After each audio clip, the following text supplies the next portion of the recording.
Chapter 697. The Ministry of Justice had investigated the gold theft case in Xinghua Temple for more than half a month, but they still had no clue. The case soon became known to almost everyone in Chang'an City. This incredible case immediately became the hottest topic in Chang'an City, a huge city with a population of millions. Both the officials and the people on the street were extremely excited and gossipy after hearing this shocking case. After all, it involved millions of taels of gold, which made people yearn for it. However, just like the opinion of those experienced criminal cases of the Ministry of Justice, no one could find any other suspects except for the more than 100 aristocratic families' troops who were responsible for guarding the Xinghua Temple at that time. Unless there was really a ghost, how could millions of taels of gold disappear into thin air? And the monk and his disciple, who were killed by swords and knives after entering the great Buddha's hall, were their bodies burned? Did they become ghosts and set the fire? Under the guidance of various evidence, even Jing Yuanshou, Wang Renyu, and others believed that the gold was really hidden by the 7 aristocratic family troops who colluded with each other. Even all kinds of rumors in the street directly pointed to the aristocratic families, like the 5 surnames and 7 watches. Without the instructions of the masters of aristocratic families, how could so many aristocratic family troops dare to do such a horrible thing? But no matter how the Ministry of Justice tortured them, and even beat several aristocratic family troops to death, they did not get any useful confessions. The 140 aristocratic family troops who were arrested and sent to the prison of the Ministry of Justice either talked nonsense or insisted that they did not know anything. Li Daozong, the minister of the Ministry of Justice, was at his wits' end. If these troops were the ones who had hidden the gold, how was it possible that no one had revealed the truth after half a month of torture? And it was obvious that many tortured troops had broken down mentally and confessed all the ugly things they had done, but they could not tell the whereabouts of the gold. Fortunately, Pai Lupi did not limit the time for the Ministry of Justice to solve the case, which made Li Daozong secretly relieved. Now he really had no confidence to solve this case. Even many times, Li Daozong was guessing whether there was really a powerful person who transported the gold away with the supreme magic. However, something that shocked all of the officials happened during the court session. An imperial censor stepped out and impeached the 7 aristocratic family heads, but the accusation was very unreasonable. He accused the 7 aristocratic family heads of being greedy. He did not mention how much he had embezzled or where he had embezzled from. On the other hand, Jing Yuanshou, Wang Renyu, and the other heads of aristocratic families did not make a single sound to defend themselves. It could be said that they had tacitly agreed to the censor's accusation. All the civil and military officials in Taiji Palace immediately understood that there was no such thing as greed. After all, everyone knew the extent of the aristocratic family's wealth. Even if they wanted to be greedy, it wouldn't be up to the 7 aristocratic families' patriarchs to personally stretch out their hands. Obviously, there was only one reason why Jing Yuanshou and others were impeached. That was the gold theft that happened in Xinghua Temple half a month ago. 1 million taels of gold had disappeared without a trace, and there were still 400,000 taels of gold, including the saint's gold. Since they couldn't find the real culprit in such a big case, someone had to take the blame. The gold was stolen under the watch of the 5 aristocratic families and 7 aristocratic families. Whether Jing Yuanshou and others were willing to take the blame or not, they could only take it silently. They naturally knew this in their hearts. Pai Lupi stood up from the throne and looked around at the officials in the hall. Finally, he looked at Wei Zheng, the imperial censor, and said, "What do you think of this matter, Mr. Wei?" Wei Zheng stepped out and said, "Although Mr. Zheng, Mr. Wang and other officials are noble, the law of the Tang Empire cannot be abolished. Since they are involved in corruption, they should naturally be handed over to the imperial censor for a strict investigation, and the law of the country shall be enforced." Hearing this, Pai Lupi sighed deeply and said, "Alas, you have worked hard for the court for many years. How can I be so heartless? Don't look into this matter further. Mr. Zheng, Mr. Wang, Mr. Cui, Mr. Lu, and Mr. Li, you may resign. Although you are the trusted officials of the Tang dynasty and I am very reluctant to let you go, it is inconvenient for me to show favoritism in the face of the law of the Tang Empire. Therefore, I ask you all to resign to show the friendship between us as monarch and subject." Pai Lupi's words fell into the ears of Jing Yuanshou and the others. It was as if they had been struck by lightning. The sage actually asked them to resign? The faces of the 7 clan heads instantly lost their color and became as pale as paper. They were angry in their hearts, but they had nothing to say. After a long time, the 7 clan heads, including Jing Yuanshou, Cui Xin, and Wang Renyu, finally bowed to Pai Lupi with great difficulty and squeezed out a hoarse voice from between their teeth. This official thanks your majesty for your grace. This official is too old and begs for bones. Of course, the clan heads could afford to pay for the 400,000 taels of gold that they lost. Although they also suffered heavy losses, it was not a big problem for them to gather another 400,000 taels of gold. But now, Pai Lupi did not mention the gold at all and instructed the imperial censor to impeach them for corruption. Obviously, he meant to use 400,000 taels of gold to buy the 7 of them to resign. Even if Wang Renyu, Zheng Yuanshou and the others were unwilling, what could they do? Even if the 5 families and 7 hopes were the clan heads, whose poems and books had been passed down for thousands of years, and had unparalleled influence in the scholarly circles, what could they do? Even if Zheng Yuanshou and the others had faintly realized that they had been cheated, and the culprit behind the scenes might be a sage above the imperial level, what could they do? As long as the clan heads could not find the missing gold, they could not wash away the suspicion on them. Was it wrong to use 400,000 taels of gold to buy the 7 of them to resign? In the Taiji Palace, all the civil and military officials, including more than 100 officials from the clan heads, could not say a word at this moment. All of this was naturally planned by Li Wangyu and Su Changqing. They wanted to take this opportunity to sweep Zheng Yuanshou, Wang Renyu, Cui Xian, and the other clan heads of the clan heads out of the imperial court. In fact, the case of the mysterious disappearance of gold in Xinghua Temple was worthless. It was just a simple camouflage. During the 10 days when Li Wangyu and the others guarded the gold, they had already dug out an underground secret chamber under the Grand Buddha's hall, and there was a passage connected to the side hall not far away. The soil that Zheng Yuanshou and the others saw in the Grand Buddha's hall that day was not the soil used to mold clay figurines, but the soil dug out from the ground. Those so-called craftsmen were not real craftsmen, but the trusted subordinates of Pai Lupi transferred from the 100 Cavalry Department to disguise themselves. After Xinghua Temple was handed over to the troops of the clan heads to guard, the men of the 100 Cavalry Department disguised themselves as craftsmen and went to the Grand Buddha's hall to work every day during the day. Under the cover of the noisy construction sounds, they dug through the ground under the side hall and secretly transported all the gold to the secret chamber under the Grand Buddha's hall.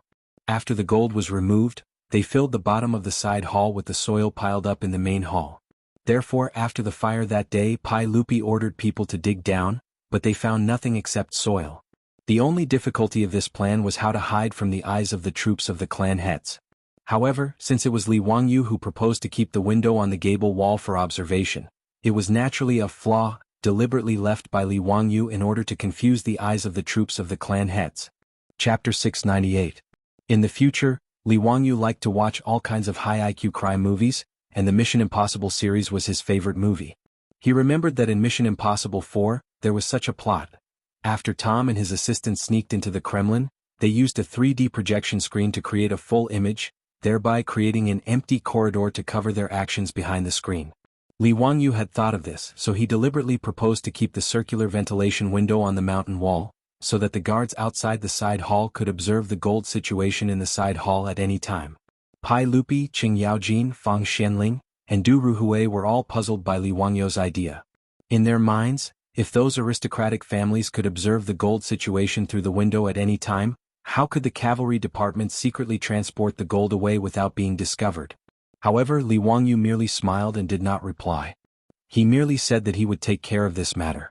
While everyone was still in doubt, Li Wangyu secretly took a picture of the scene at the window with his mobile phone. Then he returned to Dingzhou village and used the 3D imaging mode to draw on the black curtain with gold powder. He drew a curtain that was enough to deceive the eyes. After all, there was no glass in the Tang dynasty, so when the door was closed, the side hall was naturally dark. Even during the day, through the window on the gable wall, only the faint gold could be seen. When Li Wangyu taught the cavalry department how to use the curtain to block the view in front of the window, Pai Lupi and the other bosses were shocked by such a strange visual deception. Qing Yaojin opened his eyes wide and looked carefully for a long time, but he couldn't see any flaws. He couldn't help but laugh and scold, "Son of a bitch, you are really amazing. How did you come up with such a method? I have looked at this canvas for a long time, and I can't see that it is fake." Pai Lupi shook his head. As the saying goes, seeing is believing. I didn't expect that my eyes could deceive me. Fang Xianling and Du Ruhui were equally shocked. Who would have thought that the pile of gold in front of them was just a piece of canvas? But since Pai Lupi and the others couldn't see through it, the other troops naturally couldn't see through it either. After the men of the 100 Cavalry Department entered the side hall through the tunnel, They immediately used a wooden frame to place the curtain that Li Wangyu had drawn in front of the window on the mountain wall, blocking the view of the aristocratic family troops. Due to the narrow window and the darkness in the side chamber, the curtain Li Wangyu painted perfectly fooled everyone's eyes. Even though the gold stored in the side hall had been emptied, the aristocratic family troops guarding outside the main hall still believed that the gold was still in the side hall and did not suspect anything. The leaders of the troops from the aristocratic families could not figure out until they died. Before the fire, they had clearly seen with their own eyes how the gold that filled the side hall had disappeared without a trace after the fire. As for the two burnt corpses in the Great Strength Hall, of course, they were not Monk Wenzai and Lin Dainiu, but the two corpses that the 100 Cavalry Department had found. On that day, Monk Wenzai and Lin Dainiu, in front of the aristocratic family troops, entered the Great Strength Hall and poured the prepared kerosene on the two corpses. Then they lit the match and started the fire. As for the two of them, they naturally hid in the secret room under the Great Strength Hall where the gold was stored. In the era where there was no DNA testing, no one would suspect that the righteous monk and his disciple Lin Yang were still alive. The Great Strength Hall and the side hall had already been arranged by the 100 Cavalry Department to ignite the fire. As the fire started, it naturally ignited the side hall. The fire burned all the traces in the side hall, as well as the curtain that was placed by the window, leaving no trace of evidence. 1,000,000 taels of gold mysteriously disappeared in front of everyone's eyes. As the saying goes, it's dark under the lamp. Even if Zheng Yuanshou, Wang Renyu, and the other masters of aristocratic families racked their brains, they could not imagine that the gold had already been moved to the Great Strength Hall that was also burned in front of them. What was more, they could not imagine that the monk and his disciple, who were already dead in their eyes, were still alive now. The gold hidden under the Great Strength Hall of the Xinghua Temple was naturally secretly taken out by the 100 Cavalry Department and sent back to the Taiji Palace and the other mansions. This time, Li Wangyu and his companions had cheated the aristocratic families quite miserably without risking anything. The 600,000 taels of gold from the aristocratic families made Pai Lupi and Li Wangyu a windfall. Each family got more than 100,000 taels of gold. Although Li Wangyu was not short of money now, how could he not accept the gold that was given to him for free? As for the so-called gold mine in the Xinghua Temple, it had not yet been discovered to be fake, because several major temples in Chang and city were now arguing with the 5 surnames, 7 Wangs and Li Wangyu. Monk Wenzai's claim that he had sent letters to the major temples in Chang and city to inform them of the gold mine was naturally false. It was just an excuse to fool Zheng Yuanshou and his companions. However, after the fire in the Xinghua Temple, the letters signed by the Orthodox were sent to the major temples in Chang and city and to the abbots. They learned that the Xinghua Temple had a gold mine, and now the temple was burned down and the original Orthodox abbot had died. How could the abbots of these major temples sit still? They all rushed to the Xinghua Temple and asked to take over the property of the Xinghua Temple. Wang Renyu and his companions were naturally unwilling. In the eyes of the aristocratic families, even if the gold was lost, as long as the gold mine was in their hands, they could still make up for the loss in the future. Therefore they held the document signed with the Orthodox monks and refused to give up the gold mine. However, the abbots of the major temples insisted that since the gold loaned to the Orthodox was lost under the watch of the aristocratic families, the document should not be valid anymore. Unless the aristocratic families took out another 1,000,000 taels of gold, the gold mine should be handed over to the major temples in Chang and city according to the letter written by the Orthodox monks. Since the two sides argued, Pai Lupi naturally did not say anything and pretended not to know anything. Therefore the case went from Chang and city to the censorate, which gave Wei Zheng a headache. On one side there were the 5 surnames, 7 Wangs, Lu Guogong, Zheng Guogong, Lai Guogong, and even the sage behind them. On the other side there were several major temples with countless believers. Both sides had their own opinions, but they were all reasonable. Wei Zheng wanted Pai Lupi to make a holy judgment, but Pai Lupi kicked the ball back to him. The reason was very reasonable. This matter involved himself. As the emperor of the Tang dynasty, he naturally could not become a topic of ridicule. Therefore the case was put on hold again. No one cared about the Xinghua Temple for the time being, and the gold mine could not be mined. Several years later, the 5 surnames and 7 Wangs finally reached an agreement with the major temples in Chang'an City. They would mine the gold mine together and share the profits equally. Finally, the Xinghua Temple gold mine, which had been put on hold for a long time, could be started. Naturally, there was nothing in the Bulsh *T gold mine, except stones. It was not until then that Zheng Yuanshou, Wang Renyu, and others who had retired long ago realized that they had been cheated by the monks. Zheng Yuanshou was so angry that he spat blood on the spot and fell seriously ill. But these were the stories for later.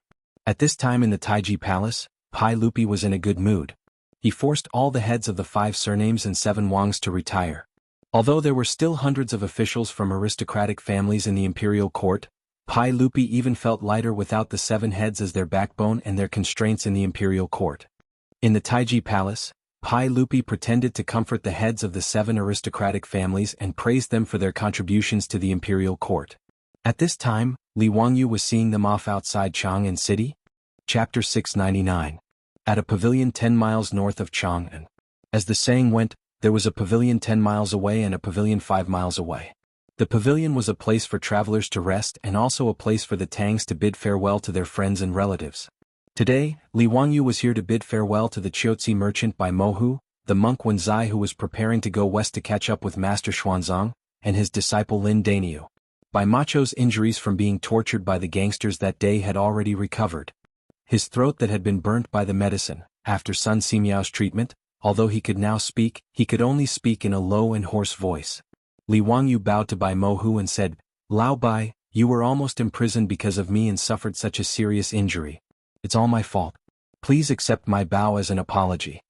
Bai Mohu quickly bowed back and replied with a hoarse voice, "Please don't say that again, I don't deserve it. How can I blame you? It's all because of those bad guys. On the contrary, I should thank you for your help. Otherwise, I wouldn't be able to see the light of day again." Li Wangyu smiled and said, "Let's stop bowing here and there. Lao Bai, when you return to Chang'an next spring, I'll invite you to drink again." Bai Mohu smiled and pointed at the wine sacks hanging on the hunchback. "Count Hu, the wine you gave me is enough to make me drunk." On his return journey, he did not bring any goods except for the sorghum wine on the backs of more than 100 camels. Li Wangyu gave him thousands of pounds of Shadaozi wine. Bai Mohu would be able to earn a lot when he returned to Qiuzi this time. It was comparable to his business income from several trips to Chang'an. "Haha, it's nothing." Li Wangyu laughed. After the two chatted for a while, Li Wangyu looked at the monk Wenzai and said, "Master, this journey to the west to seek scriptures will be difficult. Please be careful." Monk Wenzai and his disciple Lin Daniu were going west to India. Li Wangyu wanted to persuade them to give up, but he could not say it. He didn't have a good impression of Buddhism. The temples of the Tang dynasty didn't produce anything and only relied on worshippers.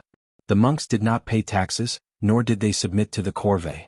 Instead, they owned countless temple properties and drove a large number of good people to work for the temple. They even set up a fragrant kitchen with a high interest rate.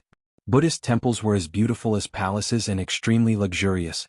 From Li Wangyu's point of view, it was no wonder that Emperor Wuzong of Tang would order the annihilation of Buddhism 100 years later. These monks were too greedy and naturally had a way to die. Therefore, Li Wangyu felt that there was no point in going to India to obtain the scriptures. Even if Xuanzang spent 14 years to retrieve the scriptures from India, what could he change? Moreover, since he had not seen this monk's name in the history books, it was obvious that his journey to the west this time did not bode well. Even though Li Wangyu had obtained the document for him to exit, it didn't have much use. Following Bai Macho's caravan, they could only reach Qiuzi, and there was still a long journey of tens of thousands of miles. Although Li Wangyu did not like Buddhism, he admired monk Wenzai quite a bit. This monk who knew how to cheat was definitely an extraordinary person. This time, monk Wenzai was able to pull down the 7 family heads of the 5 surnames and 7 hopes. Li Wangyu's suggestion to give him a large amount of gold and let him cultivate in the Tang dynasty was rejected by monk Wenzai. Following Xuanzang's footsteps to the west was Wenzai's unwavering belief. Regarding this, Li Wangyu could not persuade him. He could only wish this monk a safe journey in his heart. "Amit, thank you, Count Hu." Monk Wenzai smiled and returned the greeting. Li Wangyu gestured to Niu Wu beside him and gave him a package. "Master, here is 100 taels of gold for your travel expenses. Please do not refuse." Monk Wenzai still shook his head and refused with a smile. To be able to travel with Benefactor Bai's caravan to Qiuzi has already saved poor monk a lot of energy. Also, the document sent by Count Hu made poor monk very grateful. How could he dare to ask for more? Count Hu, please take back the gold. This poor monk has a bowl of food and a ladle of wine." Li Wangyu persuaded again and again, but this stubborn monk still refused to accept the gold. He could only give up. "In that case, please take care. I look forward to meeting you again in Chang'an." Monk Wenzai said, "Amit, Count Hu, please take care. Poor monk is leaving. Everyone stepped onto the hunchback lying on the ground. Bai Mohu whistled and the camel stood up. It slowly moved along the official road to the west. In the sound of the camel bell, Bai Mohu waved goodbye to Li Wangyu. Looking at the figures of the people slowly disappearing, a melancholy feeling came to his heart without any reason. Li Wangyu suddenly thought of a song and opened his mouth to sing loudly. Outside the pavilion by the ancient road, the fragrant grass reaches the sky. This was Li Shutong's farewell. It was sad and feminine. All banquets must come to an end. After parting here, no one knew when they would meet again. Although the tune of Li Wangyu's farewell was very strange in the ears of the Tangs, the meaning of farewell and yearning in the song was obvious.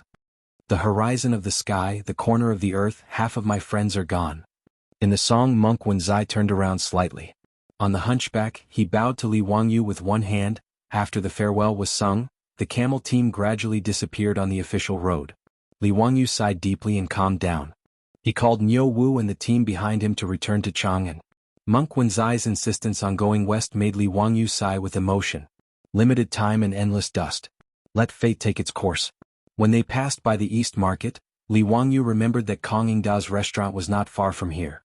He happened to want a drink, so he led Niu Wu and the others directly to the Kong family's restaurant. After getting off the horse in front of the restaurant, the doctor recognized Li Wangyu at a glance. He hurried to greet him and led him to the VIP room on the third floor to take a seat. Li Wangyu asked the doctor to prepare food and wine for him. In the VIP room, except for Niu Wu who stayed to accompany him, Li Wangyu sent the rest of the team to drink and eat by themselves. He did not need to care about him. He planned to get drunk today. He did not know where his melancholy came from. Speaking of which, whether it was by Mohu or Monk Wenzai, he did not have a deep relationship with them. But looking at the camel team leaving today, he thought that Monk Wenzai and Lin Daniu might not return. He felt uncomfortable and only wanted to drink. The doctor of the restaurant quickly delivered food and wine. Li Wangyu also summoned a female singer to play the zither and sing for them to liven things up. He and Niu Wu sat facing each other by the window. They listened to the singer's soft and gentle melody and drank to their heart's content. After a few cups of wine, the alcohol kicked in and made him forget about the sadness brought about by the farewell at the pavilion. Thinking about how he and his beautiful superior not only swindled a huge amount of gold from the hands of the 5 families and 7 nobles, but also vented the anger in his heart. He cleaned up the heads of the 7 aristocratic families and chased them out of the imperial court. Li Wangyu felt very proud and carefree. Thinking of this, he could not help but look towards the northwest and toast to Monk Wenzai. At this moment, he heard the doctor of the restaurant invite a guest to sit in the VIP room next door. Soon, the voices of the few people talking could be heard. The VIP room of the restaurant was only separated by a screen. Naturally, it was not soundproof. Even if he and Niu Wu did not want to hear the conversation next door, they could still hear it very clearly. Li Wangyu had just picked up a cup of wine and poured it into his mouth. When he heard the conversation in the VIP room next door, he almost spat out all the wine in his mouth. Chapter 700. In the private room next door was a group of scholars. After instructing the restaurant's doctor to bring them food and wine, they began to talk loudly. Brothers, speaking of the restaurant where we're drinking today, there's an interesting story. Do you know about it? Ah, Brother Fan, it's not like you don't know. We're all students participating in the spring examination. How would we know about the interesting stories of the restaurants in Chang'an City? Don't keep us in suspense. Tell us, what's so interesting about this restaurant? The owner of this restaurant is an interesting person. During the Lantern Festival, he didn't receive any guests. Instead, he hung countless riddles in front of the restaurant. Anyone who guessed the riddles correctly could enter and drink for free. There's such a good thing? Then the owner of this restaurant is indeed interesting. Brother Fan, you're from Chang'an. Did you enter this restaurant to drink for free during the Lantern Festival? The voice in the private room next door paused for a moment. Then, the Confucian scholar's voice was heard. Brother Shangguan, if you don't mention this, we'll still be good friends. When Li Wangyu heard this, he almost spat out the wine in his mouth. Could it be that the man next door also transmigrated from the future? Why did these words sound so familiar? Why do you say this, Brother Fan? We've all seen Brother Fan's essays and poems. If nothing unexpected happens, you'll definitely pass the spring examination. Could it be that with Brother Fan's great talent, you can't guess the riddles? Someone asked, puzzled. The man sighed and helplessly replied, if it were just ordinary riddles, of course I could. But when I wandered into this restaurant, the owner of the restaurant removed the riddles and replaced them with 10 questions, which he posted in front of the door. These 10 questions, let alone me, no one in Chang and City could answer during the Lantern Festival. Naturally, I couldn't drink this free wine. His words immediately aroused everyone's curiosity. What kind of questions could baffle all the Confucian scholars of Chang and City? There's such a thing? Does Brother Fan still remember the 10 questions? Why don't you tell us about it? Someone was unconvinced and asked. Of course I remember. You can all try. If you can answer them, I'll treat you to a banquet today. Listen carefully. The first question is a question. There is a word that everyone who sees it will mistake. Type that word. The second question is, in a year, which month has 28 days? The third question. There was no sound in the room next door. Li Wangyu almost laughed out loud. It was interesting that his sudden change of mind to make things difficult for Li Gang and Yu Shernan had attracted such resentment from the scholars of Chang'an. What kind of damn questions are these? Brother Fan, who is the owner of this restaurant? Why would they come up with such a difficult question? Some people couldn't figure it out no matter how hard they racked their brains. After hearing the answer, they couldn't help but be speechless. It was quite a while before they asked indignantly. I don't know who the owner of this restaurant is, but I do know who came up with these questions. Oh? Brother Fan, quickly tell me who is so despicable. When the owner of the restaurant set the questions that day, he had already written that these difficult riddles were all written by the county earl who founded the country. Brothers, what do you think? Do you have any ideas? What? County earl? Li Ziyo? No wonder it was written by the little immortal poet. That makes sense. How can I compare to the little immortal poet's great talent? Li Wangyu was stunned by this person's words. Little immortal poet? Is he talking about me? Since when did I have the title of little immortal poet? But immortal poet is immortal poet, why add the word little? Li Wangyu shook his head, feeling a little smug. He raised his head and drank another cup of wine. I can copy the title of little immortal poet just by copying poems, but I wonder how the immortal poet Li Taibai will live in the future? This guy's skin is getting thicker and thicker.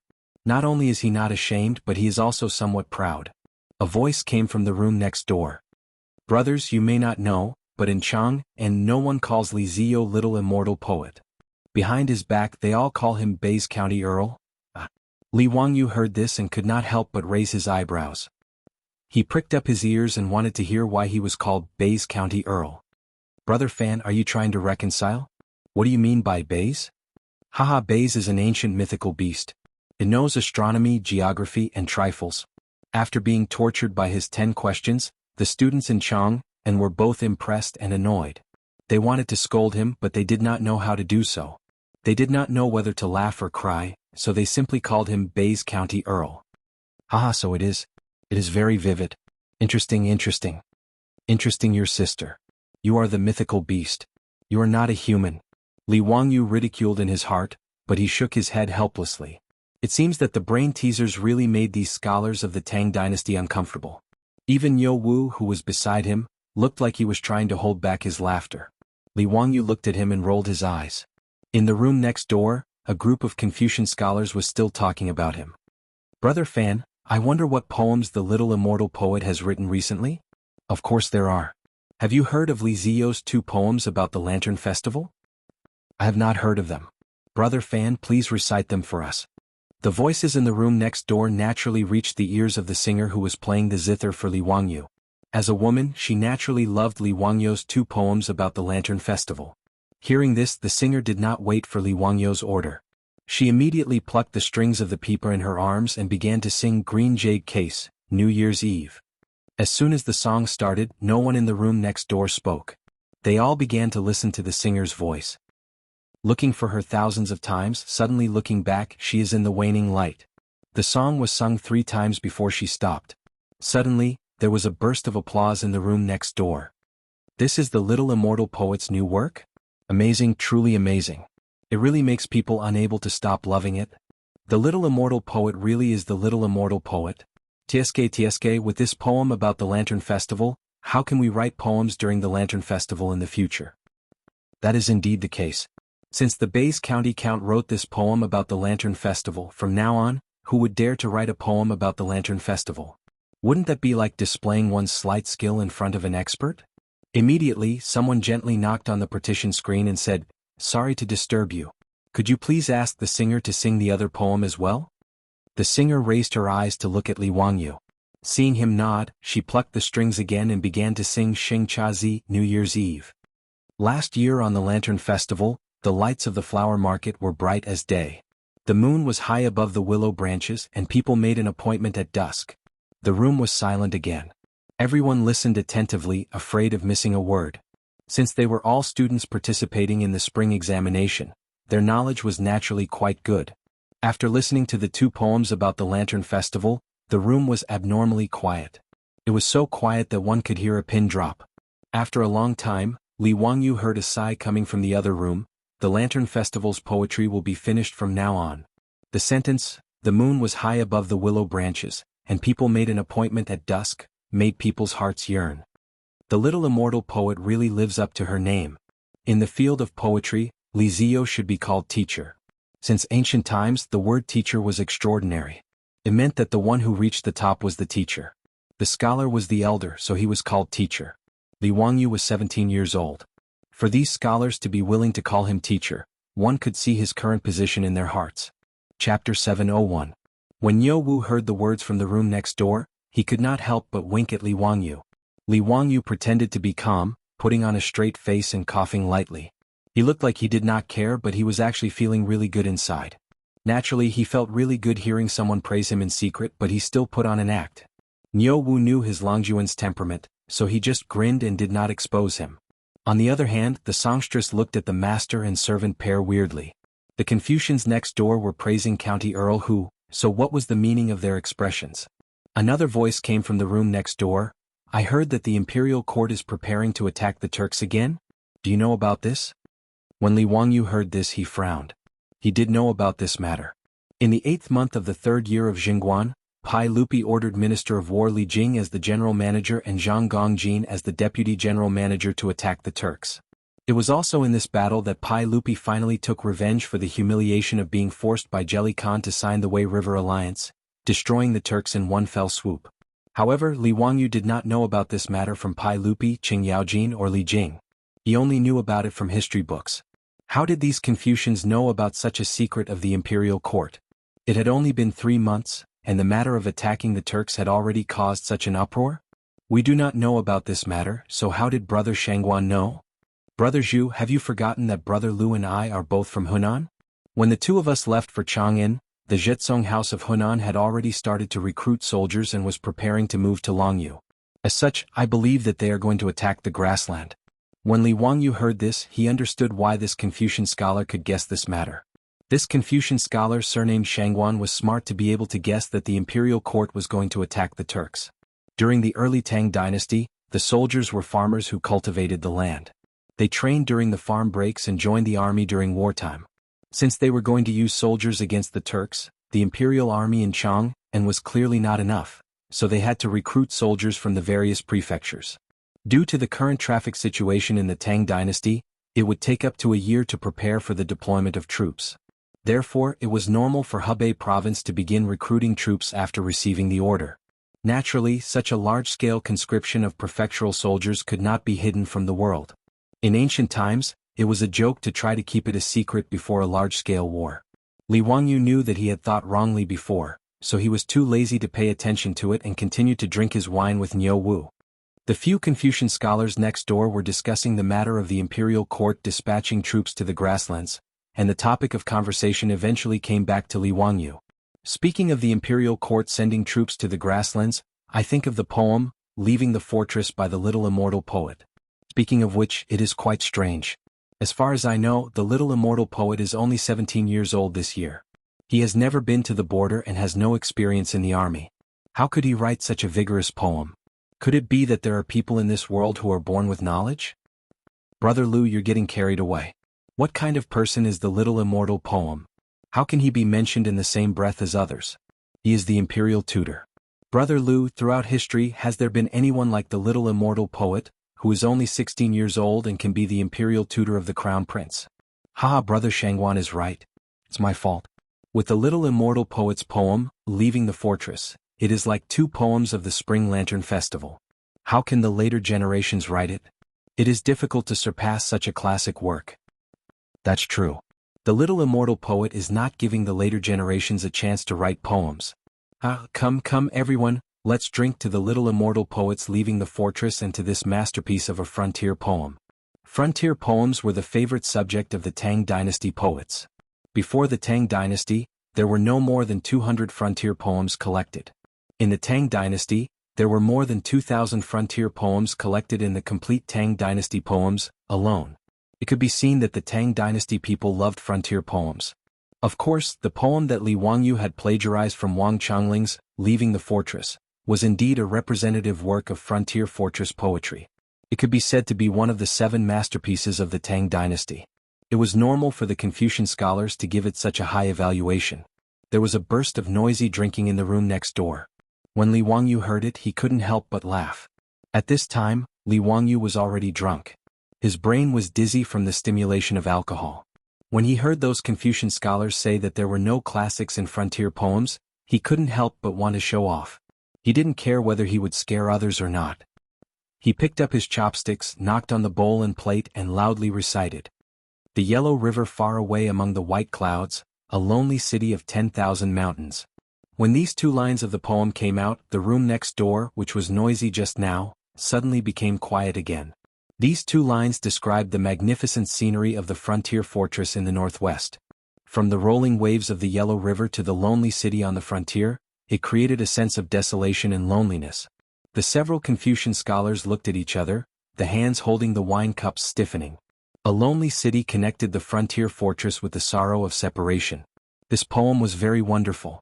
They couldn't help but all perk up their ears, ready to listen to the next line. Why should the Chang flute blame the willows?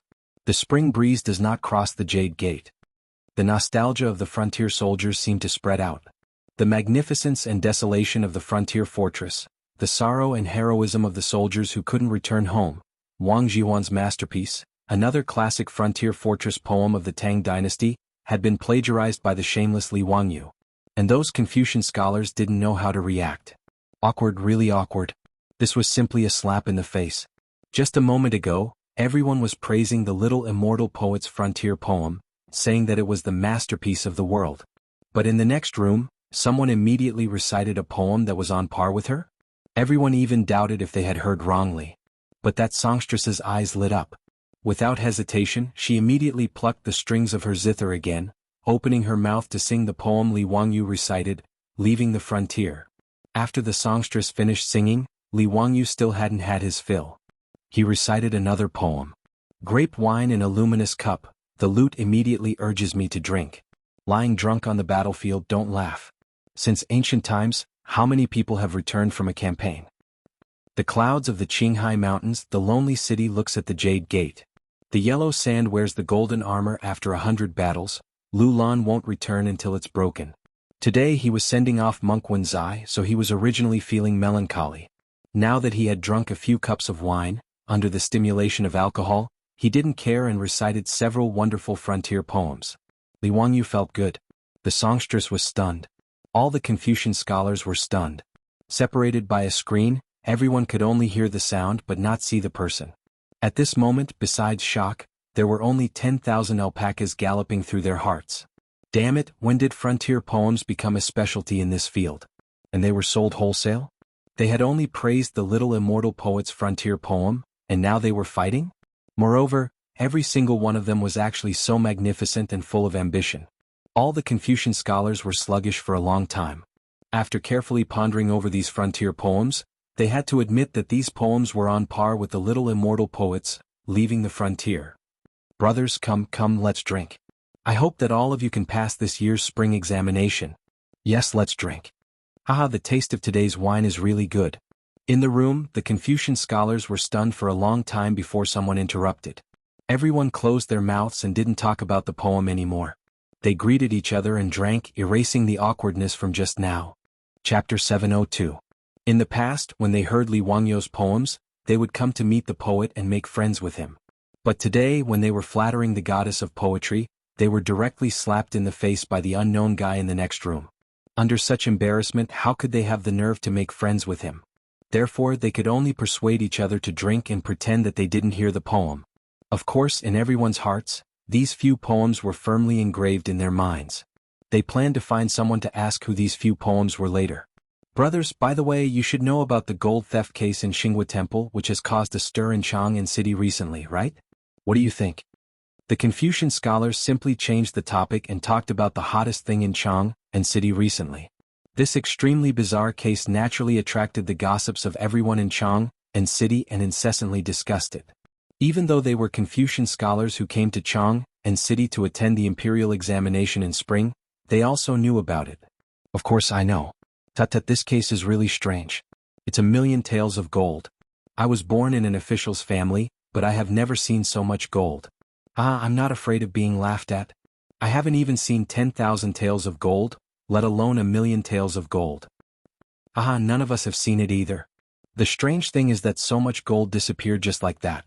To tell you the truth, I don't quite believe that it was those aristocratic families who were greedy. If they were really greedy, why didn't they run away? Why did they stay in Xinghua Temple? Brother Shangwan, you're right, but it's also strange.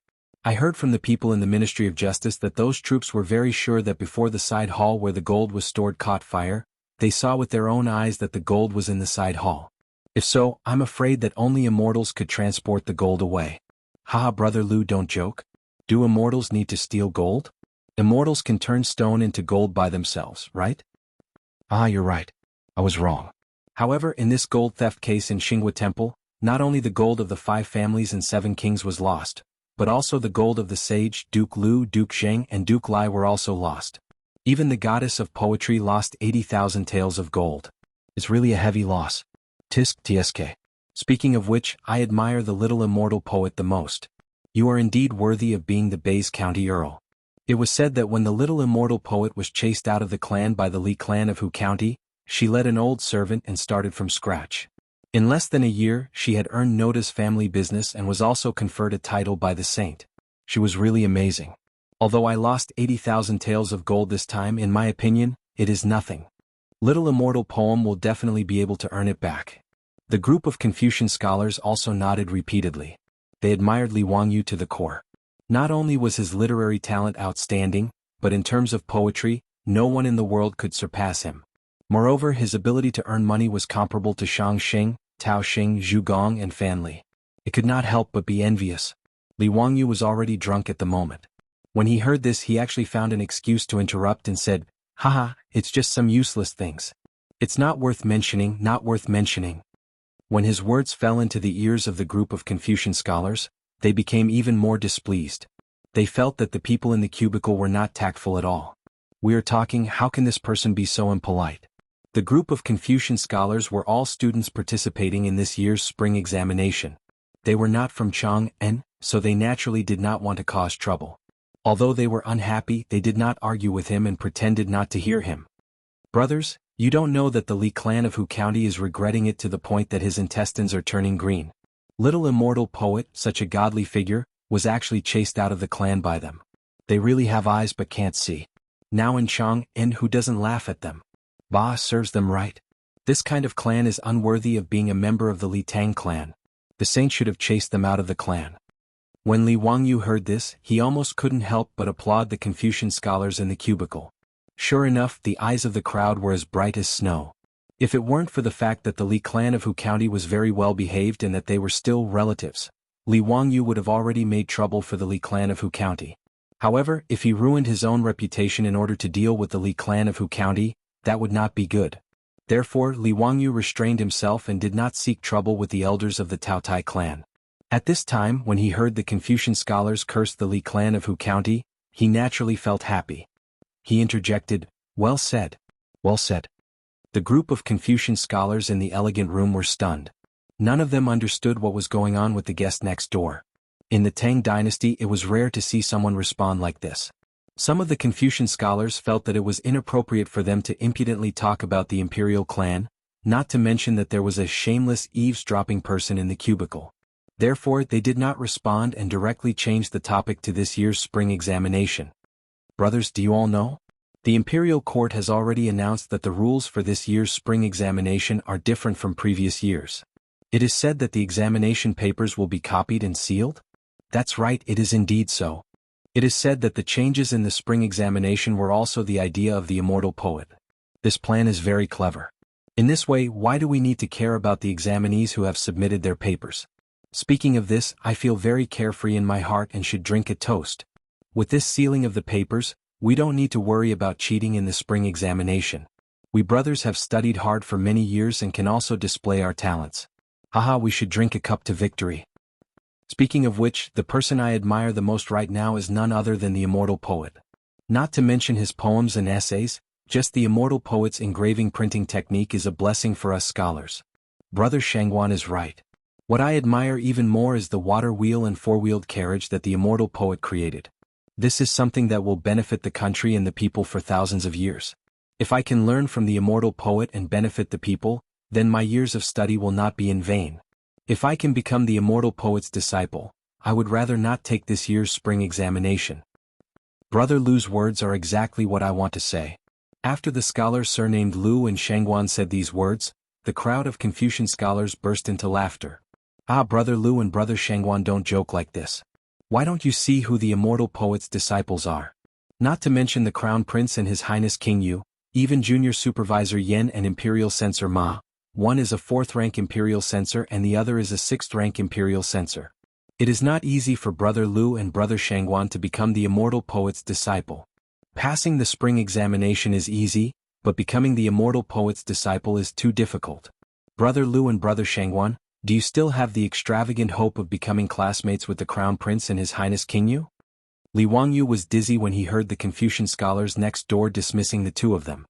He couldn't help but laugh and say inarticulately, Why not?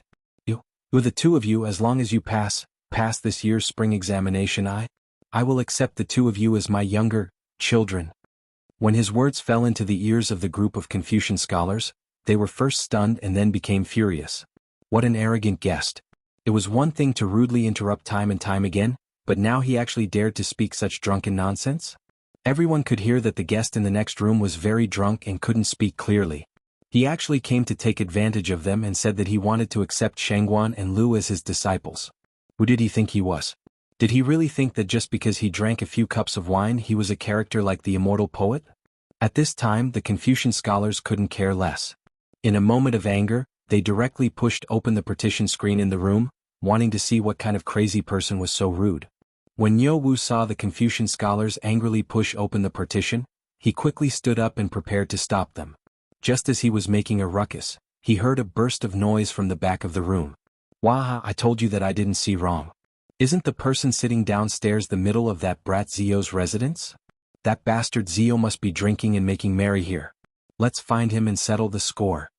Hearing these words, Li Wangyu, who was still dizzy a moment ago, suddenly quivered. Chapter 703. To be able to make such a sound that could make Li Wangyu tremble in fear, other than Qing Yaojin there was only Qing Chumo, that dandy. The group of dandy were carefully led to the 3rd floor by the restaurant's manager and doctor, who were smiling apologetically. They pushed open the door to Li Wangyu's private room. Seeing that it was indeed Li Wangyu and Yo Wu in the private room, the dandy laughed and scolded. Damn it, this kid is drinking and making merry here, he actually didn't call his brothers, he really deserves a beating. Ziyu, you bastard, you made us run around like donkeys and you came to the restaurant to have fun. TSK, you even called a singer. Li Wangyu.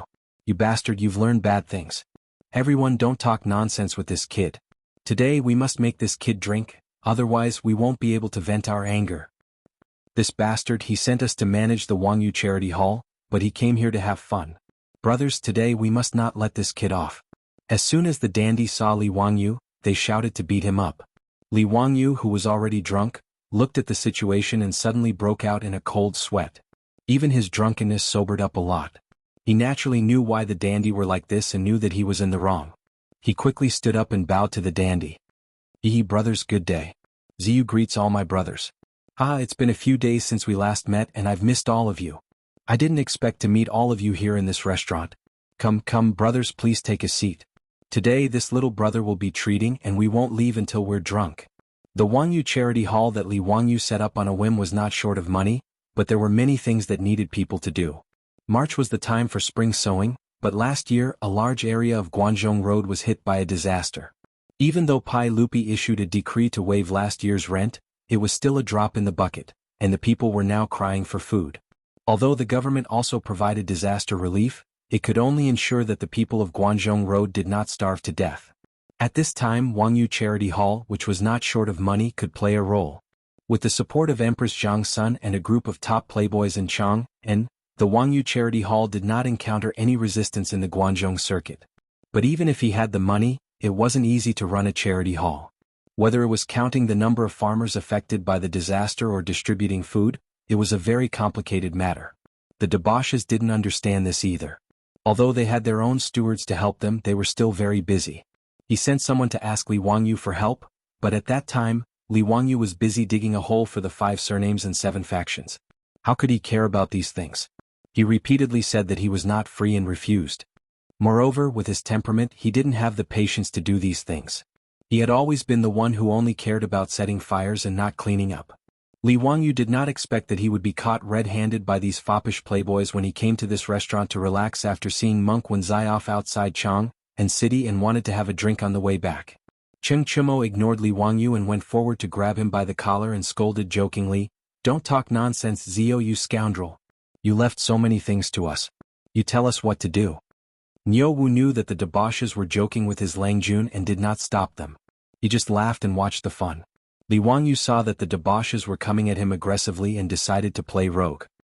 He spread his hands and said, "Brothers, this little brother's 50 kilograms is here. If you are not satisfied, then you can deal with me however you want." His shameless appearance made the debauches laugh. Fang Yai simply shouted, "Beat him." Then the group of debauches rushed forward and pressed Li Wangyu to the floor and ravaged him for a while. The scene in the elegant room shocked the group of Confucian scholars. They had originally planned to denounce the person in the room and see who was constantly interrupting them. They didn't expect that before they could open their mouths, they would encounter such a scene. Although the Confucian scholars didn't know who the debauches were, they could see from their clothes and the precious jade ornaments on their waists that they were nobles that they couldn't afford to offend. The Confucian scholars were just about to return to their own elegant rooms when they heard the conversation between the debauches and Li Wangyu. They couldn't help but be surprised. Li Wangyu? Zio?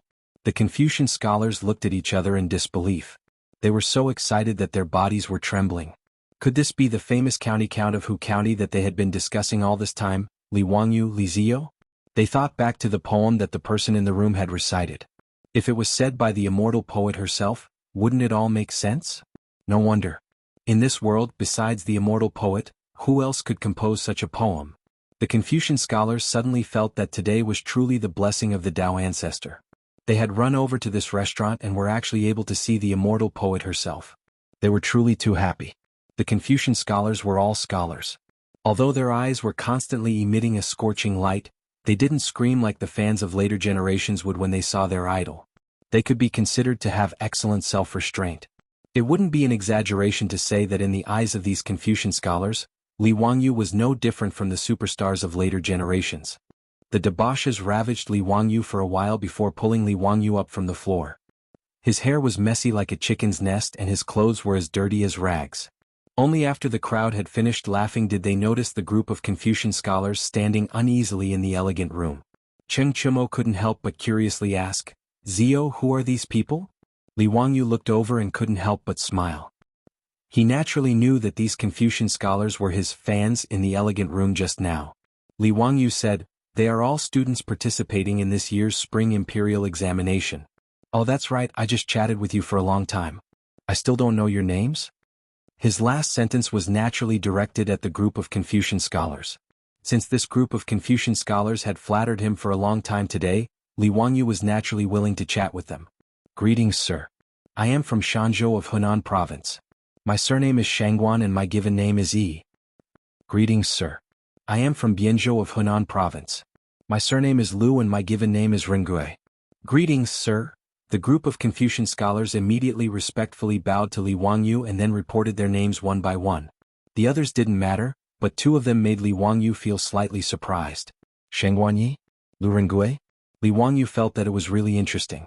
He came to the Kong family restaurant to drink today, and he could also meet 2 famous people in the history of the early Tang dynasty, the future prime minister of the Tang dynasty. Shangguan Yi himself was needless to say, but the key point was that he also had a granddaughter, the talented woman Shangguan Wan. Liu Ringui was a famous prime minister in the early Tang dynasty. During the period when he was guarding Beach, he rescued Xinlua and defeated the allied forces of Japan and Beach at the Battle of Baijiankou. Li Wangyu remembered that Shang Guanyi had become a monk in his early years, and later became an official as a jinshi. Was he the jinshi who participated in the spring imperial examination in the third year of Jingguan? After hearing the introduction of the Confucian scholars, Cheng Chumo and the others just nodded slightly, then turned their heads and ordered the manager of the restaurant to remove the previous wine and dishes and prepare a table of dishes. This group of foppish rich people didn't have the patience to know any Confucian scholars, and they had no interest in these candidates who were preparing to participate in the spring imperial examination. Li Wangyu didn't say anything. After all, he had been in the Tang dynasty for a long time. Speaking of his current status, he was much higher than Shang Guanyi and Lu Ringgui. Qing Yaojin, Fang Xianling, Du Ruhui, and other famous people in the Tang dynasty. He didn't have the excitement of meeting Ma Zhou for the first time when he first came to the Tang dynasty. Therefore, when Li Wangyu heard the names of Shang Guanyi and Lu Ringgui, he was just a little surprised and didn't have any other thoughts. However, Shang Guanyi and Lu Ringgui knelt down in front of Li Wangyu. Chapter 704. Shang Guanyi and Lu Ringgui's actions scared the wastrels. They couldn't figure out what the two were doing.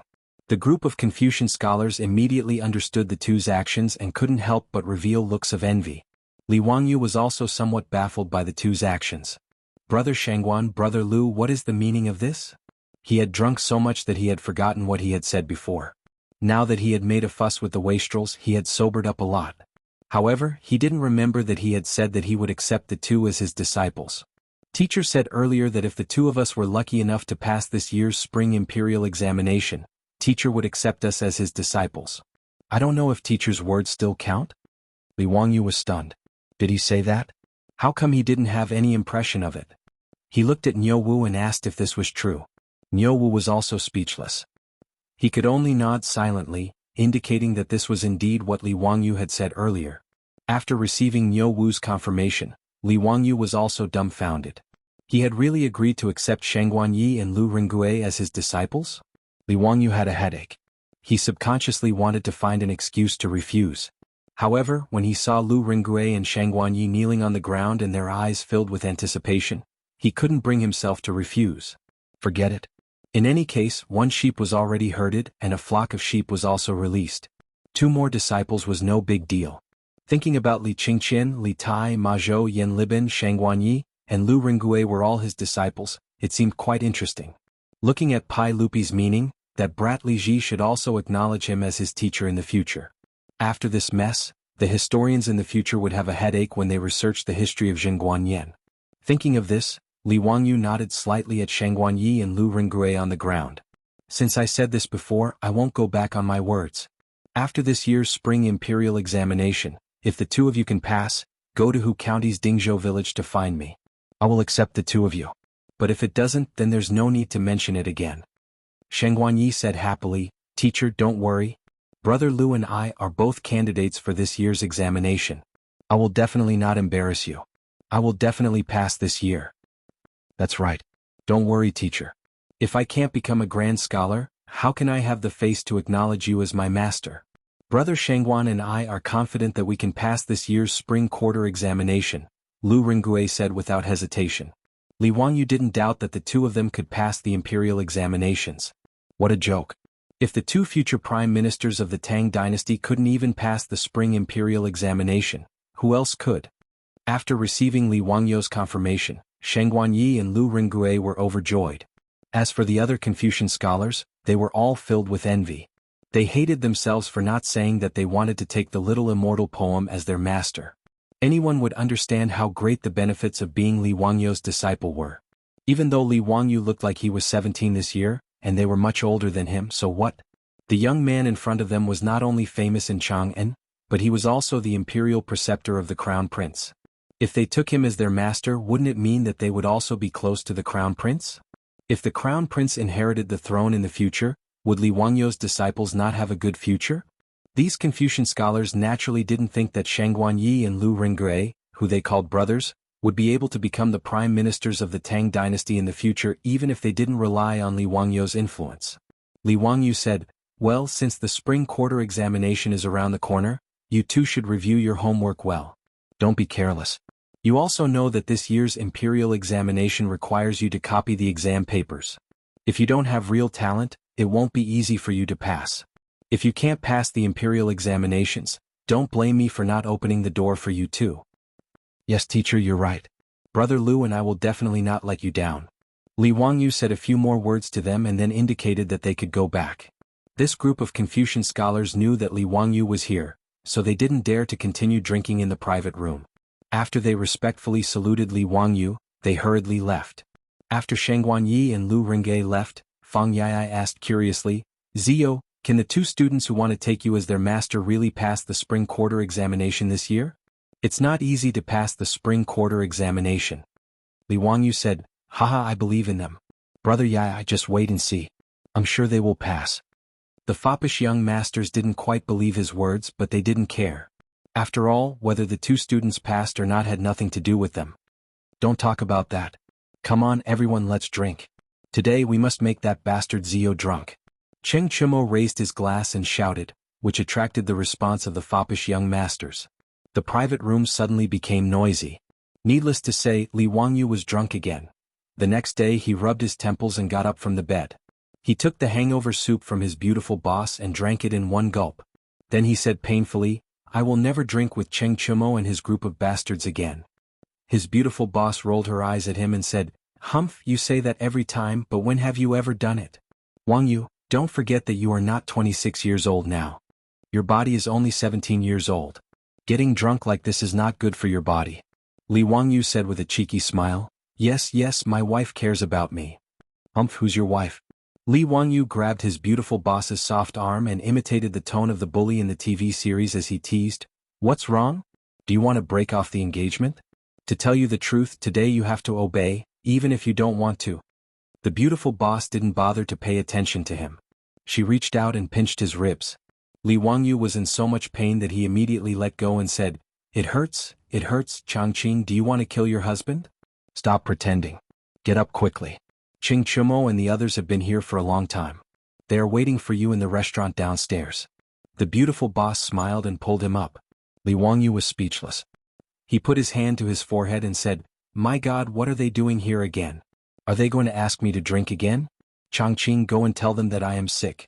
Well, I am very sick and can't go out for a few days. The beautiful boss said, Don't worry, they are not asking you to drink. They said that today the charity hall will go to the south of the city and give food and clothing to the poor families. You have the nerve to set up a charity hall and leave it all to Cheng Chumo and the others? Hehe, isn't it true that the able do more work? Besides, I'm also very busy. Didn't I just earn 80,000 taels of gold for the family recently? Li Wangyu was really lazy. He really didn't want to run out and do good deeds with the rich playboys. It was not that he didn't have a heart, but this guy felt that since he had spent the money, why couldn't he be the boss? He spent the money and the rich playboys spent the effort. It was fair and reasonable.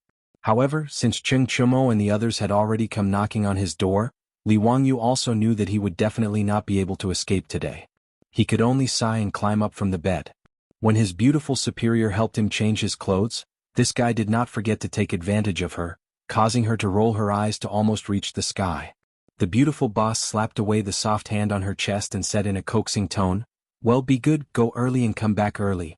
I will wait for you to come back for dinner. After that, she kissed him on the face. Finally, this guy happily left the room and went to the restaurant. Chapter 705. Dingzhou Village, Huxin County. In the dining hall of the Lai Hot Manor, a group of playboys were eating all kinds of exquisite food served by Lai Hot's maidservants. They were complaining about Li Wangyu's dawdling. Li Wangyu, who had just walked into the hall, was almost angered to death. This group of animals, yesterday he was drunk until he was unconscious and had not woken up since noon. They, on the other hand, were fine. Each of them looked lively. Just looking at them made him angry. Moreover, before he passed out yesterday, he vaguely remembered that he had ordered Niu Wu to return to Dingzhou Village. He did not dare to stay in Chang and City because he was afraid that the playboys would drag him to do something about the charity. But this morning, not only did this group of playboys ride to Dingzhou Village, but they also came to his residence to eat breakfast. How hateful. Li Heng, there is no extra food in the residence. In the future, if there are any bad guests, don't give them any food. It's a waste of food. He purposely spoke in a loud voice so that the silk pants could hear him. What he got in response was 10 middle fingers in unison to show his disdain. The old housekeeper Li Heng naturally just laughed and did not take it seriously. He knew that his Langjun was just joking with the playboys. Li Wangyu snatched the soup dumplings in front of Fang Yai and put them into his mouth. He complained, "Brothers, do you have to be like this? Early in the morning, you came to my residence to block me. Those who know will say that we are doing good deeds. Those who don't know will think that I owe you a lot of money." Cheng Chumo glared at him fiercely. "Ziyu, you bastard, if we did not block you today, would you have obediently followed us to do things? Let me ask you, since the establishment of this Wangyu Charity Hall, have you ever been to it? Do you know where the door of the hall is?" "That's right, this brat actually threw the matter to us. It's really hateful," the playboys echoed. Li Wangyu knew that he was in the wrong, so he didn't try to defend himself. Instead, he raised his hands in surrender. "I was wrong. Elder brothers, you are right. Today, I will follow your arrangements without any objections." Speaking of which, Li Wangyu also felt that it was strange. He originally thought that the hedonists were just a name for the charity hall. After all, the hedonists had their eyes on the good reputation that doing good deeds could bring. In Chang, and it was easy to talk about caring for the young, supporting the old, helping the poor, and alleviating the sick. However, this group of silk pants actually seemed to be addicted to it. Not only did they do it themselves, but they also enjoyed it. This attitude made Li Wangyu very confused. Were these still the same foppish young masters who had nothing better to do and would either go to Peace Square or the Hu People's taverns to drink and have fun? Could it be that, like him, her soul had been replaced by someone else? Li Wangyu was a little confused. Could it be that doing good deeds could also be addictive? Okay, let's hurry up and finish eating. Today we are going to Peace Square and Yongyang Square to give cold clothes and food to the widows, and the disabled. Don't waste any more time. Cheng Chumo clapped his hands and called out. Peace Square and Yongyang Square were west of the Dazhao Baseball Stadium, in the southwest corner of Chang and City. In the huge Chang and City, high officials and nobles had always lived in the north of the city. The west of the city was mostly inhabited by merchants and rich merchants. Most of the Hu people also lived there. There were also many merchants in the east of the city, plus the ordinary officials of the imperial court and the more affluent people. In Chang and City, the further south it was, the poorer it was. Many of the squares in the south of the city were more like villages outside the city. Not only were the walls of the square only made of yellow mud, but there were also large areas of farmland within the walls. The houses of the people were mostly made of yellow mud and thatch, just like Dingzhou village. They were dilapidated and could be called the slums of Chang and City. Peace Square and Yongyang Square were located in the most remote southwest corner. They were also surrounded by the walls of Weiguo City, so they were the most barren places in the south of the city. Li Wangyu demolished De and Square and Zhaoxing Square to build the baseball stadium. They were originally in the same situation, but they were relatively more convenient for transportation, so they were chosen by Li Wangyu. The people who took the money and sold the land to Li Wangyu were quite happy. The people of De and Square and Zhaoxing Square could definitely be considered the first group of people in Huaxia who got rich by demolishing. It was a bit of an exaggeration to say that they got rich, but Li Wangyu did not mistreat the people of these two squares. The money he gave them was enough for them to find other squares to settle down and buy property, and they still had some money left over. After knowing the plans of the playboys today, Li Wangyu nodded and focused on eating breakfast. However, he heard Chai Lingwu say, "Zio, today we came to Dingzhou village to look for you, not just to get you to do something. We want you to go to Xianwei Square and find a few of old Immortal Sun's disciples and grand disciples to come with us to Peace Square and Yongyang Square to treat the sick people. The charity hall will pay for the medicine." Li Wangyu looked up in shock. No wonder this group of playboys came to Dingzhou village so early in the morning. It turned out that they had other motives. However, Li Wangyu absolutely agreed with the playboy's idea. He raised his eyes to look at the group of silk pants and pondered in his heart. They even thought of treating a patient. It seemed that these silk pants weren't just trying to make a name for themselves, but were actually doing good deeds. This really made him look at these silk pants in a new light. "Okay, no problem. Leave this to me."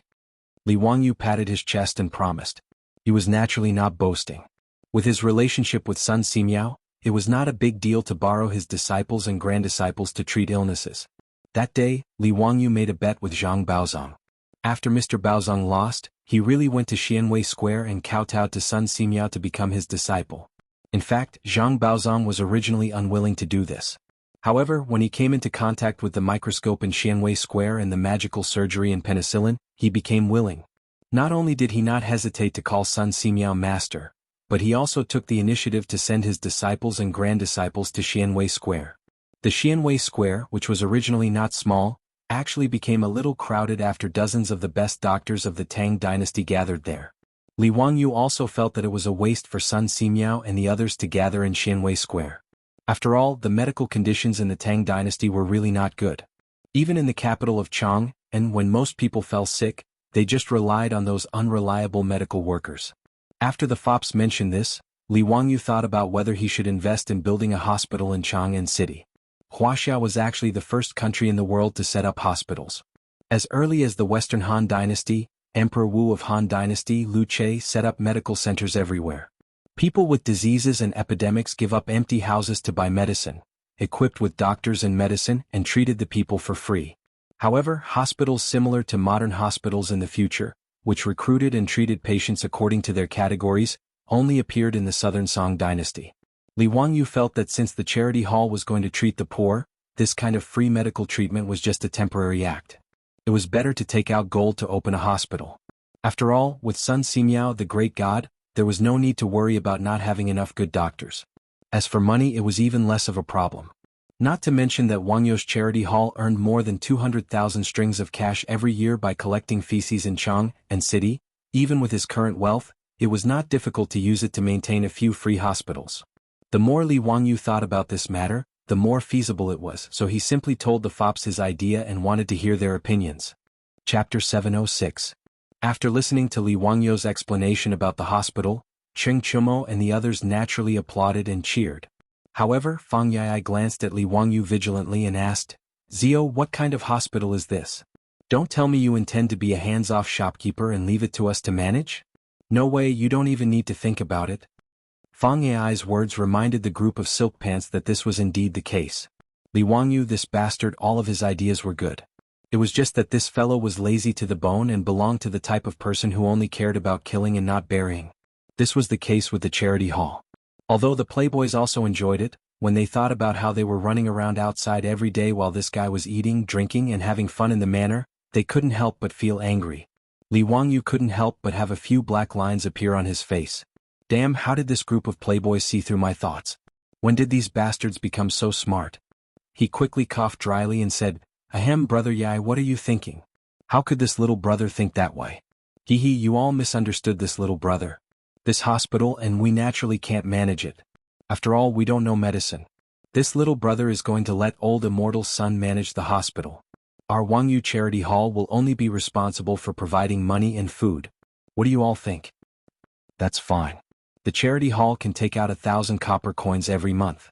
He was now responsible for the account books of the Wangyu Charity Hall, so she naturally knew.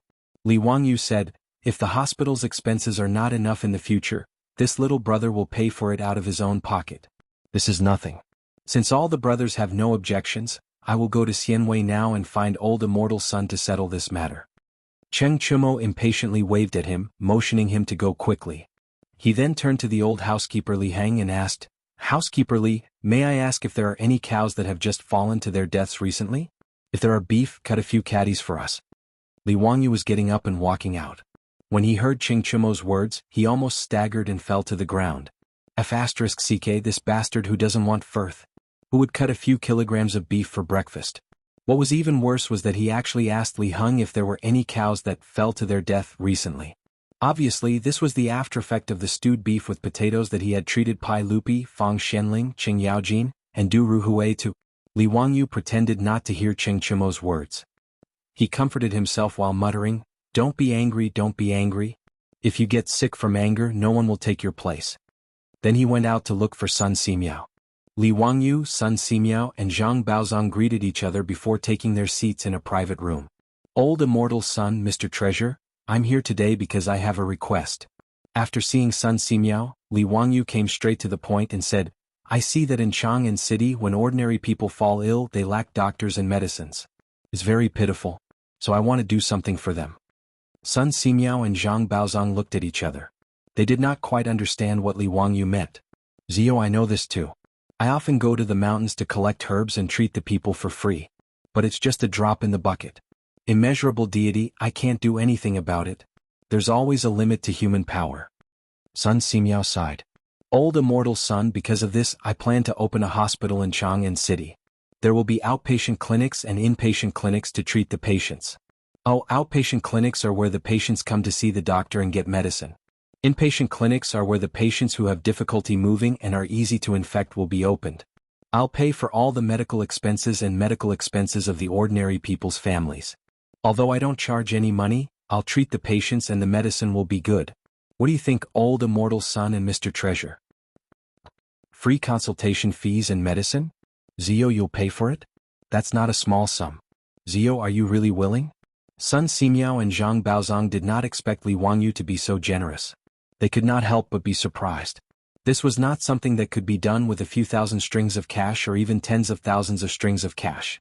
They estimated that the hospital would have to spend hundreds of thousands of strings of cash or even more every year. Li Wangyu smiled and said, I won't hide it from you, old immortal son and Mr. Treasure. Do you know about the Wangyu Charity Hall in Chang'an City? I'll donate all the earnings from the toilets in Chang'an City. It's a charity hall led by Empress Zhang's son. Now the charity hall earns up to 200,000 strings of cash every year. It won't be a problem to use part of it to set up this hospital. Sun Simiao and Zhang Baozong were impressed by Li Wangyu's generosity. They looked at each other and nodded in approval. Zhang Baozong stroked his beard and said, County Count who is indeed extraordinary. I've wronged you. Since County Count who is willing to set up this hospital, I don't have any other abilities, but my medical skills are not bad. If you need my help, County Count who only has to ask. Sun Simiao said, Zio, if you're really willing to pay for the medicine for the people of Chang'an City, I'm naturally willing to help. However, I haven't been in the secular world for a long time and am unable to manage a hospital. Why don't I let Baozong manage it? If you have any difficult or complicated illnesses, you can come find me. Li Wangyu hurriedly looked at Zhang Baozong and said, If Mr. Treasure doesn't mind, why don't you take the position of director of the hospital? Zhang Baozong smiled and said, If County Count who trusts me, I'll cooperate. Li Wangyu said, With Mr. Treasure taking charge, there naturally won't be any problems. However, the scale of the hospital I plan to set up is not small. When the time comes, I'll have to ask old immortal son and Mr. Treasure to send some of your disciples to the hospital. Of course, no problem. Sun Simiao and Zhang Baozong both nodded in agreement. After the three of them discussed the details of setting up the hospital, Li Wangyu proposed that Sun Simiao send a few of his disciples with good medical skills to help out with the charity's preparations to go to Chang'an City's Ping'an City and Yongyang City's Fangyi City. Of course, Sun Simiao would not refuse. He immediately had the little Taoist boy in the temple call for a few disciples and had them follow Li Wangyu to Chang'an City. Li Wangyu led Sun Simiao's disciples and grand disciples to meet up with the foppish young masters. Then they rode towards Chang'an City. Since Cheng Chumo and the foppish young masters wanted to do good deeds, Chang'an City naturally had to cooperate. When they arrived at Yongyang City's Fangyi City, the bailiffs of Chang'an City who came to maintain order were already waiting there. The Li Zheng of Yongyang City was also waiting there respectfully. What made Li Wangyu speechless was that Cui Zhua, the county magistrate of Chang'an City, was also waiting at the entrance of Yongyang City's Fangyi City. Li Wangyu did not know that in this period of time, Wangyu's charity hall had become famous in Chang'an City. Empress Zhang's son personally took the lead. Duke Zheng, Duke Lai, Duke Lu, and the other young masters of the Duke's manors were personally in charge. Chang'an City and Wanyan City naturally had to cooperate fully with Wangyu's charity hall. Cui Zhua and Lu Dehang were not fools. As the two county magistrates of Chang'an City, how could they let go of this opportunity to improve their reputation and flatter Chang'an City's Fangyi City? Knowing that a group of young masters were coming to Yongyang City and Ping'an City to give food and clothing, Cui Zhua did not even care about his official duties. He personally came to Yongyang City to wait. He was prepared to accompany the playboys to help the poor. Today, the clothes and food used to help the people of the two cities would naturally be delivered by the charity hall steward. These things did not need the playboys to personally take care of. When Cui Zhua saw that Li Wangyu had also come today, he quickly went forward to greet him. Greetings to the county magistrate. Today the county magistrate has actually come to Yongyang City to help the poor. I'm very impressed. Thank you for your trouble, Ming House. Li Wangyu politely returned the greeting. Looking at the young man smiling at him, Cui Zhua could not help but feel a little absent-minded. The scene when he first met Li Wangyu outside Dingzhou village was still vivid in his mind. Who would have thought that this young man who was chased out of the clan by the Li clan of Hu County, would become the county magistrate of the founding dynasty within a year, a level 4 official. And he was still the level 6 county magistrate of Chang and City. Chuizhua could not help but feel that he had lived for so long in vain. Chapter 707. Let's not talk about Chuizhua, the county magistrate of Chang'an County. Li Wangyu and the foppish sons were carefully escorted by the Li Zheng of Yongyang Lane. Behind them were several carriages piled with grain sacks, salt, clothes and other supplies. Whether it was in the future or the Tang dynasty, Li Wangyu had never personally done such a thing to help the poor. He had seen a lot of it on television in the future. The general idea was to distribute the food and other supplies to each household and then say a few words of comfort. Actually, Li Wangyu did not agree with this method of giving people fish to feed the poor.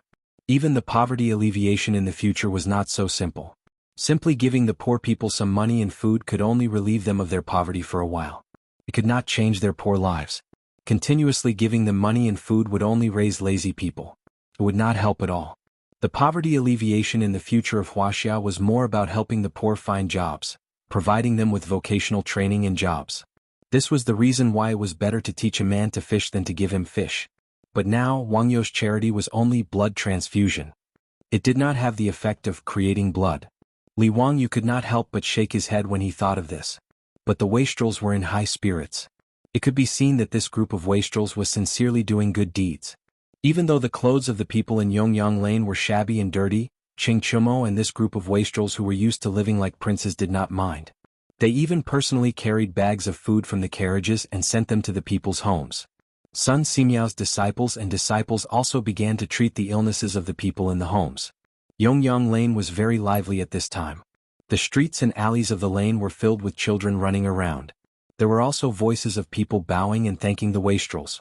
There were even some who were so excited that they directly knelt down in front of the wastrels and knocked their heads against the stone slabs. This scene fell into Li Wangyu's eyes, but he was silent. Fang Yai had just personally delivered the food to the two families and was sweating profusely. However, it could be seen that he was in an extremely good mood at the moment. Not only was Fang Yai like this, but Ching Chuamo and the others were also like this. Amidst the constant thanks and gratefulness of the common people in the square, the debauches were all flushed with excitement, their spirits high. Li Wangyu now understood why the silk pants were so concerned about doing good deeds. This group of playboys used to run amok in Chang'an City. Although they were not as bastards as Wang Ziqiao and Zheng Konghua, they often caused trouble and fought. They were full of playboys. The commoners feared them, but they did not have any respect for them. Since this group of playboys began to run the Wangyu Charity Hall and learned how to be kind to the young, the elderly, the poor, and the sick in Chang'an City, they naturally won the heartfelt respect and gratitude of the people. To put it bluntly, it was a sense of satisfaction that they had never felt before. Li Wangyu naturally knew that Cheng Chuamo and the others were not saints. Their ability to do good deeds was also for the sake of reputation, and they had a strong utilitarian heart. But just like what he said to Pai Lupi in Dingzhou village, Zilu receives cows, doing good deeds with a utilitarian heart was not a problem, and should even be encouraged. He just felt that the way the silk pants did good deeds was not appropriate. Fang Yai strode back to the carriage, picked up the water bag and gulped down a few mouthfuls of water. He wiped the water stains on his lower lip and the sweat on his forehead, and then slapped Li Wangyu's shoulder heavily. Ha Zio, your decision to run the charity hall that day was indeed very correct. Doing good deeds and helping the poor really makes one feel happy. The silk pants at this time also leaned against the carriage and took water to drink. It was obvious that everyone had put in a lot of effort. Ching Chuamo pointed at Li Wangyu and scolded with a smile, "That rascal, Zio really knows how to be lazy. We are all sweating, but this rascal is actually hiding on the side to watch the fun." That's true, this rascal really is very tired. It was Du He who was more careful and saw that Li Wangyu did not seem to be in a good mood. She could not help but say, "Zio, why don't I see a smile? Could it be that you are distressed about the copper coins that you spent?" Du He's words were naturally a joke, but she just wanted to tease Li Wangyu to make him happy. Li Wangyu looked at the silk pants and then looked at the smiling people in the square, but did not know how to answer. However, on second thought he remembered a joke he had seen in the future. He said to the silk pants, "Brothers, I thought of a joke. Are you interested?" "Oh, what joke? Let's hear it." It was said that in a certain place, there was a man who was famous for being charitable. Every day when he went out, he would meet a beggar and he would give the beggar 10 copper coins. It was like this every day. A year later, one day the man went out and met a beggar. He only gave 1 copper coin. So the beggar asked him why he only gave 1 copper coin today. The man replied that he was married, and needed to support his wife and children. Who knew that the beggar would fly into a rage and actually slap the man and angrily scolded, "How can you use my money to support your wife and children?" After Li Wangyu finished his joke, the silk pants did not laugh and looked at each other suspiciously. Cheng Chumo, Yuchi Baolin and a few others with fiery tempers immediately scolded, "What kind of nonsense is this? That beggar is so unreasonable, how did it become his money? This kind of beggar should be arrested and thrown into prison, and the heaviest punishment is 50 strokes. If I meet this kind of beggar, I will definitely beat him." Chai Lingwu, Du He and the others could hear the hidden meaning in Li Wangyu's joke, and could not help but frown. After a long time, Chai Lingwu asked uncertainly, "Zio, do you mean that what we are doing now is the same as that man? It can't be, right? The common people are mostly simple, how can they be as shameless as that beggar?" Du He turned her head to look at the smiling common people, and asked with uncertainty. Li Wangyu said, "Brothers, as the saying goes, if you raise the rice you'll be grateful, but if you don't, you'll be hated. If one is used to being helped and given, they will openly ask for more from you." His words moved the group of silk pants. After thinking about it carefully, they felt that it made some sense. Cheng Chumo muttered unhappily, "Zio, it was you who said that you wanted to set up a charity hall. Why are you the one pouring cold water on us now? Are you not going to help the poor anymore?" Li Wangyu smiled and said, "Brother Chumo, you misunderstood my meaning. This kindness to the young, to the old, to the poor, to the poor, to the sick, naturally still needs to continue. Otherwise there is no meaning in setting up a charity hall. I just feel that we should think of a way to let these common people have the ability to earn more copper coins themselves, and not rely on our charity. Of course, for the old, young, sick and disabled it is a different matter. Regularly giving them some money and food is something that should be done." The silk pants pondered for a while and nodded. Zio's words are reasonable. The common people in the south of the city have a hard life, but relying on us to give them some copper coins to eat is not a long-term solution. Zio, you have many ideas. Tell us, how can we help these common people find a livelihood? Seeing that the silk pants threw the difficult problem back at him, Li Wangyu was also depressed. In such a short time, how could he think of a good idea? Chapter 708. Li Wangyu really didn't know how to help these poor people in Chang, and make a living. Poverty alleviation in later generations was supported by a huge amount of government data, and targeted re-employment training for the poor to help them find suitable jobs. However, these people in the Tang dynasty were illiterate, and the only thing they could do was labor. Even so, most of the people in the south of the city could only farm a few acres of land in the inner square and occasionally find some odd jobs to earn some copper coins. It was not that there were no jobs for them in Chang'an. As the most prosperous and populated city in the world today, it actually required a lot of labor, whether it was the shops in the east and west markets or the caravans that shuttled back and forth in Chang, and every day. However, in the Tang dynasty, it was not easy for these people to find a job or hire people in the shops. There was no other reason, no other information. In the Tang dynasty, there were number 58 cities, gathering websites, recruitment websites, direct recruitment websites and so on. Even powerful people like Jiang Zia and Zhuge Liang had to find willing people to take the bait to find a job, let alone these ordinary people. It was not easy for the merchants in Chang, and to find people. Most of them had to ask the middlemen of the broker house to help introduce them. And the people who were introduced may not be suitable. There was no situation like in later generations, where hundreds or thousands of people competed for a job with a recruitment advertisement. Li Wangyu felt that he should have thought of this. He had heard his beautiful boss complain many times that it was really difficult to recruit people for her family's businesses. Thinking of this and looking at the Dazhao baseball field not far away, Li Wangyu couldn't help laughing. He stretched out his hand and snapped his fingers. "Brothers, I have an idea." Hearing this, the playboys looked sideways. "Zio, what's the idea? Tell us." Li Wangyu pointed to the Dazhao baseball field and said with a smile, "The idea lies in the baseball field." The playboys were stunned and then shook their heads. "How many people can you use in your baseball field?" "It's just more than 100 people." "Zio, don't joke."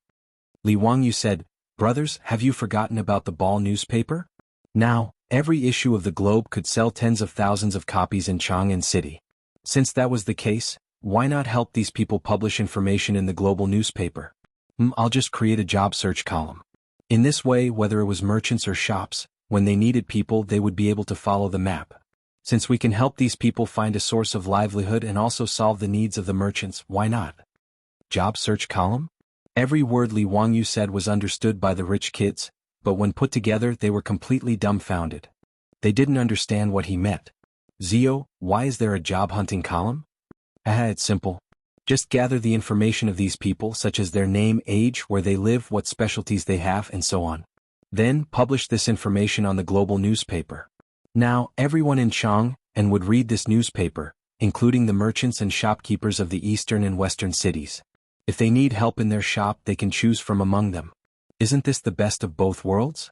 When the silk pants heard this, they more or less understood what Li Wangyu meant. He pondered for a moment but shook her head. No. Zio, do you know that there are tens of thousands of people in the southern part of the city? How can a small globe publish all of them? Li Wangyu was stunned. This seemed to be a problem.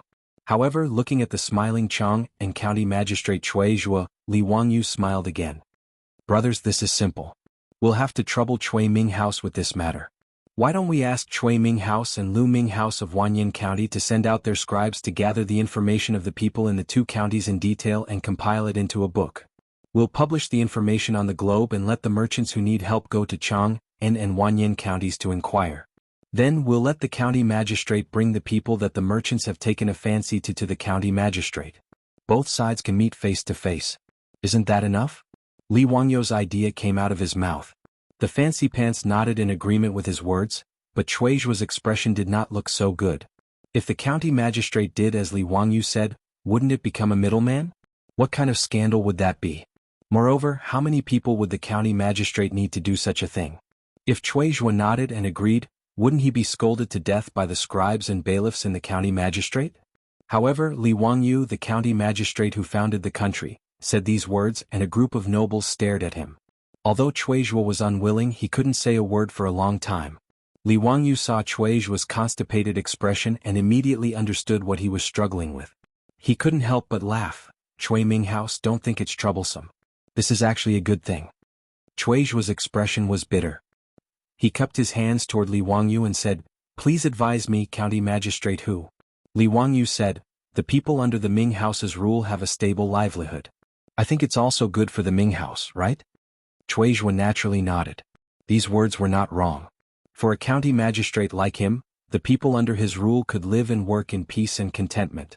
Whether it was his political achievements or his reputation, it was a good thing. I naturally understand what county magistrate who is saying.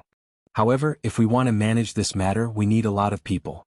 I'm afraid that the bailiffs and scribes in the county magistrate will have many complaints. Li Wangyu said, The county magistrate can make a lot of money from this matter. I think it should be enough to dispel the people in the county magistrate's complaints. Cui Zhuo couldn't help but ask curiously, What are the benefits? Please advise me, county magistrate who? Li Wangyu said, Simple, collect money. Collect money? Cui Zhuo and the other playboys were all confused. Yes, collect money. Since the middlemen can collect money, why can't the county magistrate take money? The county magistrate has calculated the data. If the merchants want to hire people, they naturally have to pay. The Cui Ming House can collect copper coins from the merchants based on the number of people they hire. For example, for every person the merchants hire through the county magistrate, they will give the county magistrate 500 copper coins. Although this is not a lot, many little drops make a mickle. Under the rule of the Ming House in Chang, there are tens of thousands of poor people.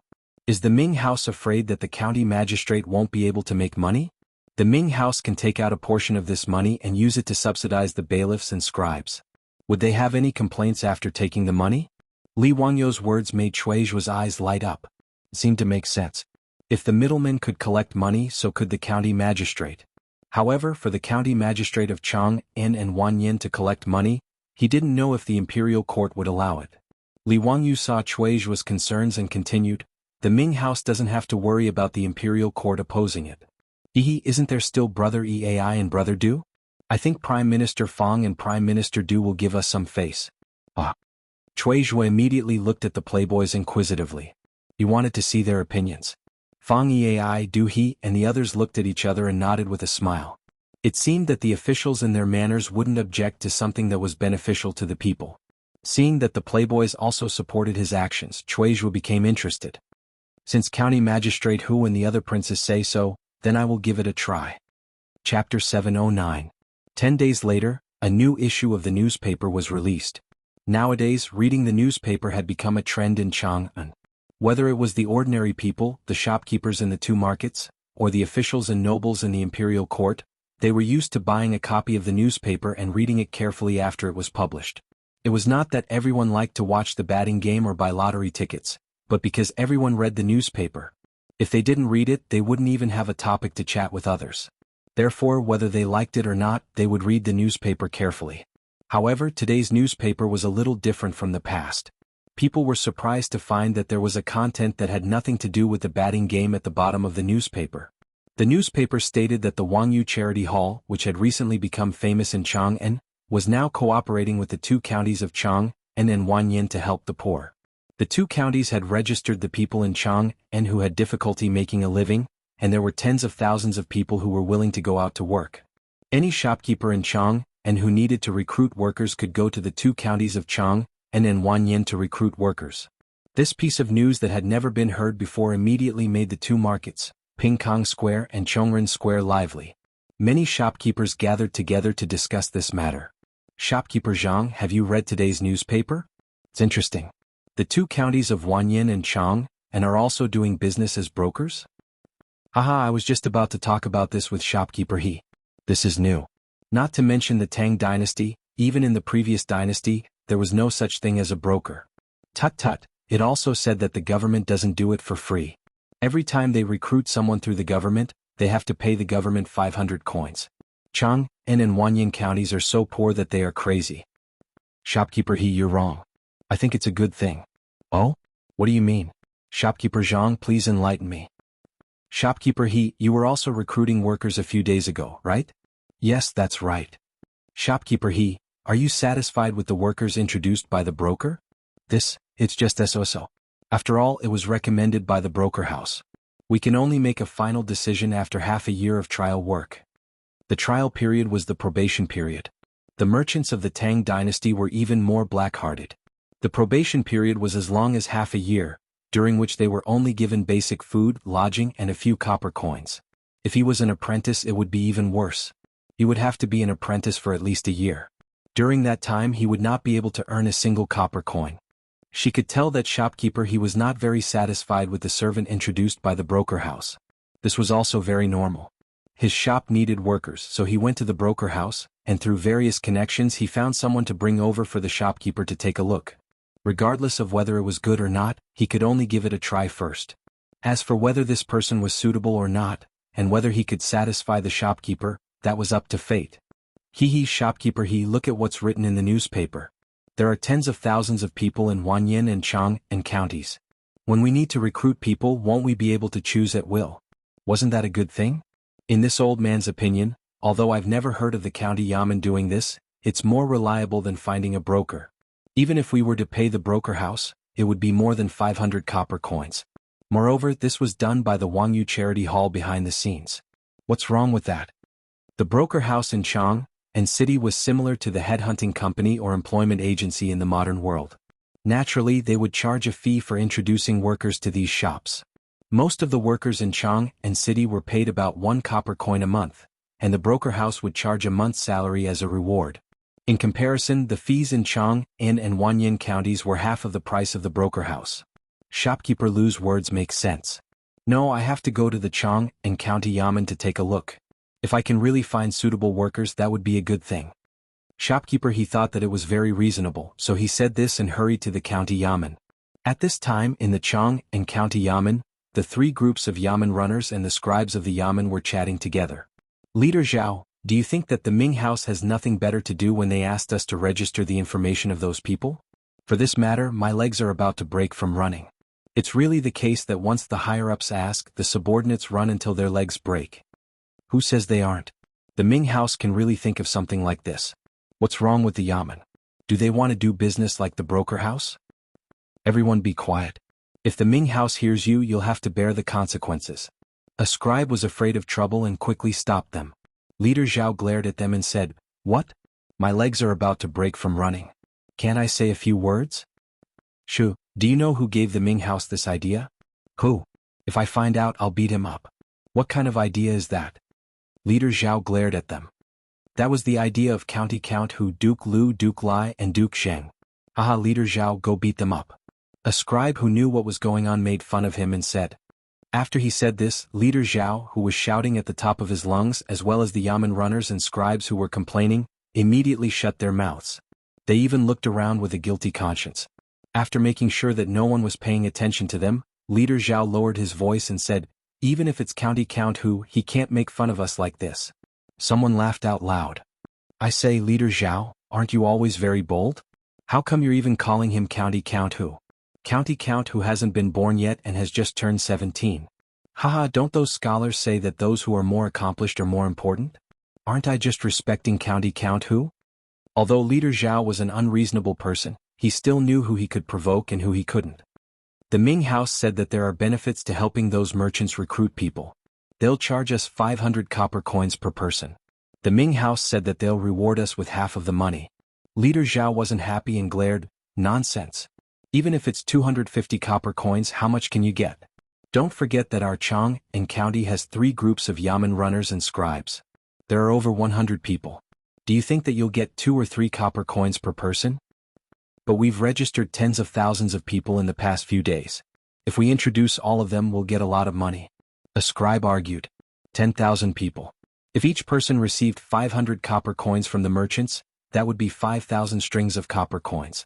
If half of the money was given to the Yamen runners and scribes, each person would get around 20 strings of copper coins. This wasn't a small amount. It was equivalent to a year's salary for the Yamen runners and scribes. Leader Zhao's face was filled with disdain. "Come on, you believe that? The Yamen has a lot of information about the people, but it's not enough to introduce them. This county government isn't a broker house. How can there be so many merchants coming to the county government to recruit people? If you don't believe me, let's make a bet. If 10 merchants come to the county government to recruit people within a month, I'll lose and bark like a dog. How about that?" "Okay, it's a deal." While the crowd was chatting, the Yamen runner who was on duty outside the Yamen rushed into the county Yamen. "Quick, quick, someone's here." Leader Zhao slapped him on the head. "What nonsense are you talking about? More people are here. What's going on?" "People, there are a lot of people outside the Yamen. There are hundreds of people. They're all merchants from Chang'an. They want to recruit people." The Yamen runner was out of breath and quickly answered. Leader Zhao's face changed when he heard this. He quickly led the Yamen runners and scribes outside. Outside the county government of Chang'an County, there were hundreds of merchants wearing all kinds of silk and satin gathered. Leader Zhao was stunned and asked, "Why have you come to the county government?" "Thank you. We're here to recruit people. Where can we do it?" "Yes, I want to recruit 3 workers in my shop. Where can I recruit them?" "The newspaper said that Chang and county can recruit people. Is that true?" Leader Zhao was stunned for a while. Then he turned his stiff neck and looked at the person who made the bet with him. Woof, woof, woof. Chapter 710. Shopkeeper Ren of the Renji Saddle Shop in Shi City had also been worrying about the recruitment of shop assistants and apprentices. Ever since he won the lottery, the business of the saddle shop was getting better and better. However, he was lacking in manpower. Shopkeeper Ren had already asked the broker to help him find suitable workers. However, he was not satisfied with the few people sent by the broker. After all, he wanted to find skilled workers. How could he find them in such a short time? Shopkeeper Ren naturally saw the news in the Chio newspaper. After seeing the news, Shopkeeper Ren was overjoyed. He immediately left the shop and rushed to the Chang and County Yamen. However, when Shopkeeper Ren arrived at the Chang and County Yamen, he was shocked to find that the Yamen, which was usually quiet, was as busy as a market. Noda's Yamen was filled with merchants who came to recruit workers. Some merchants who were familiar with each other greeted each other loudly and asked how many people they were going to recruit today. It was very lively. Fortunately, this was the Chang and County Yamen and there was no shortage of Yamen runners to maintain order. Under the urging of the Yamen runners, the merchants lined up and went to the Yamen runners to register what kind of people they needed and how many people they needed.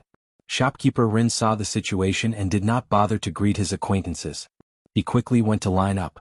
Cui Zhua, the Chang and County magistrate, did not expect that the Chio newspaper would attract so many merchants. He was also shocked when he received the report from the Yamen runners. He ordered people to summon all the scribes in the county Yamen to greet the merchants, register them and inquire about them.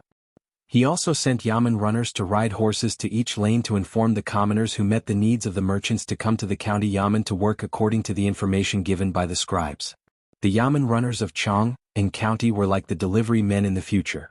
They were constantly going back and forth between the yamen and each square. However, no one complained now. Even a fool could see that Chang and county was going to make a lot of money. The yamen runners would also get a share of the rewards. After dealing with the matters in the yamen, Chuizhua hurriedly sent someone to deliver a letter to the rich playboys. Chuizhua was clear about this matter. Although he and Lu Dehang were the two county magistrates who did the hard work, the Wangyu Charity Hall deserved the credit. However, the benefits that he and Lu Dehang received were real. Not to mention the merits of governing. Even if the people had a stable livelihood, it would be of great benefit to him as the county magistrate of Chang and county. Chuizhua looked at the bustling scene in the county government office and admired Li Wangyu to the extreme. Chuizhua couldn't help but sigh with emotion when a random idea had such an effect. The same thing happened in the county office of Wanyan County. The scene of the two counties in Chang, and that had lasted for 10,000 years, had even spread throughout the city. The Tangs had never seen any job fairs, much less hundreds of merchants running to the county yamen to recruit workers. As a result, countless people who were bored and wanted to watch the fun also rushed to Chang and Wanyan counties to join in the fun. The Changshu Square and Shenyang Square, where Chang and Wanyan counties were located, were crowded. It was even livelier than during the Lantern Festival. Today's job fairs in the two counties were obviously successful. Many merchants, including shopkeeper Ren, had found suitable workers. In just one day, more than 1,000 people in Chang and Wanyan counties had found jobs. In the eyes of the Tangs, this was simply a legend. For this reason, even the big shots like Fang Xianling and Du Ruhui solemnly submitted a memorial to Pai Lupi the next day in the Chang and imperial court to commend the two county magistrates, Chuizhua and Lu Dehang. Wangyu Charity Hall also became famous in the hearts of the people because of this. In addition to the merchants who were stomping their feet and cursing in the streets, nearly 1 million people in Chang and almost praised Li Wangyu and the rich playboys to the skies. In this regard, the rich playboys naturally became more excited and more diligent in managing the affairs of the charity hall. Li Wangyu didn't feel very happy. Since the day he and the rich playboys went to Yongyang and Heping Square to help the poor, he had been thinking about something and frowning every day. Seeing him like this, the beautiful boss couldn't help but be curious. "Wangyu, why have you been so worried recently? What are you thinking about?" Li Wangyu sighed deeply and pulled the beautiful boss to sit beside him. "Changqing, recently I've been thinking about why God sent us back to the Tang dynasty." The beautiful boss seemed to understand his meaning, but she didn't say anything. She just quietly looked at the little man in front of her and waited for him to continue. "In fact, when I first came to the Tang dynasty, I'm not afraid of being laughed at by you. My idea was very simple. I just wanted to be a small landlord. My family had good land, thousands of beautiful concubines." When he said this, he felt a pain in his waist. Li Wangyu knew that he had said something wrong and hurriedly begged for mercy. It hurts. I was wrong. I was just thinking about it." "Humph, pig trotter, don't even think about it," the beautiful boss said angrily. Li Wangyu quickly grabbed her soft hand and gently stroked it. He continued to say, Yes, I don't want to. Listen to me and don't interrupt me. I originally just wanted to live a leisurely life in the Tang dynasty. I didn't have to worry about food and clothing. I really didn't have any ideals or ambitions. You see, I can't be like those pig trotters in time travel novels and usurp the throne. I can't deal with that old manly Shimin." He laughed self-deprecatingly. "Changqing, you also know that I'm not an engineering student. I'm just a bad student. I don't even know how to make steel, let alone make a steam engine in the Tang dynasty. So, I can't start an industrial revolution, right? The Tang dynasty is so powerful. You and I both know the following history. The rule of Jingguan, the prosperous Tang dynasty. As for the Inlushan rebellion, there's still more than 100 years. I guess no matter how hard I work, I won't be able to live until then. It has nothing to do with us." Li Wangyu stood up and paced back and forth with a slightly irritated mood. "Changqing, you see, we have money and a house now, but I'm confused and don't know what to do next. Do I really have to live like this in the Tang dynasty for the rest of my life? It's ironic. In my previous life, I envied those rich second generations the most. I thought that they didn't have to do anything every day and were happy to indulge in wine and women. But now that my soul has traveled to the Tang dynasty and I've become a rich first generation, I don't seem to be so happy. Originally, I wanted to do something for the Tang dynasty, so I spent money to do good deeds, thinking that at least I could change the fate of some people. But this time, after going to help the poor with Ching Chumo and the others, I felt that even if I gave the people some money and food and helped them find a job, it didn't seem to change anything. So I feel more and more irritated. The beautiful boss naturally understood Li Wangyu's thoughts. To put it simply, he couldn't find a goal in life. She didn't know how to enlighten Li Wangyu. After all, even she was still confused. The two looked at each other speechlessly. Su Changqing suddenly burst out laughing. "Hey, pig trotter, don't you think we're a bit pretentious?" Li Wangyu was stunned, and then he also laughed.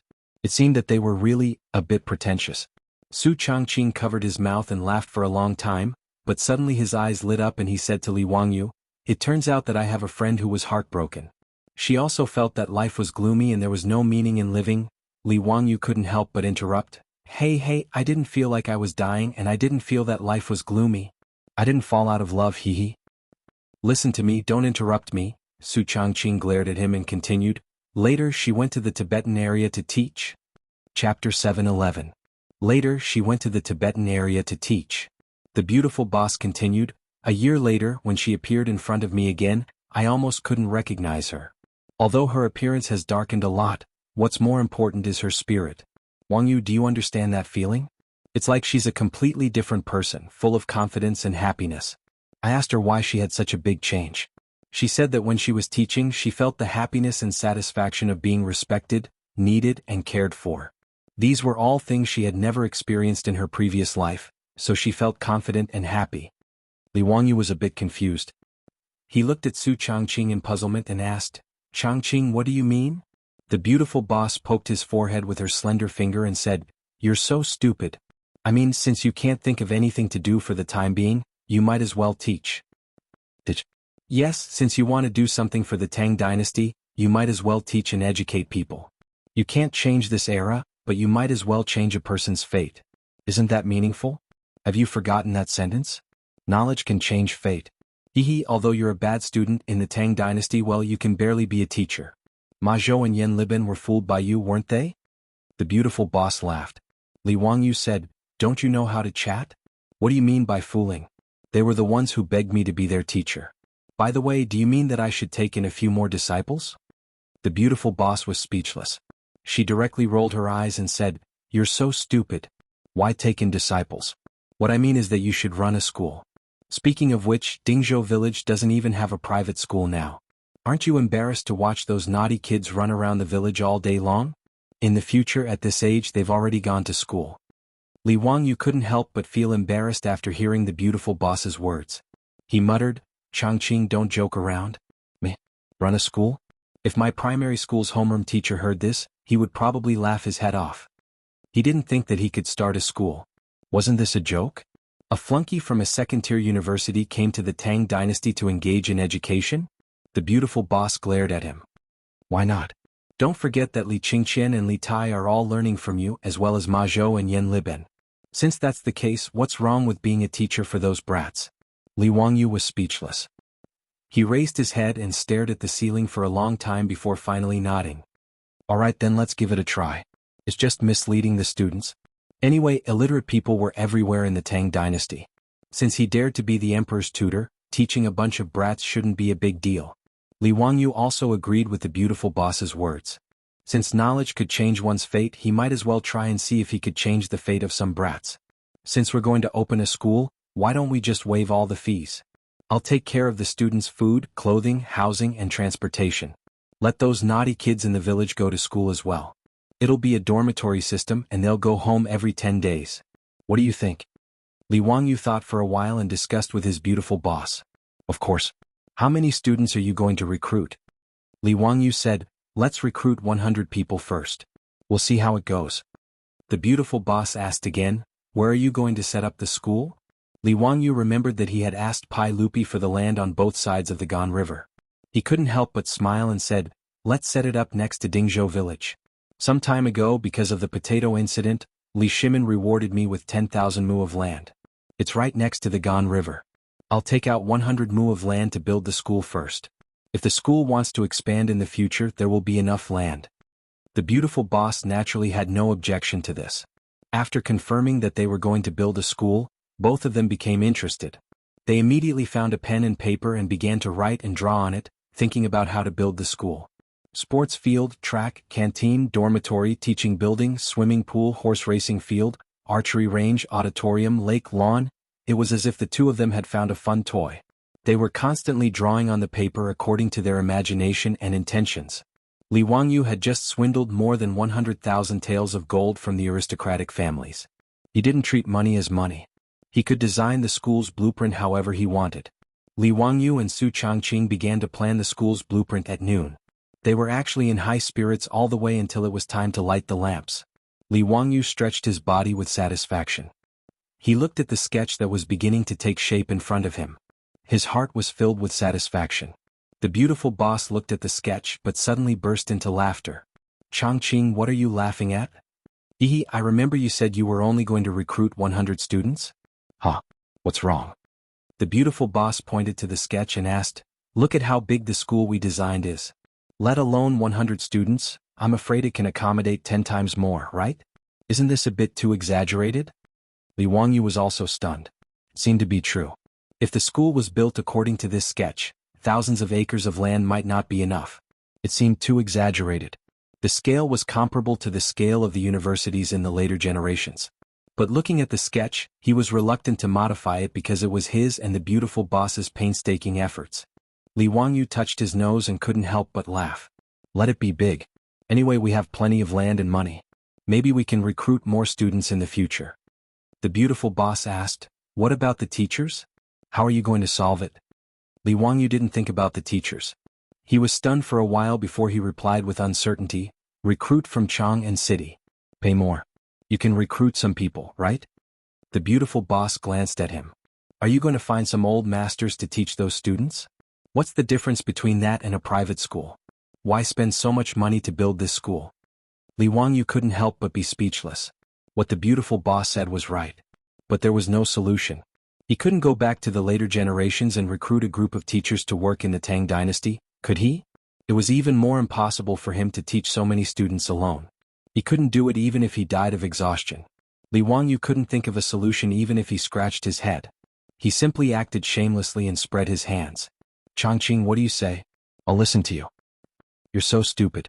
You see, the spring imperial examination is just around the corner. There are so many scholars in Chang'an City. These people can't all pass the examination, right? Li Wangyu nodded. Of course. Although the Tang dynasty's imperial examination wasn't as crazy as the Ming and Qing dynasties, only 30 to 40% could pass the examination. You mean I should recruit those students who failed to pass the examination to be teachers? But aren't they the same? Do you expect these scholars to teach the students we imagined? The beautiful boss laughed. Have you forgotten what was the first thing you did when you just graduated from university? Huh. What was it? Li Wangyu was at a loss. Then he realized. You mean the vocational training before the job? Bingo, congratulations. You got it right. Chapter 7:12. Before Li Wangyu could complete his plan for the construction of the school, he was summoned to Chang and City by the palace eunuch sent by Pai Lupi. The reason was that the imperial examination in the third year of Jingguan had begun. Originally, the imperial examination in spring had nothing to do with Li Wangyu. However, he had been rude and had shown off the imperial examination system in front of Pai Lupi, Fang Xianling, and Du Ruhui. What he had said, such as copying the names, sealing the examination room, searching for smugglers, and forbidding the examiners and assistants from contacting the outside world during the examination, made Pai Lupi and Fang Xianling take his words as the golden rule. It couldn't be helped. Who asked the imperial examination to not be a very strict thing during the early Tang dynasty? Because the examination was not copied and the names were not covered, the examinees could even write their names on the examination paper. The fairness of the examination could be imagined. As for the internal ranking of the examination paper, there were countless cases. The most famous one in history was Wang Wei, a poet in the early Tang dynasty. When Wang Wei participated in the imperial examination and won the first place, he relied on the merit of the examination paper. Therefore, in the early Tang dynasty, the imperial examination was actually a test of connections and connections. As long as the connections were strong, there was no one who could not pass the imperial examination. Among them, the biggest beneficiaries were the aristocratic families.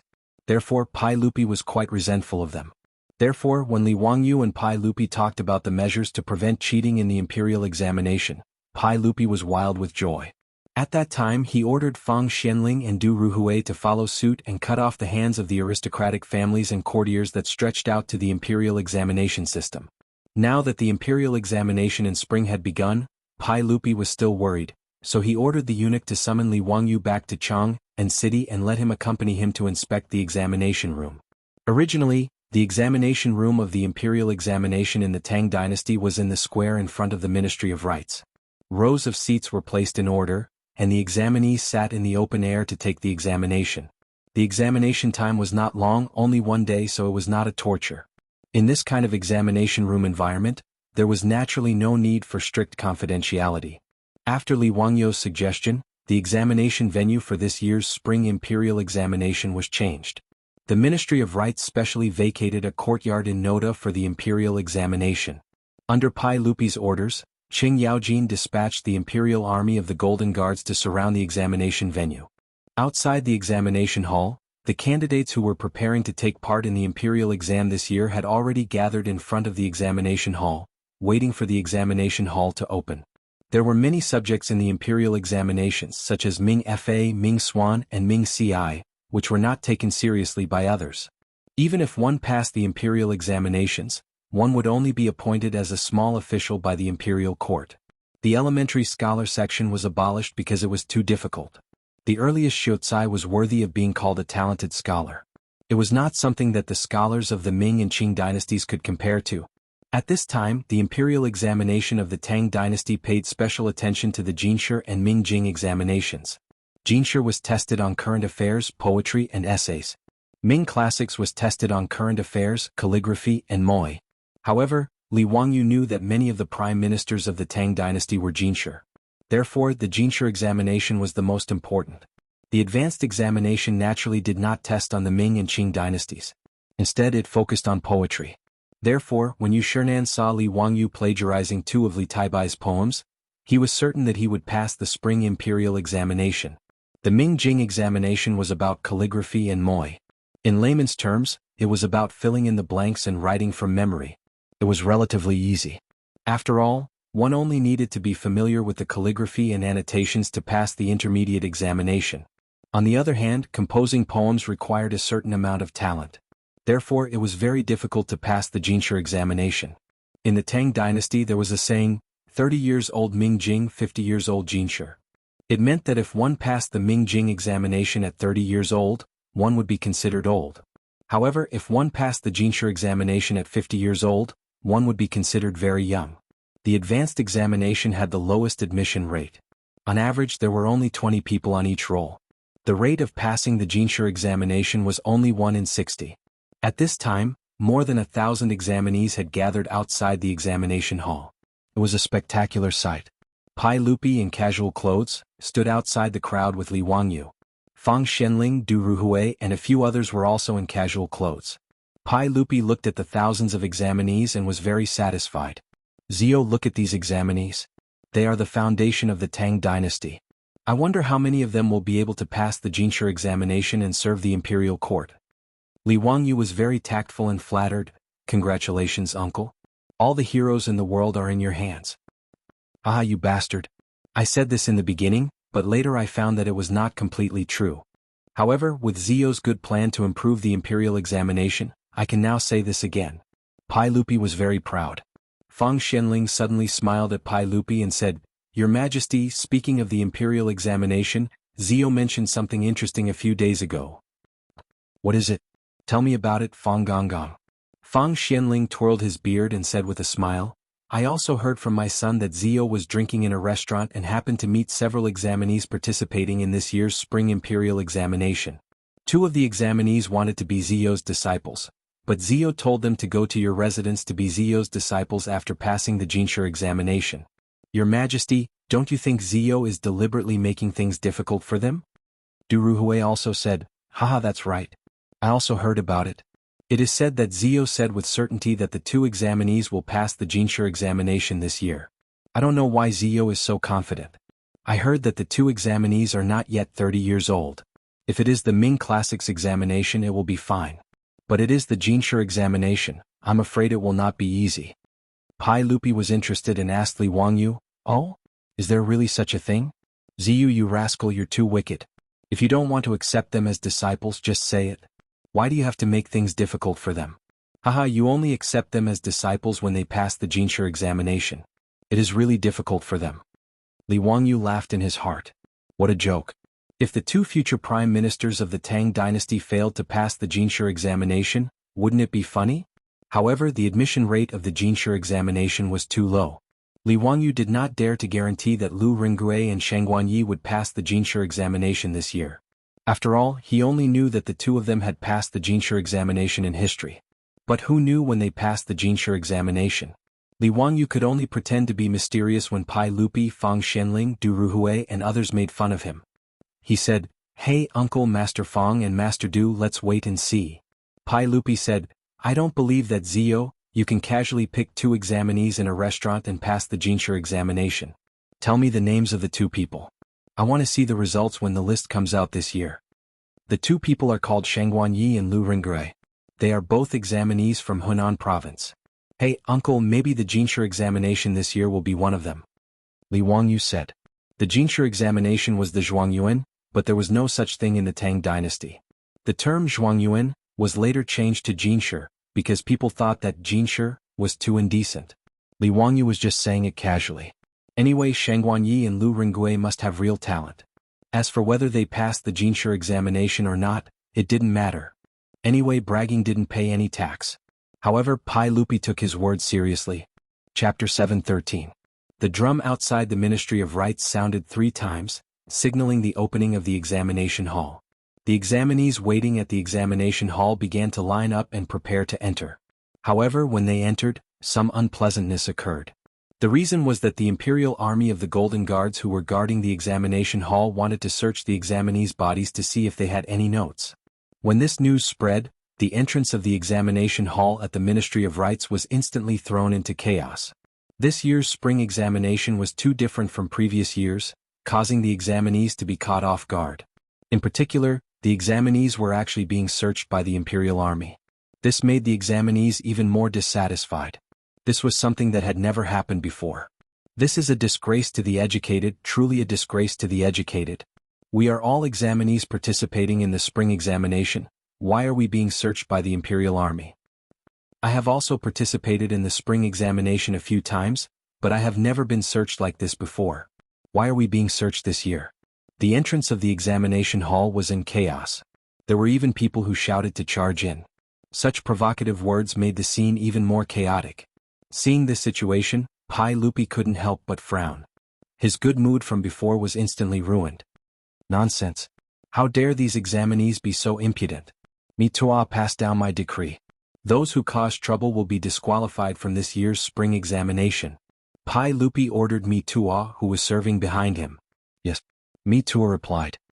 He turned around and prepared to pass down the decree to the Imperial Army, but he was stopped by Li Wangyu. Uncle, let's give them a chance. These rules have just been implemented this year.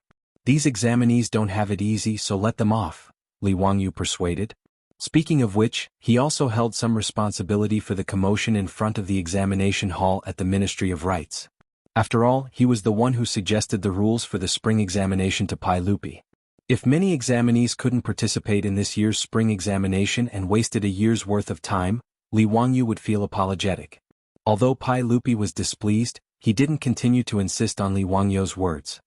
Since you are pleading for the examinees, I will let them off this time. But now that things have turned out like this, what kind of scandal is this? Li Wangyu could only brace himself and say, let me persuade them. Pai Lupi nodded slightly in agreement. With Pai Lupi's permission, Li Wangyu quickly walked towards the entrance of the Ministry of Rites.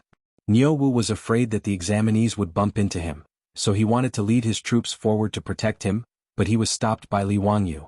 At this time it was better not to add fuel to the fire. If he led a group of troops to appear, it would be easy to make the examinees feel disgusted. Anyway, they were just some weak scholars. There was nothing to worry about. Li Wangyu squeezed through the crowd and walked to the entrance of the examination hall in 2 or 3 steps. Leading a group of golden guards to guard the entrance of the examination hall, the one who was currently arguing with the impulsive examinees was a lieutenant of the golden guards.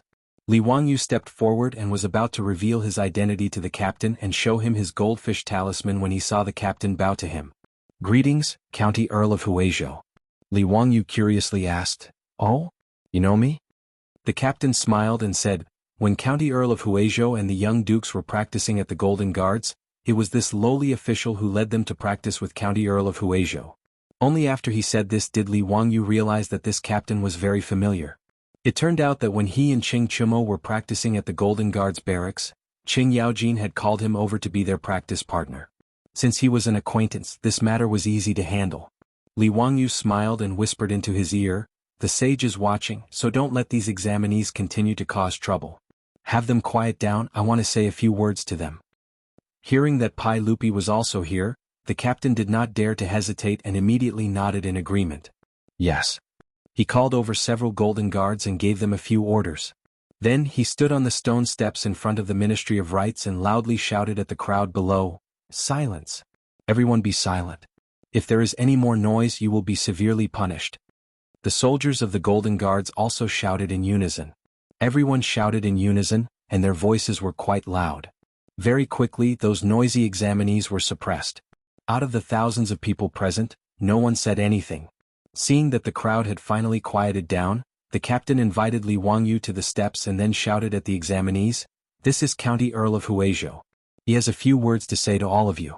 All living beings must be silent." When the captain's words reached the ears of the examinees below, they naturally caused a buzz of discussion. How could these examinees not know who Li Wangyu was? They were all examinees participating in the advancement examination, so poetry was the most important thing to them. And in Chang'an, who did not know that County Earl of Huizhou, Li Wangyu, was the famous immortal poet? These examinees had carefully analyzed the poems that Li Wangyu had spread out countless times. The name Li Wangyu was a celestial figure in their hearts, an idol among idols.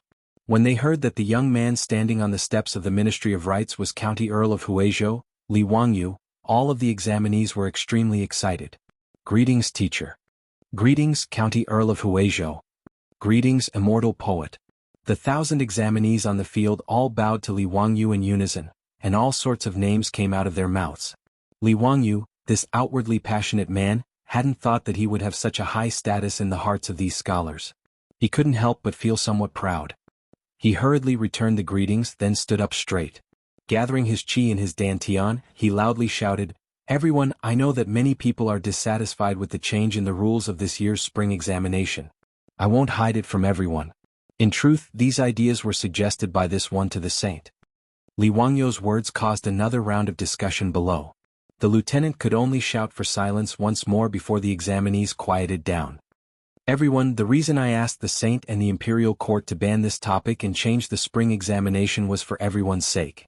In the past spring examinations, names were not masked, scrolls were not copied, and bodies were not searched. If someone cheated, wouldn't all of your years of hard work have been wasted by these black sheep? The imperial court selects scholars, and naturally selects the best of the best. How can we tolerate those who cheat for personal gain? Everyone, are you willing to let these cheaters ruin all of your years of hard work?" The examinees who had caused a ruckus earlier all fell silent after hearing Li Wangyu's words. The Grand Scholar examination was already extremely difficult, not to mention that there was a tendency to throw in papers. Of the 1,000 or so examinees present, how many of them truly had connections and backgrounds? The vast majority of the examinees naturally hoped for a fair chance to compete. They didn't want the spring examinations rankings to be decided before they even stepped into the examination grounds. "Teacher, we naturally don't want to. Teacher, we only want to rely on our years of hard work to become a grand scholar. We never thought of cheating." Count who, we were wrong. Li Wangyu was quite satisfied with the examinees' reactions. He continued, "Today, whoever incited the examinees to cause a ruckus must be the cheaters. Everyone open your eyes wide. Do not associate yourself with such people." After he finished speaking, the examinees who had been shouting insults all shut their mouths.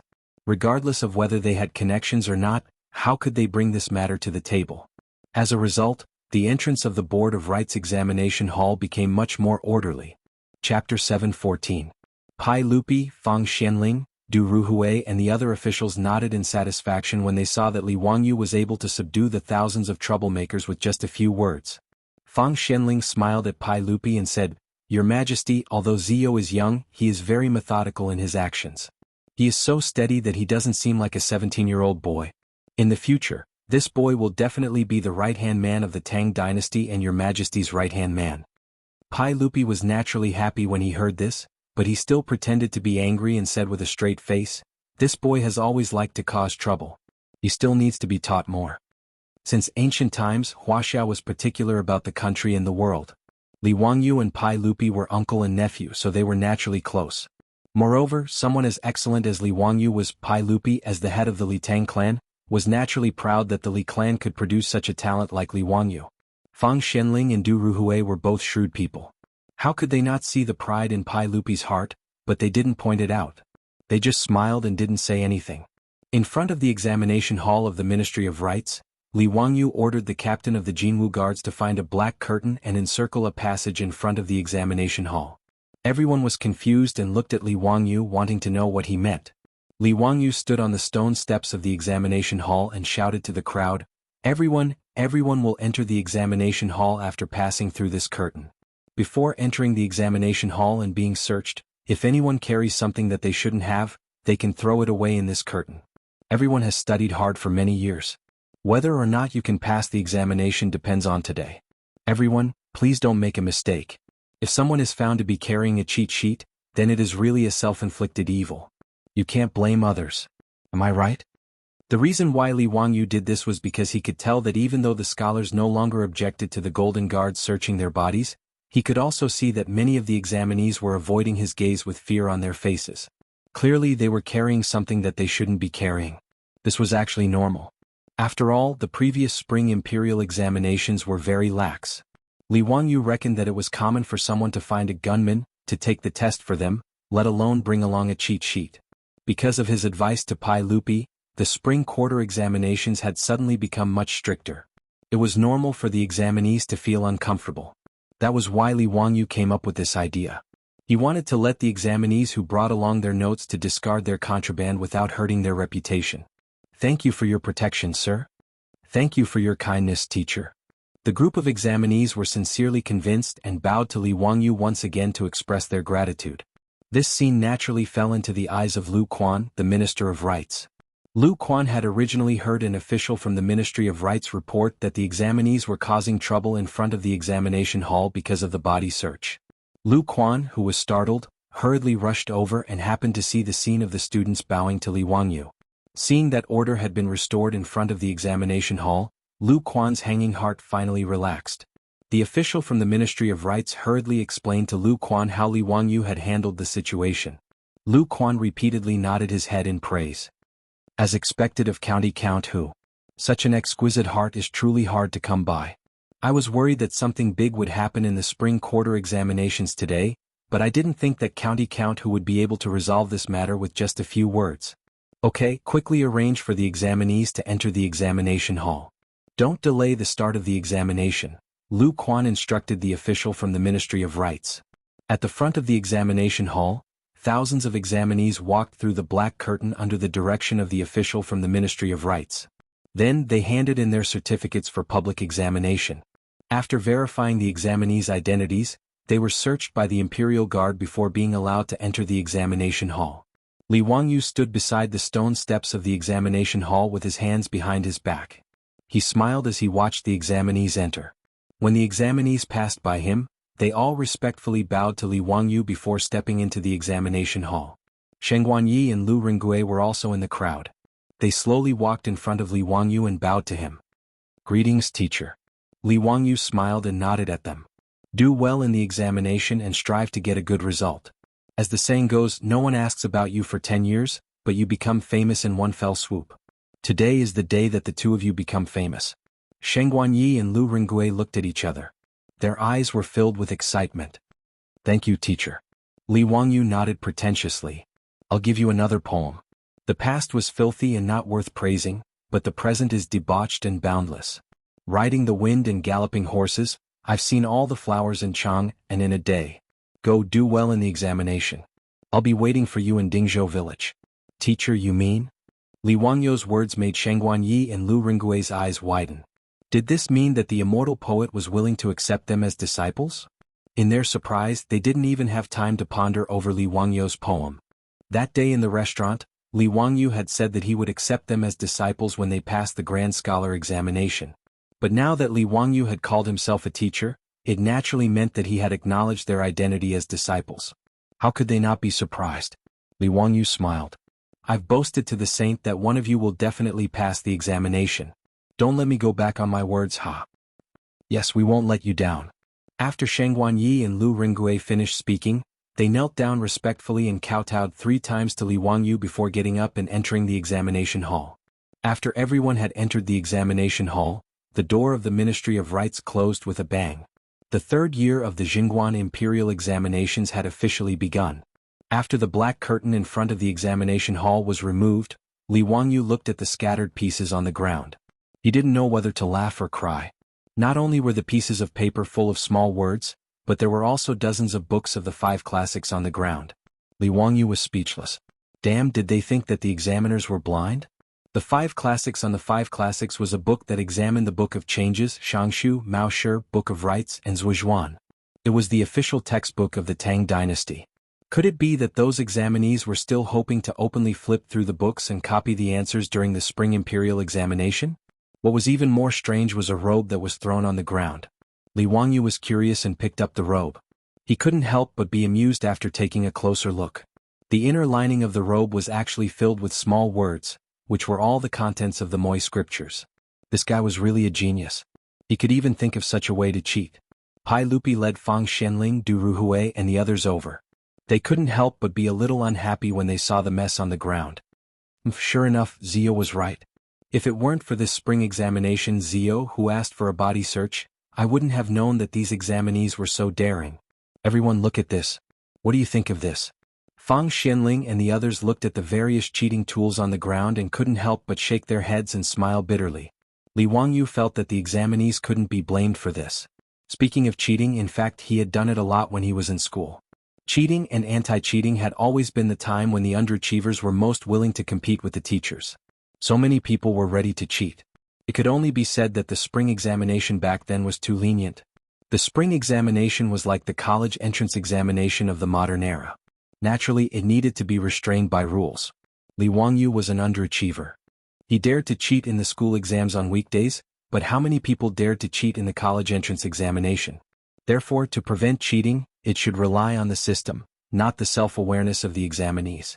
However, he couldn't refute Pai Lupi's words. He could only change the topic. Haha, speaking of the spring examination, I thought of a joke. Uncle, are you interested in hearing it? Chapter 7:15. Pai Lupi asked, what joke? Tell me about it. Hey, uncle, there are 4 joys and 4 sorrows in life. Do you know what they are? I don't know. Tell me about it. Li Wangyu smiled and said, the 4 joys of life are the sweet dew after a long sweat, meeting an old friend in a foreign land, the wedding night, and the nomination for the imperial examination. These 4 sentences came from the Southern Song Dynasty's poem of joy and disappointment. It was a very appropriate summary. Pai Lupi and Fang Xianling thought about it and nodded with a smile. Yes, these are indeed the 4 joys. What are the 4 sorrows? Du Ruhui said, is it a widow crying with her son, a general being captured by the enemy, losing the face of the Lord, and losing the support of the imperial examination? Li Wangyu shook his head. What Mr. Du said is sad, but it is not the 4 sorrows of life. Pai Lupi asked, then what are the 4 sorrows? Don't keep us in suspense. Li Wangyu coughed softly and said, there are 4 sorrows in life, a drop of sweet dew after a long drought, meeting an old friend in a foreign land, a creditor, on the wedding night, next door, on the imperial examination, the same name. After he finished speaking, Pai Lupi, Fang Xianling, and Du Ruhui were all stunned. Then everyone burst into laughter. Sure enough, these were the 4 sorrows of life. After a long drought, it finally rained, but it only rained a drop. Meeting an old friend in a foreign land, but meeting the creditor that you don't want to see the most. On the wedding night, it was the neighbor's family. The worst was when you got the imperial examination, you were happy for nothing. It was just the same name. Wasn't the most tragic thing in life to be happy for nothing? After Pai Lupi and the others figured it out, they laughed until tears came out. Zio, you bastard, you are too mischievous. Haha, interesting, interesting. Pai Lupi laughed. After being interrupted by Li Wangyu's words, Pai Lupi forgot about his unhappiness. Everyone chatted for a while before heading back to the examination hall of the Ministry of Rites. Pai Lupi planned to personally inspect today's examination. The entrance exam was divided into 3 subjects. First was the most basic, which was the scriptures. In other words, he had to fill in the blanks from memory. The standard answer was the fixed text of the 5 classics. Li Wangyu felt that the examinees who cheated in the scriptures exam and even tried to smuggle in scriptures were most likely the same as him in his previous life. After the basic examination, it was time for the essay examination, which was also the poetry examination. Composing an essay or a poem was the most difficult and important part of the advanced placement examination. Finally, there were 5 questions on current affairs policy. This was very similar to the civil service examination in the future. It was aimed at practical matters and required the examinees to come up with policy theories.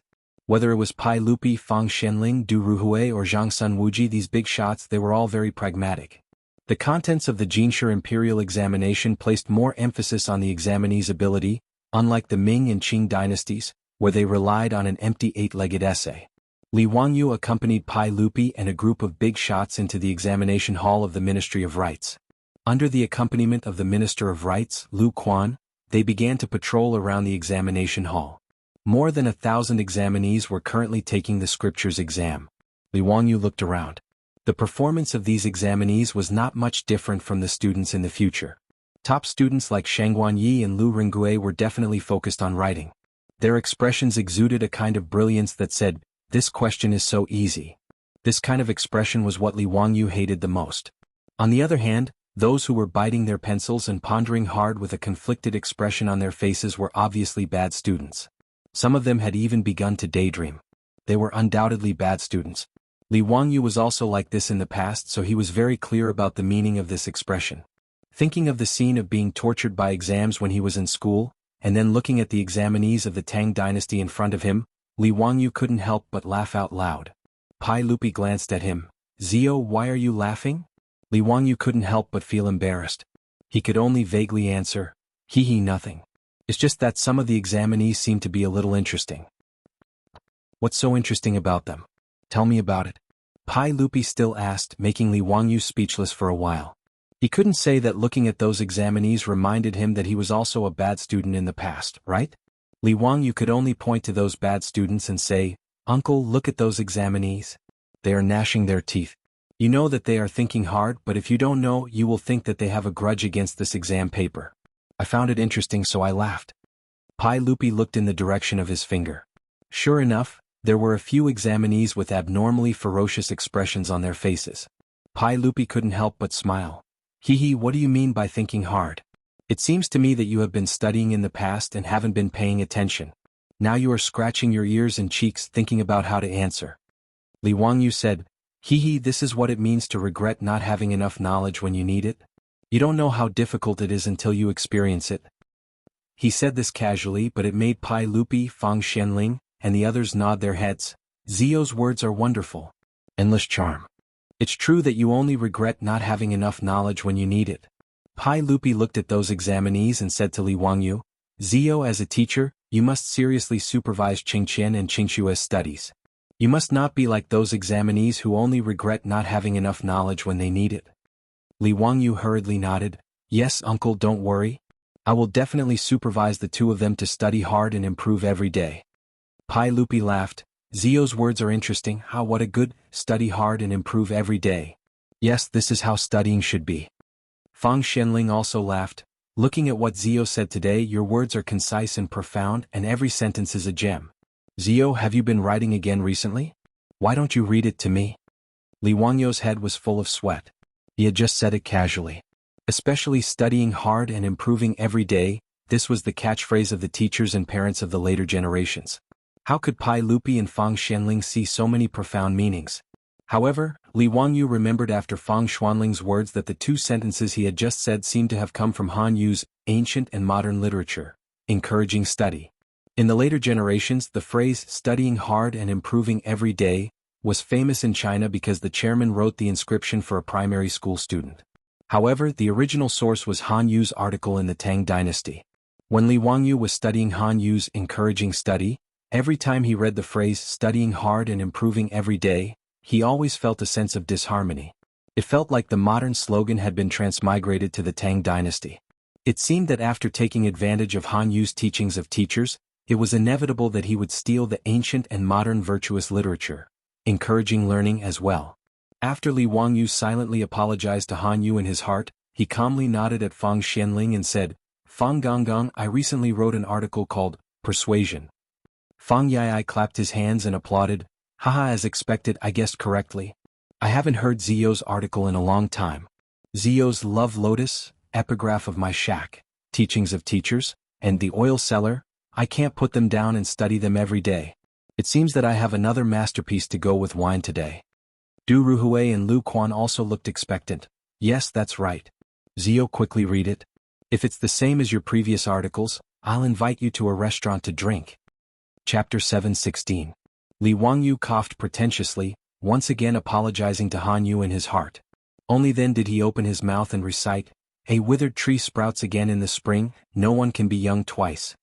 If the young don't work hard, the old will be sad. Study hard and make progress every day. There are 360 professions and every profession has its own master.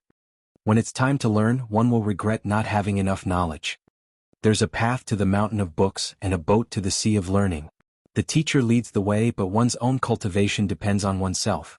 Practice makes perfect and hard work makes perfect."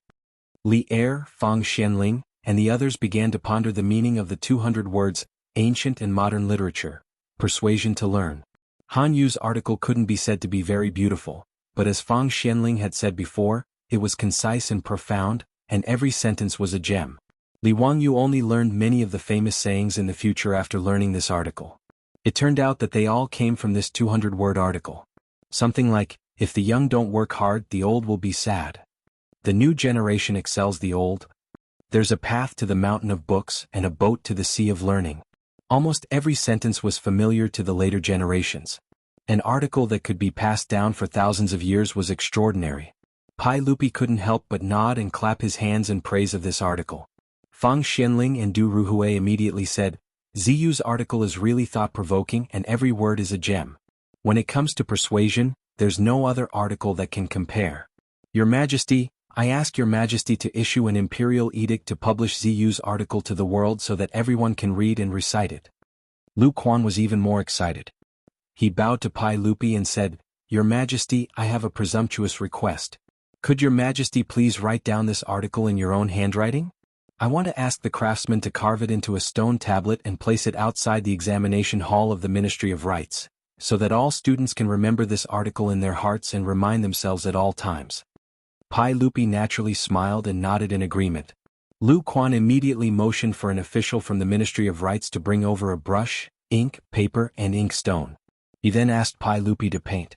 Li Wangyu did not feel the slightest bit ashamed of being praised by the crowd. After plagiarizing so many times, his face was already as thick as the wall of Chang and city. Today, coincidentally, Li Wangyu took advantage of Pai Lupi's good mood and said, "Uncle, I'm planning to build a school next to Dingzhou village. I'm preparing to recruit students to teach and dispel doubts.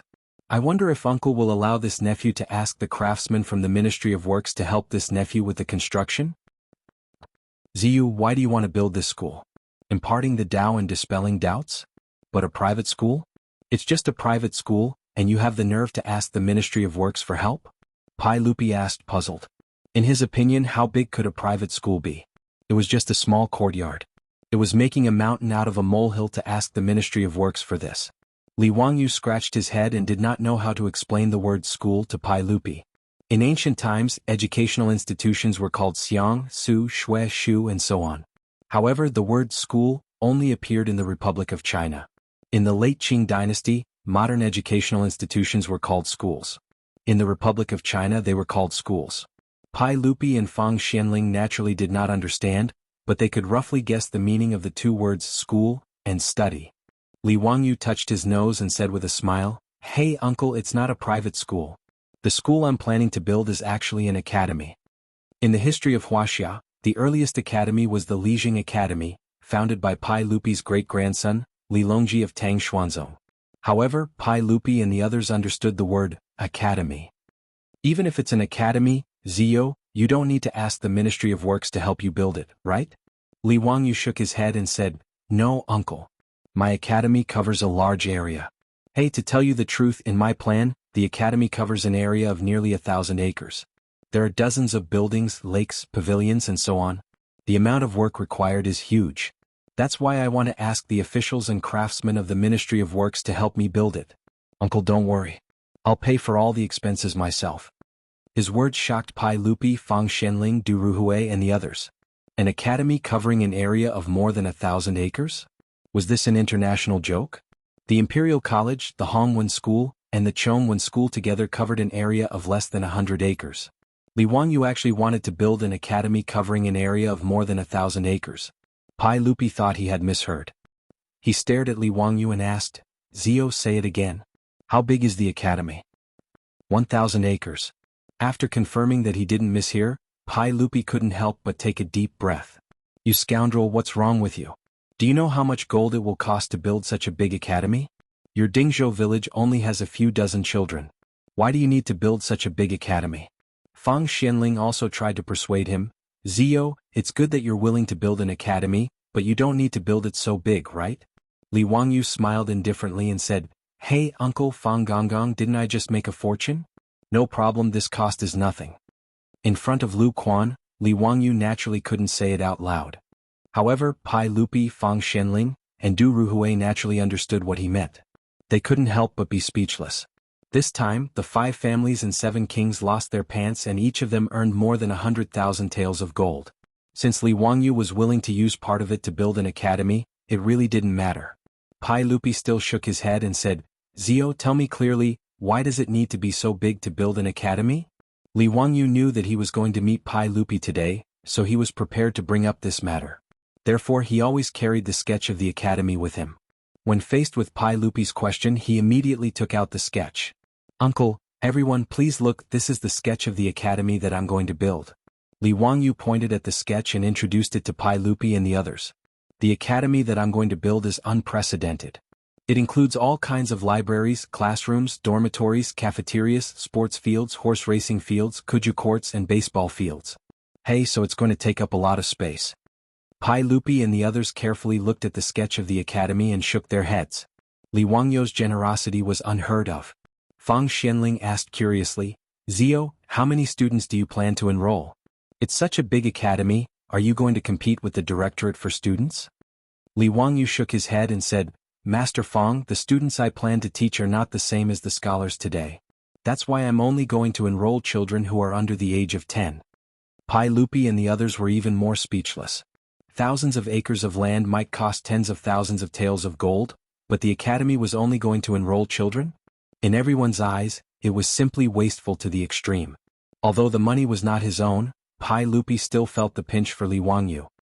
He asked puzzledly, "Zio, it's not worth it to spend so much just to teach some children." Li Wangyu said, "Uncle, what I want to teach is not the scholars of the Tang dynasty today. I'm going to open courses for the children in the academy. In addition to learning the 5 classics, they also need to learn arithmetic, calligraphy, painting, musical instruments, archery, batting, riding, sword dancing, military tactics and so on. After a child enters the academy, I'm going to divide them into 3 stages: primary school, middle school and university. It will take about 10 years to teach a child to become a pillar of the country. Hey, so this 1,000 acres of land is not a lot. I'm going to continue to expand in the future. The 10,000 acres of land that you gave me last time may all be used to build the academy in the future." His words shocked Pai Lupi, Fang Xianling and the others. Chapter 717. Speaking of which, the education system of the Tang dynasty was also very developed. Especially after inheriting the system of the Sui dynasty and improving it, its ideas and system were not considered backward. Even many education experts in later generations thought that the education system of the Tang dynasty was worth learning from. In addition to the Guixue and the Imperial College, all the provinces and counties of the Tang dynasty had official schools. Pai Lupi also attached great importance to education. During the Jingguan year when he was the emperor, the number of official schools in the Tang dynasty increased by more than 1,200. The private schools run by the people were not recorded in the records. The Tang dynasty also encouraged the existence of these private schools. However, no matter how advanced the education system of the Tang dynasty was, no one had ever heard of the idea of modern schools proposed by Li Wangyu. When Pai Lupi and the others heard that Li Wangyu was also planning to recruit children from poor families in Chang and city and let them enter the school for free, they were even more shocked and speechless. When Li Wangyu told them his idea, Pai Lupi, Fang Xianling, and the others were silent. They were each thinking about the differences between this school and the official schools and the private schools of the Tang dynasty, and comparing the advantages and disadvantages. It seemed that spending 10 years to systematically teach a young child like Li Wangyu's idea was an unprecedented initiative. If a young child could systematically learn the lessons that Li Wangyu mentioned from a young age, what would happen when he became an adult? Thinking of this, Pai Lupi looked at the examination hall and the examinees who were immersed in answering questions. He couldn't help but think about what would happen if the students of Li Wangyu's school came to the examination hall of the Ministry of Rites to participate in the spring examination 10 years later. Pai Lupi suddenly turned to Li Wangyu and said, "Zio, the Ministry of Works will naturally send people to help you build the school. However, including Qingqian and Qingke, my princes will also have to enter the school." He now had a total of 9 princes including Li Ji. Prince Jiang Li Yun, Prince Yu Li Zhen and Prince Jin Li Ji were still young, while Prince Chu Li Quan had died early. Other than Li Qingqian and Li Tai, there were also King of Wu, King of Qi, Li Wangyu and King of Shu, Li Gue. Li Wangyu seemed rather troubled. "Uncle, your nephew's academy has a dormitory system. All of the students live in the academy, and they only have 1 day off every 10 years. Are you willing to let Qingqian study in the academy?" The other princes were fine, but Li Wangyu was the crown prince. Li Wangyu wasn't sure if Pai Lupi and Empress Zhang's son would be willing to let him study at the academy. Furthermore, the Eastern Palace had the crown prince's left Shu's son and other officials in charge of teaching and assisting the crown prince. Even Li Gang had just been recruited by Pai Lupi to be the crown prince's grand tutor. It seemed unreliable to let Li Qingqian study at the academy at this time. Pai Lupi nodded. "Zio, didn't you say so just now? You don't have to worry about being too old to accomplish anything, you only have to worry about being too young to learn. I just thought about it carefully. Your academy has its merits. I trust you and will not hold back Qingqian and the others." Since Pai Lupi had said so, what else could Li Wangyu say? He could only nod helplessly. However, in his opinion, there were benefits to letting Pai Lupi and the other princes study at the academy. Letting those little fellows stay away from the palace and interact with people of the same age every day. Perhaps Pai Lupi's unfilial descendants would be less likely to commit treason and suicide in the future? Fang Xianling also said, "Since that's the case, after Zio's academy is built, I will also send my 3rd and 4th sons' legacies to study at the academy. Zio, are you willing?" Lu Quan also asked, "County Count Hu, I also have 2 grandsons. Can they also study at the academy?" This time it was Li Wangyu's turn to be stunned. What the hell was this?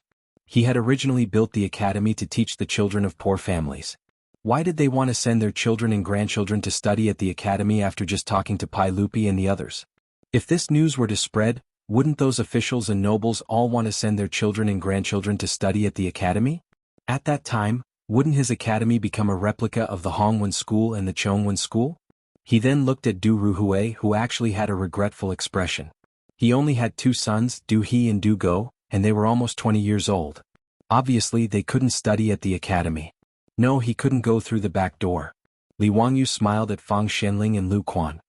"He, Lord Fang, Lord Lu, it's not that I'm pretentious.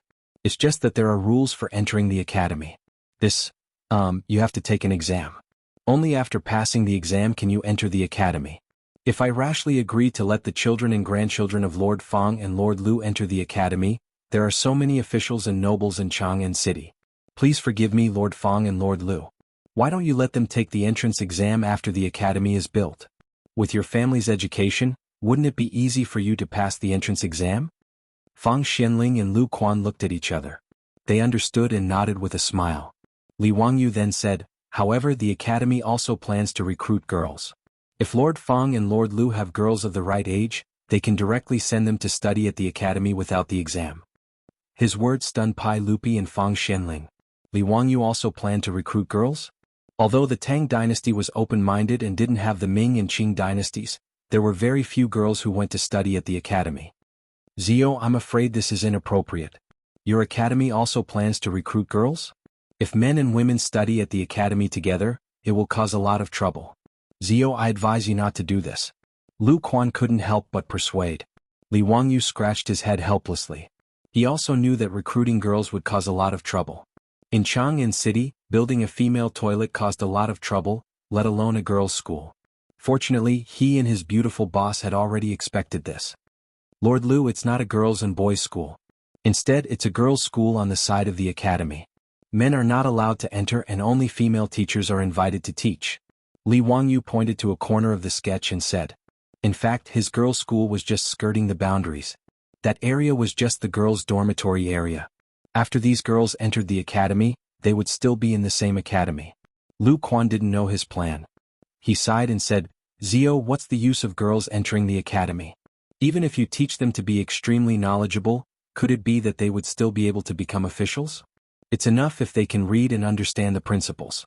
Why do they have to study at the academy? As the saying goes, a wise woman can topple a city.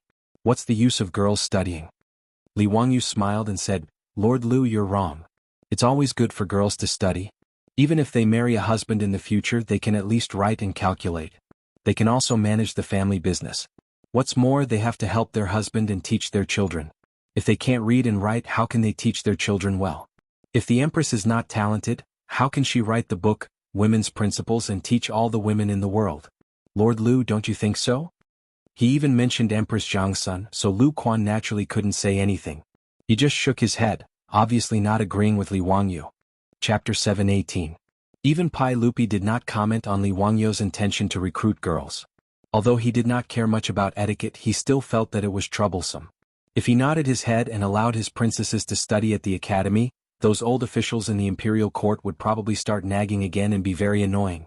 Therefore, Pai Lupi did not comment on Li Wangyu's suggestion. He neither supported nor opposed it. Li Wangyu saw that no one wanted to talk about it, so he did not say anything. Anyway, recruiting girls was not something he had to do. He was not a feminist. If it was not for the strong request of his beautiful superior, he would not have bothered. After chatting about the academy for a while, they turned their attention back to the ongoing imperial examination. It was time for the examination. The officials from the Ministry of Rites came forward to collect the examination papers. The examination papers were held by the Imperial Army and immediately sent to a side room. The Ministry of Rites had prepared hundreds of scribes to copy the examination papers and hand them over to the examiners for marking. After the examination, there were officials from the Ministry of Rites who read out the questions for this year's spring imperial examinations to the candidates. The 3 examinations of the advanced examination would be finished in one day. After that, it would take about 3 days to mark the papers and determine the rankings. Pai Lupi remembered that Li Wangyu mentioned 2 people called Shang Guanyi and Lu Ringgui outside the examination hall of the Ministry of Rites. He could not help but be interested. Zio, just now outside the examination hall of the Ministry of Rites, I saw 2 students kowtowing to you. Were they the Shang Guanyi and Lu Ringgui you mentioned? Li Wangyu said, yes, it was them. I have decided to take them as my disciples. Pai Lupi smiled and said, oh? You have so much confidence in them?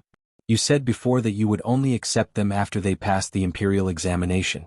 Why did you change your mind? Li Wangyu said, I think that the 2 of them will definitely pass this year's spring quarter examination. Who knows, maybe they will be the Tanhua envoy this year. In fact, Li Wangyu was just bragging.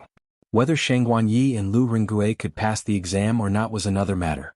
After all, the admission rate for the advancement course was too low.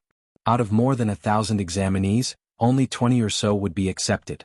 No one dared to pat their chest and guarantee that they would be able to pass the Grand Scholar examination.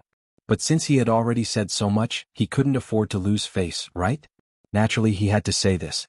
When the results were released, it would be great if he won. It would be a good story. Even if they didn't pass, it wasn't a big deal. They could just kidnap Shang Guanyi and Lu Ringgui to teach in the academy and take the exam next year. As for being mocked by Pai Lupi, would he care? The Tanhua Shi that Li Wangyu mentioned was also called Tanhua Lang, but it didn't mean the Zhuangyuan, Banyan, or Tanhua of the later generations. In the imperial examination of the Tang dynasty, other than the Zhuangyuan, there was no such thing as the Zhuangyuan. As for Tanhua Lang, it didn't refer to the 3rd place. After the Grand Scholar examination, Pai Lupi would give the new Grand Scholar examination a grand celebratory banquet. This banquet was held in the apricot flower garden of the Tsujiang Pond. The Tanhua banquet, as the name implied, was to select the 2 youngest and most outstanding Grand Scholars to be the Tanhua Shi. Their task was to travel around the famous gardens and pick fresh flowers along the way. Then they would compose a poem in the Qianglin garden and welcome the Zhuangyuan with fresh flowers. There were unspoken rules for the selection of the Tanhua Shi. First, they had to be young, and second, they had to be handsome. Therefore, the person who was selected as the Tanhua Shi might not be the Zhuangyuan, but they were the most popular people. Every year after the spring imperial examination, the reputation of the Tanhua Shi would be much higher than the Zhuangyuan Shi. Therefore, looking at one's face was something that had existed since ancient times. It wasn't just the later generations that looked at faces. Every year, the man who came in third place was also the object of the hearts of many unmarried young ladies. After all, he was young, handsome, and talented. Naturally, he would attract the attention of the young ladies. Currently, Shang Guanyi was only 21 years old and had just turned 20. Lu Ringgui was only 28 years old. If the two of them could pass the Grand Scholar examination, it wouldn't be strange at all for them to be Tanhua Shi. Shang Guanyi's appearance was naturally not bad. Otherwise, she wouldn't have given birth to a granddaughter like Shang Guanwan. Lu Ringgui wasn't as delicate and pretty as Shang Guanyi, but he still had a dignified appearance and could be considered handsome. When Pai Lupi heard this, he only smiled and asked Li Wangyu to point out Shang Guanyi and Lu Ringgui to him. Li Wangyu searched among the thousands of examinees who had their heads buried in their books for a long time before he found the two of them and introduced them to Li Er. Not bad, they are indeed two handsome young men. If the two of them can really pass the Grand Scholar examination, then the Tanhua Shi would definitely belong to the two of them. Pai Lupi remembered Shang Guanyi and Lu Ringgui in his heart. If the two of them could really pass the Grand Scholar examination, he could ask Zhang Sun Wuji to arrange an official position for them to see their abilities. With regards to Li Wangyu's foresight, Pai Lupi was very certain. Not mentioning Yan Liben Ma Zhou as an imperial censor did a good job, which made Pai Lupi very satisfied. Since his nephew was willing to take the two of them as disciples, then they must be extraordinary. If they could be like Ma Zhou, then it would be a good thing for the imperial court. The spring imperial examination of the Tang dynasty was different from the Ming and Qing dynasties. After passing the Grand Scholar examination, one would not become an official. It only represented that one had the qualifications to become an official and could not directly become an official. If one wanted to become an official, they would need to pass the Ministry of Personnel's examination. The Ministry of Personnel's selection criteria had 4 criteria. First, body, great appearance. Second, speech, eloquence. Third, calligraphy and calligraphy. Fourth, literature. The Tang dynasty had very high requirements for the basic qualities of an official. Morals, appearance, language, calligraphy, and writing were all indispensable. After touring the Ministry of Rites examination hall, Pai Lupi went to check the situation of the examination papers before returning to the palace with satisfaction. However, Li Wangyu did not leave. After leaving the Ministry of Rites examination hall, he waited with Niu Wu and the others in a restaurant near the examination hall. When this year's spring imperial examination ended, the examination hall's door opened again. Thousands of examinees came out of the examination hall, either excited or depressed. The Li family's troops, who had been waiting in front of the examination hall, found Shang Guanyi and Lu Ringgui and led them to the elegant room of the restaurant. Li Wangyu invited the two to sit down and personally poured wine for them. Then he asked with a smile, "Shang Guanyi, Lu Ringgui, how did you do in the examination today? Are you confident?" Shang Guanyi and Lu Ringgui were obviously the type of top students who were excited. The two of them looked at each other and nodded. "Teacher, today's examination was not bad. However, whether or not I can pass the Grand Scholar examination will depend on the results released in 3 days." "Ah, that's good. I have confidence in you. In fact, even if you don't pass the examination this year, it's not a big deal. You can continue to take the examination next year. You two are still young. Didn't you say that you will pass the Grand Scholar examination in your 50s? Don't worry, don't worry. I've been waiting for you here today because I need your help with something." Li Wangyu's words stunned Shang Guanyi and Lu Ringgui at first. Then they immediately bowed down and said, "Teacher, please instruct us. We won't dare to disobey." "It's not difficult. It's not that serious." Li Wangyu smiled and waved his hand. "You two should be familiar with the examinees who participated in this year's spring imperial examination, right?" Shang Guanyi said, "Yes. Although I don't dare to say that I know all the examinees, I know many of them." "Teacher, do you need to find these examinees?" Li Wangyu said, "Yes, that's right." Chapter 719. In the Tang dynasty, the spring imperial examination did not only consist of advancement and Ming Jing. There were also more than 50 subjects such as Ming Shu, Ming Fa, Ming Ci, and Ming Swan. The imperial examination was divided into common and composition. Common was an imperial examination held at a fixed time every year, while composition was an imperial examination held by the emperor. Although the subjects of mathematics, and calligraphy were not valued, they were still channels to become officials. Therefore, the number of people who participated was not small. The total number of examinees for these 50-plus subjects was in the tens of thousands. Most of the students who participated in the imperial examination lived in the area around Chongren Lane. Of course, there were also poor people who lived in the southern part of the city. After all, the housing there was much cheaper than near Chongren Lane. The spring imperial examination was the last and most important exam of the imperial examination every year. After today's exam, most of the students rushed to the restaurants in Chongren Lane and the brothels in Pingkong Lane to relax. Anyway, whether they passed or not would be revealed in 3 days. Even if they did not pass, most of them would take the exam next year. However, after working hard for a year, they had to reward themselves. However, only a small number of students went to Pingkong Lane to relax. Not everyone was a gentleman, but they did not have enough money. After all, the cost of a night in Pingkong Lane was not low. Even students from well-off families could not bear to spend a few hundred won or even a copper coin to get close to it. Therefore, most of the students only found a restaurant near the hostel and ordered a table to drink and have fun. In each restaurant, almost all of the students who came to the spring imperial examination were sitting there. It was very lively. In the restaurant, a student suddenly said loudly, "Everyone, I wonder if you have heard? In today's imperial examination, the immortal poet wrote another essay called Persuasion to Study. I was fortunate enough to read it and I really admire it. The immortal poet is really a learned person. She is not an ordinary person." His words immediately attracted the attention of all the students in the restaurant. Someone immediately stood up and asked, "I wonder if this brother can recite it for us? Let us listen to the teacher's teachings." That's right. I'll have to trouble you to recite it for us." The surrounding students chimed in one after another. "That's no problem at all. Everyone listen carefully. A withered tree sprouts again in the spring, no one can be young twice." The student immediately cupped his hands in salute and loudly recited Li Wangyo's Persuasion to Study. After the 200-word essay was recited, the originally noisy restaurant suddenly became quiet. All the students began to recite the essay in their mouths. "Sir, you are indeed a great talent. Wonderful, truly wonderful." Although the little immortal poet is young, she is indeed very knowledgeable. She is a great sage of the present age. Someone even said in an envious tone, "Speaking of which, Mr. took in 2 more disciples before the Board of Rights examination today. It really makes me envious. How lucky are those 2 to have Mr. as their master." "That's right, I know about this matter. Those 2 students are called Shangguan Yi and Lu Ringgui. They are the examinees of this year's advanced examination." Originally, teacher had said that if the 2 of them could pass the Grand Scholar examination, he would accept them as his disciples. However, I don't know why teacher changed his mind. The moment before the examination, he made the 2 of them kowtow and acknowledge him as their master. The restaurant was filled with the envious voices of the examinees.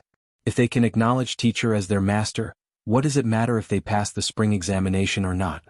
Yes, teacher's disciple, Imperial Censor Ma, didn't participate in the spring examination. However, he was directly appointed as an imperial censor by the saint. How glorious is that? It's a pity that we can't enter teacher's eyes. It's a pity that we can't be his disciples. Every time I read Mr.'s essays and poems, it makes my respect for Mr. grow even stronger. Let's not talk about teacher's essays and poems. Just talk about the novel, Romance of the 3 Kingdoms. How magnificent is that? Only someone like teacher can write something like that.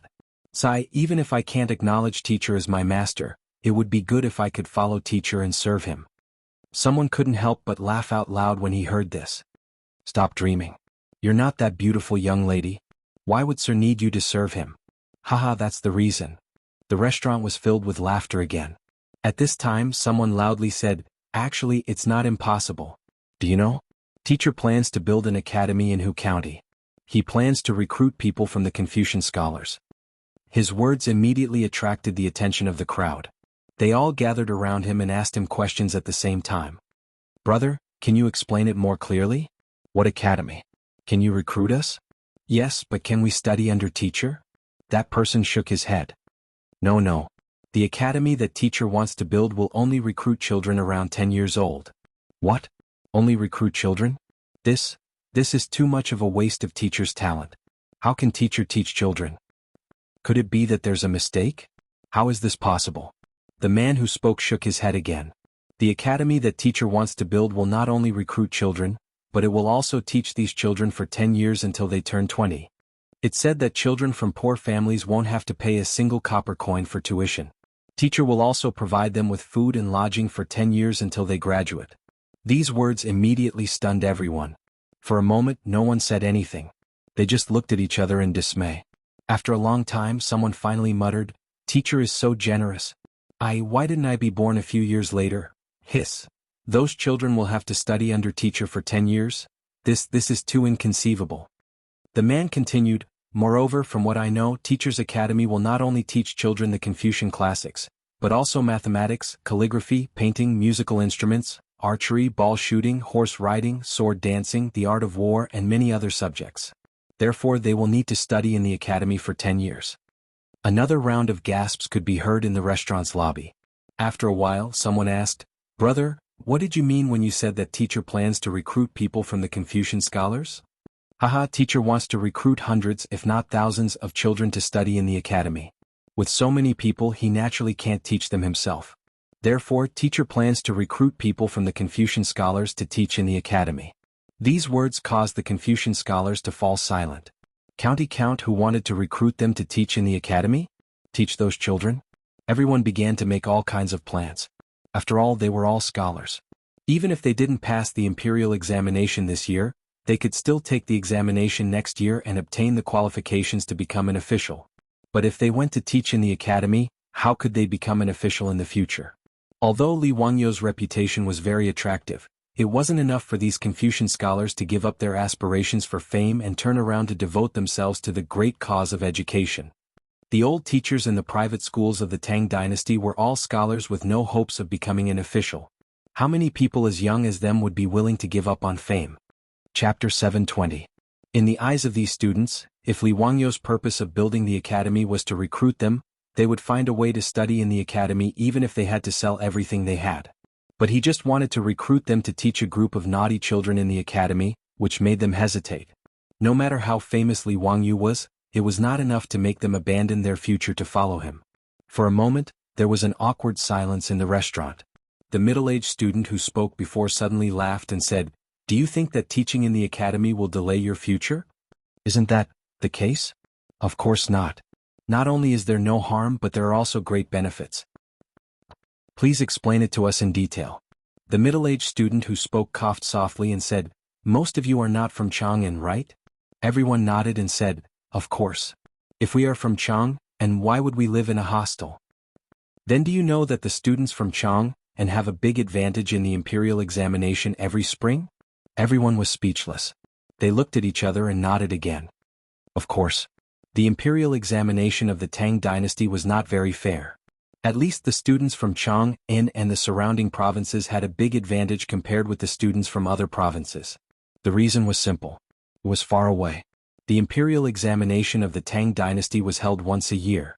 For the students from Chang'an, they had to pass the preliminary examination in their original provinces and then go to Chang'an to take the imperial examination in spring.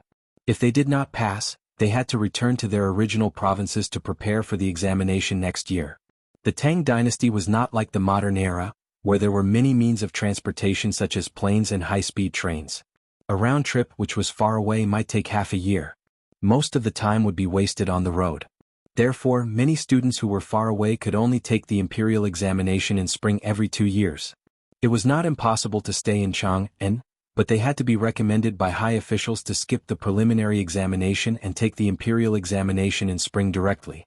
That was one of the reasons why the examination was popular. But even if only the students who entered the imperial examination were counted, how many of the thousands of students could be recommended? Most students still had to spend a lot of time and money to travel back and forth. Therefore, the students from Chang'an were far superior to the students from other provinces and counties in terms of study time and convenience. Everyone naturally understood this point, but there was nothing they could do. The middle-aged student continued in a loud voice, "Do you all know that the teacher has already said that anyone who is willing to teach at the academy will not only be provided with food and accommodation, but will also receive a monthly salary of 3 strings of copper coins. Most importantly, every year before the spring quarter examinations, Mr. is willing to recommend candidates to participate in the spring quarter examinations." His words immediately caused a commotion among the students in the restaurant. Instantly, the sound of everyone's discussion almost overturned the roof of the restaurant. This brother, are you serious? Will sir really recommend it to us?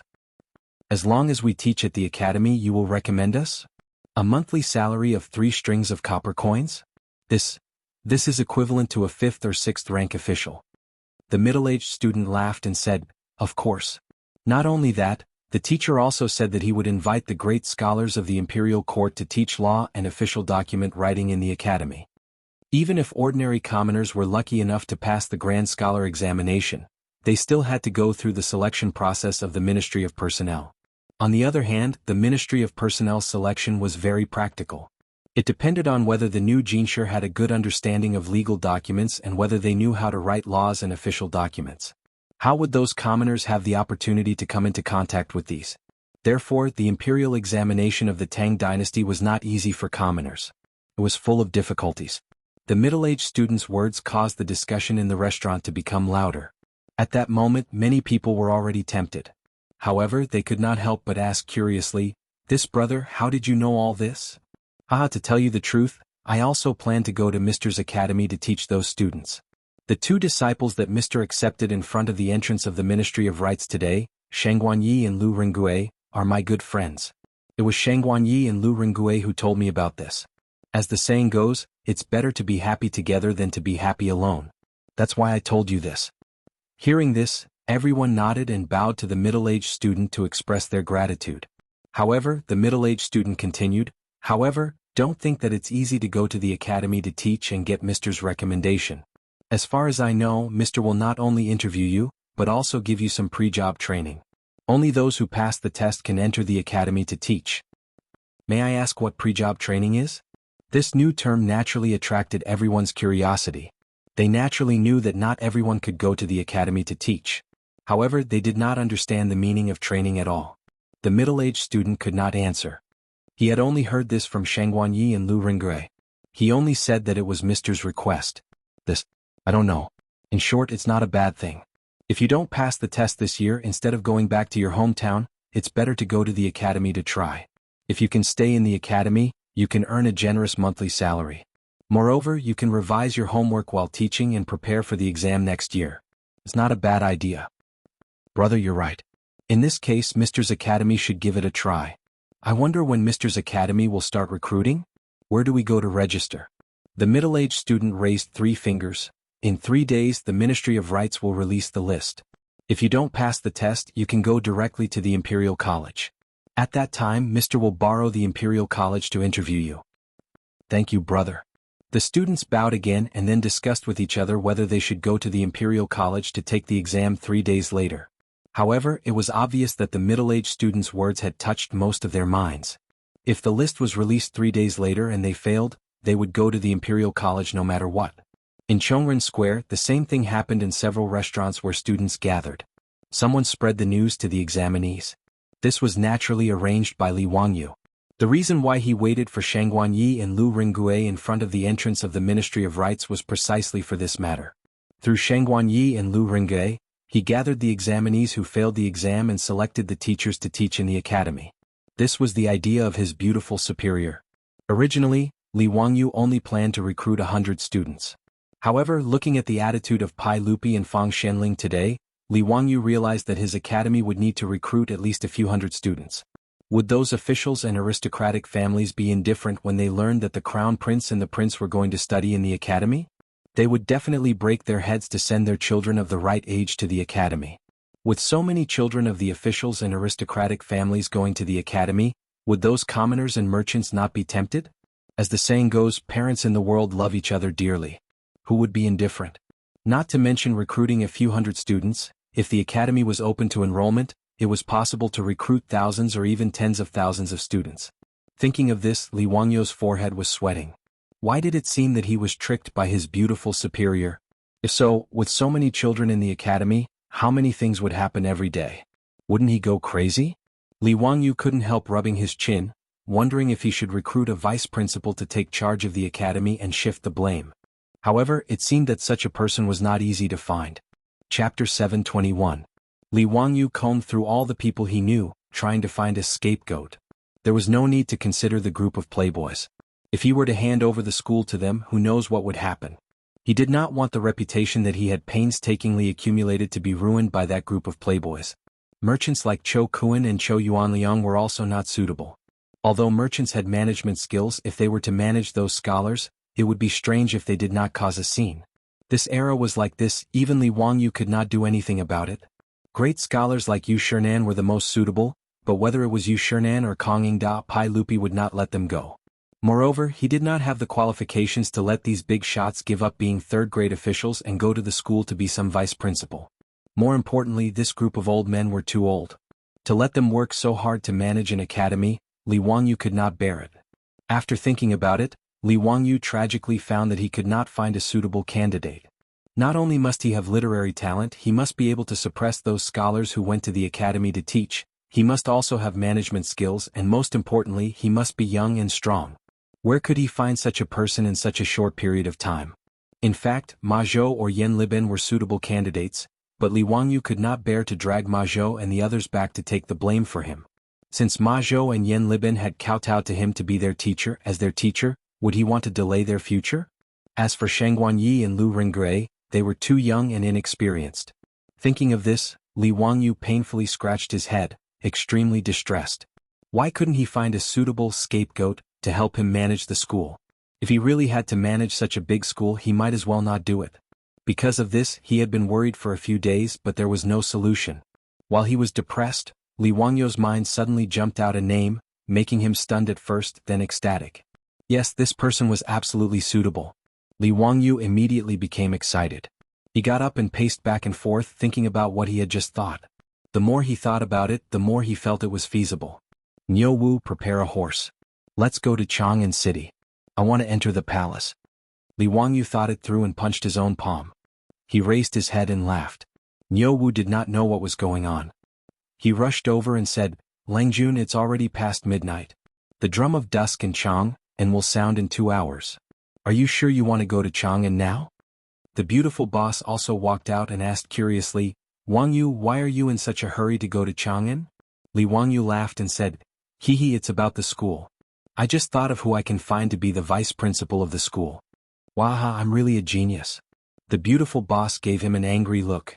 She also knew that Li Wangyu had been thinking about this matter these days. In the end, this guy was just lazy and wanted to find someone to help him deal with those tedious matters. Who do you want to find? Ma Zhou and Yan Liben can't do it. Haha, don't worry, of course I won't. Changqing, you know this person too.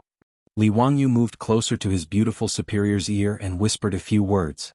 Su Changqing couldn't help but cover her laughter. This guy is suitable, but are you sure he wants to be the vice principal of the school? Although I don't know him well, I know that this guy is obsessed with official positions. What makes you think you can get him to go to the school? The beautiful boss suddenly asked curiously with her big eyes. Hee, I have my own plan. Anyway, I'll go to Chang'an first. This matter should not be delayed. After Li Wangyu finished speaking, he led Niu Wu out of the castle in a hurry. He mounted a horse and led a group of troops towards Chang'an City.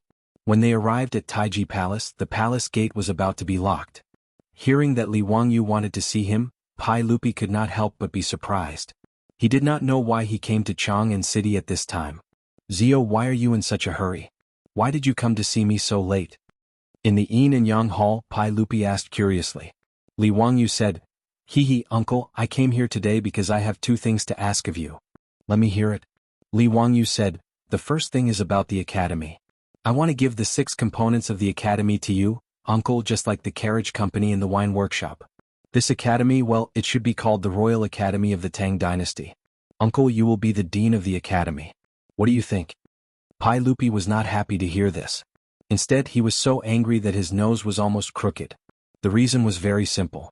According to what Li Wangyu said before, he wanted to let the children of poor people enter the academy for free and provide food and accommodation for 10 years. Wasn't this a matter of losing money? Needless to say, according to Li Wangyu's sketch of the academy, it would cost a lot of money to build.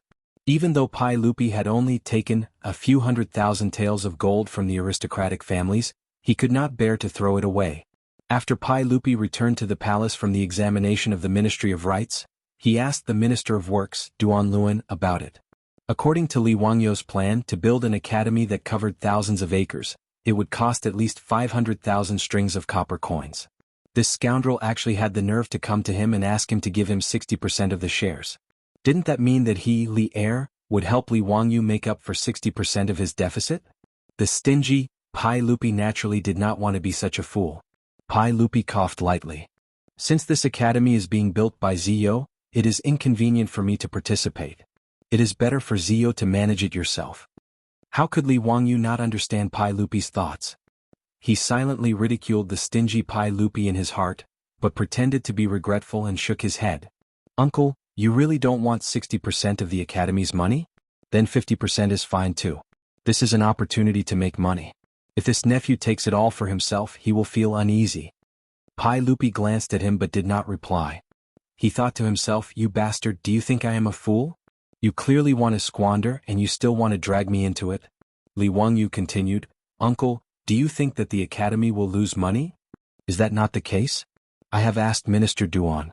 If you want to build the academy, it will cost at least 500,000 strings of copper coins, not to mention that you will provide food and accommodation for those children from poor families for 10 years. I have spent a lot of money in Taiji Palace. I don't have that much gold to squander with you. Pai Lupi's words made Li Wangyu laugh even more happily. He shook his head like a rattledrum. No, uncle, you are wrong. Not only will the academy not lose money, but it will also make a lot of money. Pai Lupi naturally did not believe him. Zio, don't try to trick me into subsidizing you. Uncle, Li Wangyu said, I'll do some calculations for you. This academy can only recruit 500 children a year. That is not a lot, right? Of course not. If you are willing to accept, there will be at least a few thousand. Pai Lupi nodded. He naturally understood how attractive Li Wangyu's academy was to the officials, nobles, and merchants. I said that I will let the children from poor families enter the academy for free, but I did not say that the children of nobles and merchants will also enter the academy for free. The children of these people will study in the academy.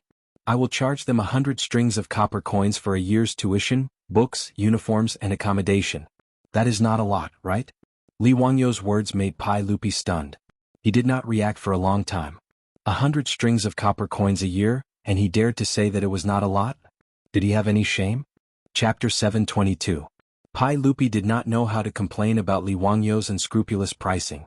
In the Tang dynasty, ordinary private schools only charged a few pieces of dried meat. As for the official schools of the Tang dynasty, all tuition fees were free. However, Li Wangyu actually told him that he wanted to charge 100 strings of coins for a year's tuition. This was simply robbery. 100 strings of coins, if converted to RMB in the future, would be 400,000 yuan a year. Even the aristocratic schools of the future were not that expensive. Ordinary people in Chang, and only had an annual income of around 10 strings of coins. 100 strings of coins was almost equivalent to the income of a family without eating or drinking for 7 or 8 years. Li Wangyu did not think much of it. Was 100 strings of coins a lot? Although 100 strings of coins was equivalent to a year and a half of the salary of a first-rank boss, how many of these bosses relied on the monthly salary from the imperial court to live? The officials and merchants of the Tang dynasty were not poor. Who would dare to say that 100 strings of coins was expensive to be classmates with the crown prince and the prince? Li Wangyu began to count with his fingers for Pai Lupi. Uncle, look, if the academy recruits 500 people in one term, 200 of them will be free of tuition fees and 300 of them will be charged. This will be 30,000 strings of coins a year. It may not seem much, but if we recruit 500 people in the second year, 600 people will pay the tuition fees. That will be 60,000 strings of coins a year. In 10 years, the academy will have 3,000 people paying the tuition fees every year. Then this year's income will be 300,000 strings of coins. Uncle, are you sure you don't want to be a part of the academy? Pai Lupi heard this and was stunned for a while. Then he gritted his teeth and said, Zio, you are too ruthless. 300,000 strings of coins was not a small amount. The amount of coins in the Tang dynasty was not much more than that. Thinking of this, Pai Lupi could not help but curse in his heart. Building an academy could make money like this? He did not care about what he had said before. He coughed lightly and said, Since Zio has such intentions, then I will take 60% of the academy. Building the academy will cost a lot of money, and I can't let Zio bear it alone. Yes, I will pay for 60% of the expenses.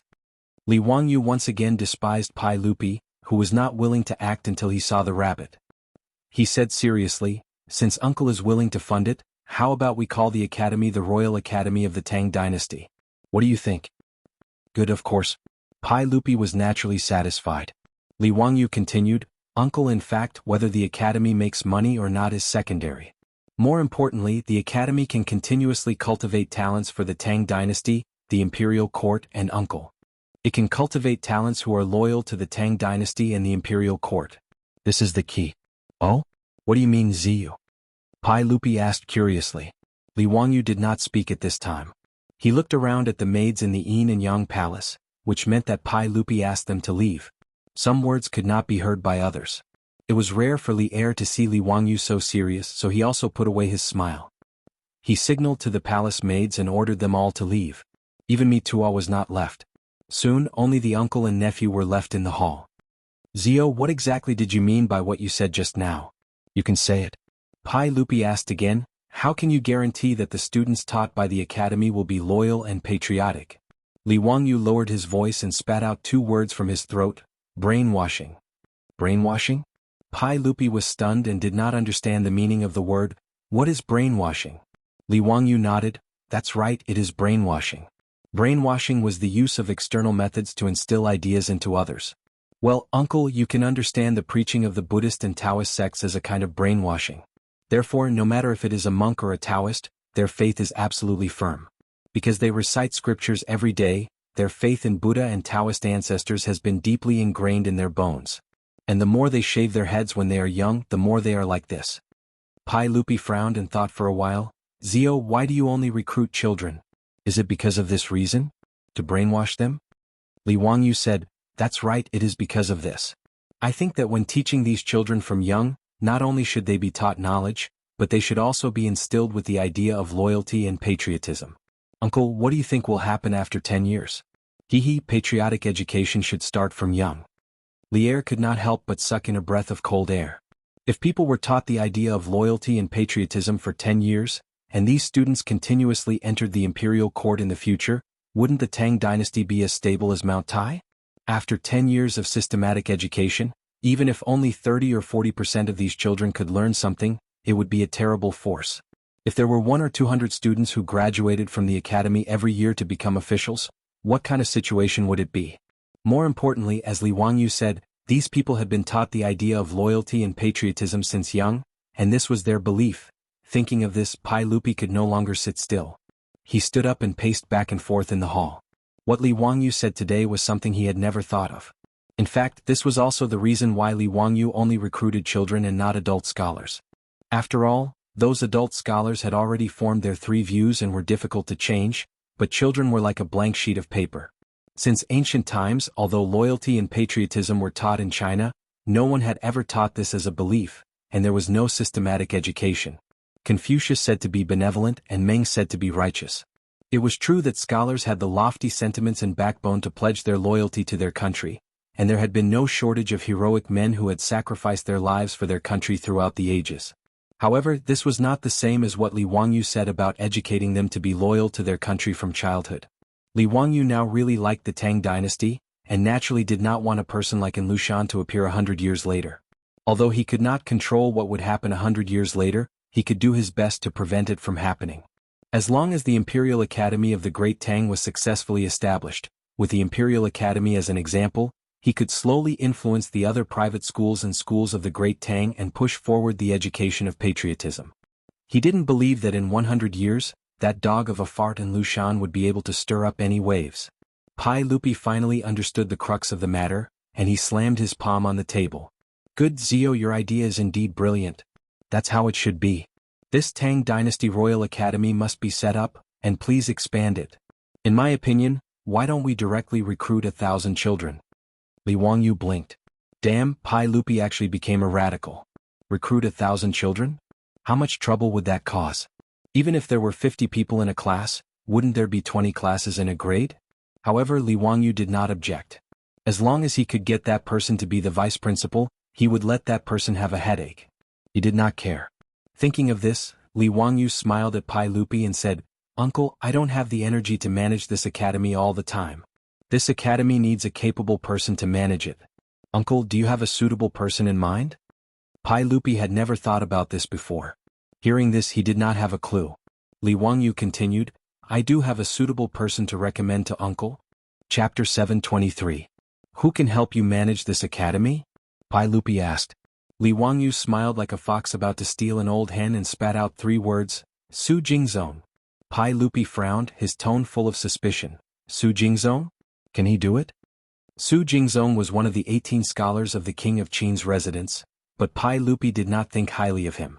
Even though Su Jingzong had helped Li Wangyu last time and handled the matter of the 3,000 resentful women leaving the palace beautifully without the slightest mistake, Li Er still left Su Jingzong in the Imperial Clan Temple as the Vice Minister of the Imperial Clan Temple with nothing to do. Su Jingzong had joined Pai Lupi when he was still the King of Qin. As one of the 18 scholars of the King of Qin's residence, he was in such a miserable state. It was clear that Pai Lupi did not like him. In fact, it was not that Su Jingzong was not capable. It was mainly because Pai Lupi did not like his character. After all, at the end of the Sui dynasty, his father, Su Shanshin, was killed by Yuan Huaji. In order to survive, Su Jingzong did not do the right thing and could not blame others. The reason Li Wangyu thought of him was naturally because he thought highly of Su Jingzong's ability. Although Su Jingzong was not liked by Pai Lupi, he was talented. Therefore, after Pai Lupi's death, Su Jingzong's official luck came. First, he was the Minister of Rites during Gaozong's reign. Later, he was made a Yungong and became the head of the Secretariat, one of the prime ministers. He was even made the Crown Prince's junior teacher and was prominent for a time. After his death, Gaozong mourned for him and stopped attending court for 3 days. He ordered all the civil and military officials to mourn at Su Jingzong's residence. He was posthumously given the title of Li Wangyu's Minister of Rites and Governor of Yangzhou. He was allowed to be buried with Su Jingzong. From this, it could be seen that although Su Jingzong was listed as the first treacherous official in the new Tang book, Legend of the Treacherous Official, he was a very capable person. Another reason why Li Wangyu chose Su Jingzong was because of his loyalty to the Li Tang royal family. Although the new Tang history listed Su Jingzong as a treacherous official, saying that he tampered with the nation's history, did not manage his family well, and framed and killed Zhangsun Wuji and the others. However, Li Wangyu felt that other than Su Jingzong's bad character, he was just helping that little bastard Li Ji take the blame for him by tampering with the country's history and framing Zhangsun Wuji. In the end, wasn't what Li Ji wanted Su Jingzong to do? If Li Ji really valued his uncle Zhangsun Wuji, why would he exile him just because of Su Jingzong's false accusation? It could be seen that this was Li Ji's idea. Looking at it from another angle, Su Jingzong was just an old bureaucrat who worked hard for the emperor and used all kinds of methods to defeat his political enemies and protect his own wealth. Hence, Li Wangyu was not worried that Su Jingzong would have any bad intentions by managing the academy. He would not dare to do so. Su Jingzong's literary talent was outstanding, and as one of the 18 scholars of King Qin, he would naturally be able to suppress those scholars in the academy. With these 3 advantages, Li Wangyu naturally wanted Su Jingzong to be the vice principal of the academy and be his scapegoat. Anyway, even if Su Jingzong was a despicable person, he was a talented one. Moreover, their statuses were completely different now. If Su Jingzong went to the academy, he would just be a high-class worker. Hence, Li Wangyu was not afraid that he would mess around. If there really was a problem, the current Li Wangyu could crush him to death in a matter of minutes. It was because of this confidence that Li Wangyu suggested to Pai Lupi to let Su Jingzong go to the academy. Li Wangyu even thought that Su Jingzong should be grateful to him. At least he would let this guy manage the academy. In the future, Su Jingzong's name would definitely not appear on the list of treacherous officials in the new book of Tang. Li Wangyu persuaded, Uncle, Su Jingzong was one of the 18 scholars of King Qin's mansion. If he continues to be a Shaoqing in the Zongjing Temple, it will damage your reputation. Why don't you let him go to the academy and make him the vice principal? It will be the best use of him. Pai Lupi thought for a while and felt that it was not impossible. He nodded slightly to show his agreement, but then asked doubtfully, After all, Su Jingzong is a Shaoqing in the Zongjing Temple and an official of the 4th rank in the imperial court. You want him to give up his position and become the vice principal of the academy to manage it. Unless Su Jingzong is willing, I can't force him. Li Wangyu smiled, Uncle, since the academy is now the property of the royal family, as the vice principal of the Royal Academy of the Tang dynasty, he should naturally have a rank. Why don't you make the vice principal of the academy the same rank as the chancellor? If Su Jingzong is transferred to the academy, won't it be the same as being promoted? This. Pai Lupi hesitated and did not know how to answer. Li Wangyu continued to persuade, Uncle, the role of the Royal Academy is no small matter. Naturally, you should be the vice principal of the academy. It should be set as a rule that the vice principal of the Royal Academy can only be the emperor. In this way, all the students of the academy will naturally be the emperor's disciples and their relationship will be closer. In this way, since you are the vice principal, Su Jingzong will not be a disgrace to him. Pai Lupi was attracted by Li Wangyou's words of the emperor's disciple, and nodded repeatedly. He felt that Li Wangyou's idea was really good. The ancients were particular about the relationship between the emperor, and the teacher. The relationship between the master and the disciple was very special. There was even a saying that a teacher for a day was a father for life. Sometimes, even the relationship between the emperor and the minister, or the relationship between father and son, might not be as strong as the relationship between the master and the disciple. If all the students of the Royal Academy were the emperor's disciples, the benefits would be self-evident. In addition, Li Wangyou's brainwashing education and patriotism education had opened the door to a new world for Pai Lupi. As the emperor, what he wanted the most was to protect his imperial rule. And Li Wangyou's words just happened to scratch at his itch. Pai Lupi understood this and was immediately overjoyed. Good. What Zio said is very reasonable. Haha, the vice principal of the Royal Academy should naturally be me. After he finished speaking, he looked at Li Wangyou. What about you, Zio? Li Wangyou smiled embarrassedly. Hee, uncle, I'm still in the process of cutting off my decline for my father, so I can't be an official. As for the Royal Academy, I'll be a teacher there. I'll give advice behind the scenes for uncle, and then I'll go to the academy to teach the students. Li Wangyou naturally didn't want to care about the complicated matters of the academy. It would be best if he could leave the academy to Pai Lupi and Su Jingzong. When he was free, he would go to the academy to teach the students. He was respected and carefree. As a shareholder of the academy, he could also earn some gold. How could he not be happy? Although he wanted to find something for himself to do, he definitely didn't want to tire himself out like a model worker. Wouldn't that make him a fool? He had money, a house, and a few beautiful women at home. Even if he felt a little lost now, he definitely wouldn't tire himself out like a dog. When Pai Lupi heard him use the treasure of cutting off his decline for his father, he was so angry that he almost kicked his butt. This bastard was obviously lazy to the bone, but he still found so many excuses. I'd like to see what excuses you have next year. Li Wangyou smiled embarrassedly and touched his nose. He didn't say anything. Let's talk about next year's matters next year. Pai Lupi pondered for a while and continued, since that's the case, we'll do as you say. I'll give Su Jingzong a decree to let him be in charge of the academy's construction and be the vice principal of the academy. However, you'll still have to be in charge of the academy's construction. Of course. Li Wangyou nodded. Li Wangyou was still very willing to command others to do things by moving his mouth. Su Jingzong, a treacherous official during the Gaozong era, was arranged by uncle and nephew just like that. Chapter 724. After the conversation with Li Wangyou, Pai Lupi instantly became interested in the Tang Dynasty Royal Academy. The next morning, in front of the officials, Pai Lupi announced that he and Li Wangyou would jointly fund the construction of the Tang Dynasty Royal Academy. This matter naturally attracted a lot of discussion. However, since it was funded by the Saint and County Count who, they did not need to spend a single cent of the imperial court's money. In the eyes of the officials, the Tang Dynasty Royal Academy should be similar to the Imperial College and the Chongwen Museum. In short, it was just a place to recruit students and did not pay much attention to it. However, when the officials heard that Pai Lupi wanted to make the Vice Dean of the Royal Academy a secondary Grade 3 official position, they were in an uproar. Your Majesty, this is not appropriate. If the Vice Dean of the Royal Academy is of the same rank as the Imperial College, then what rank should the Academy Dean be? As the Minister of Personnel, Zhang Sun Wuji could only step out and object. Pai Lupi smiled, the Academy Dean will be personally appointed by me. His words instantly made the objections of the officials swallow back into their throats. Pai Lupi personally appointed as the Academy Dean? Needless to say, the Vice Dean was the actual Academy Dean. If that was the case, it would be of the same rank as the Imperial College.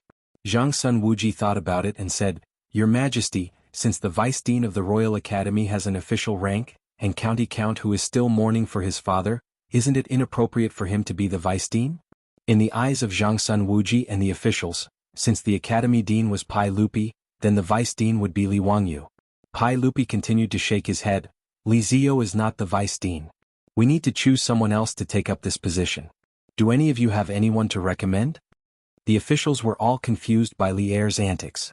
How could they think of anything in such a short time? He didn't even know what the academy was planning to do, so how could he give any suggestions? Pai Lupi saw that the officials were silent, so he looked directly at Su Jingzong. Su Shaoqing, are you willing to share my burden? Su Jingzong was stunned. He opened his mouth but didn't know how to answer. He never would have thought that this matter would fall on his head. Logically speaking, it should be a good thing for him to be promoted to a minor third-rank official as he was a fourth-rank Zongjing Temple vice minister.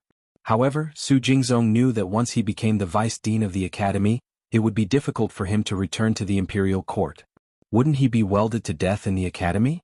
Just like Kang Ingda, although he was the chancellor of the imperial college and had a noble status, he was far away from the imperial court. However, Pai Lupi had already spoken.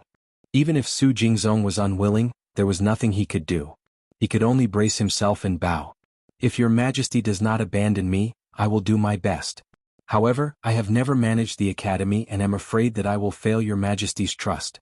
Pai Lupi didn't care what he had to say. He waved his hand and said, Beloved official Su, do not worry. Do as you wish. We in County Count Hu both believe in your abilities. When the court is over, go and look for County Uncle Hu, and follow his instructions in everything. Beloved Minister Su, don't let me down. Su Jingzong felt bitter, but he could only accept the decree. Yes, I will obey. Thank you, your majesty, for your grace. After dealing with Su Jingzong, Pai Lupi said no more and began to deal with other matters of court. Su Jingzong returned to the officials, his heart filled with complex emotions. He didn't know whether to laugh or cry. After court was dismissed, many of the officials came to congratulate Su Jingzong. Principal Su, congratulations, congratulations. To be favored by His Majesty and County Count Hu, Principal Su's future is bright. Principal Su, today is your promotion. Won't you invite us to drink a few cups? Su Jingzong smiled and cupped his hands at the crowd. Everyone, I will definitely invite you to a banquet another day. Today the saint suddenly gave me the task of managing the academy. I am in fear and trepidation and do not dare to be negligent. I have to go to the County Count Hu's estate and listen to his arrangements.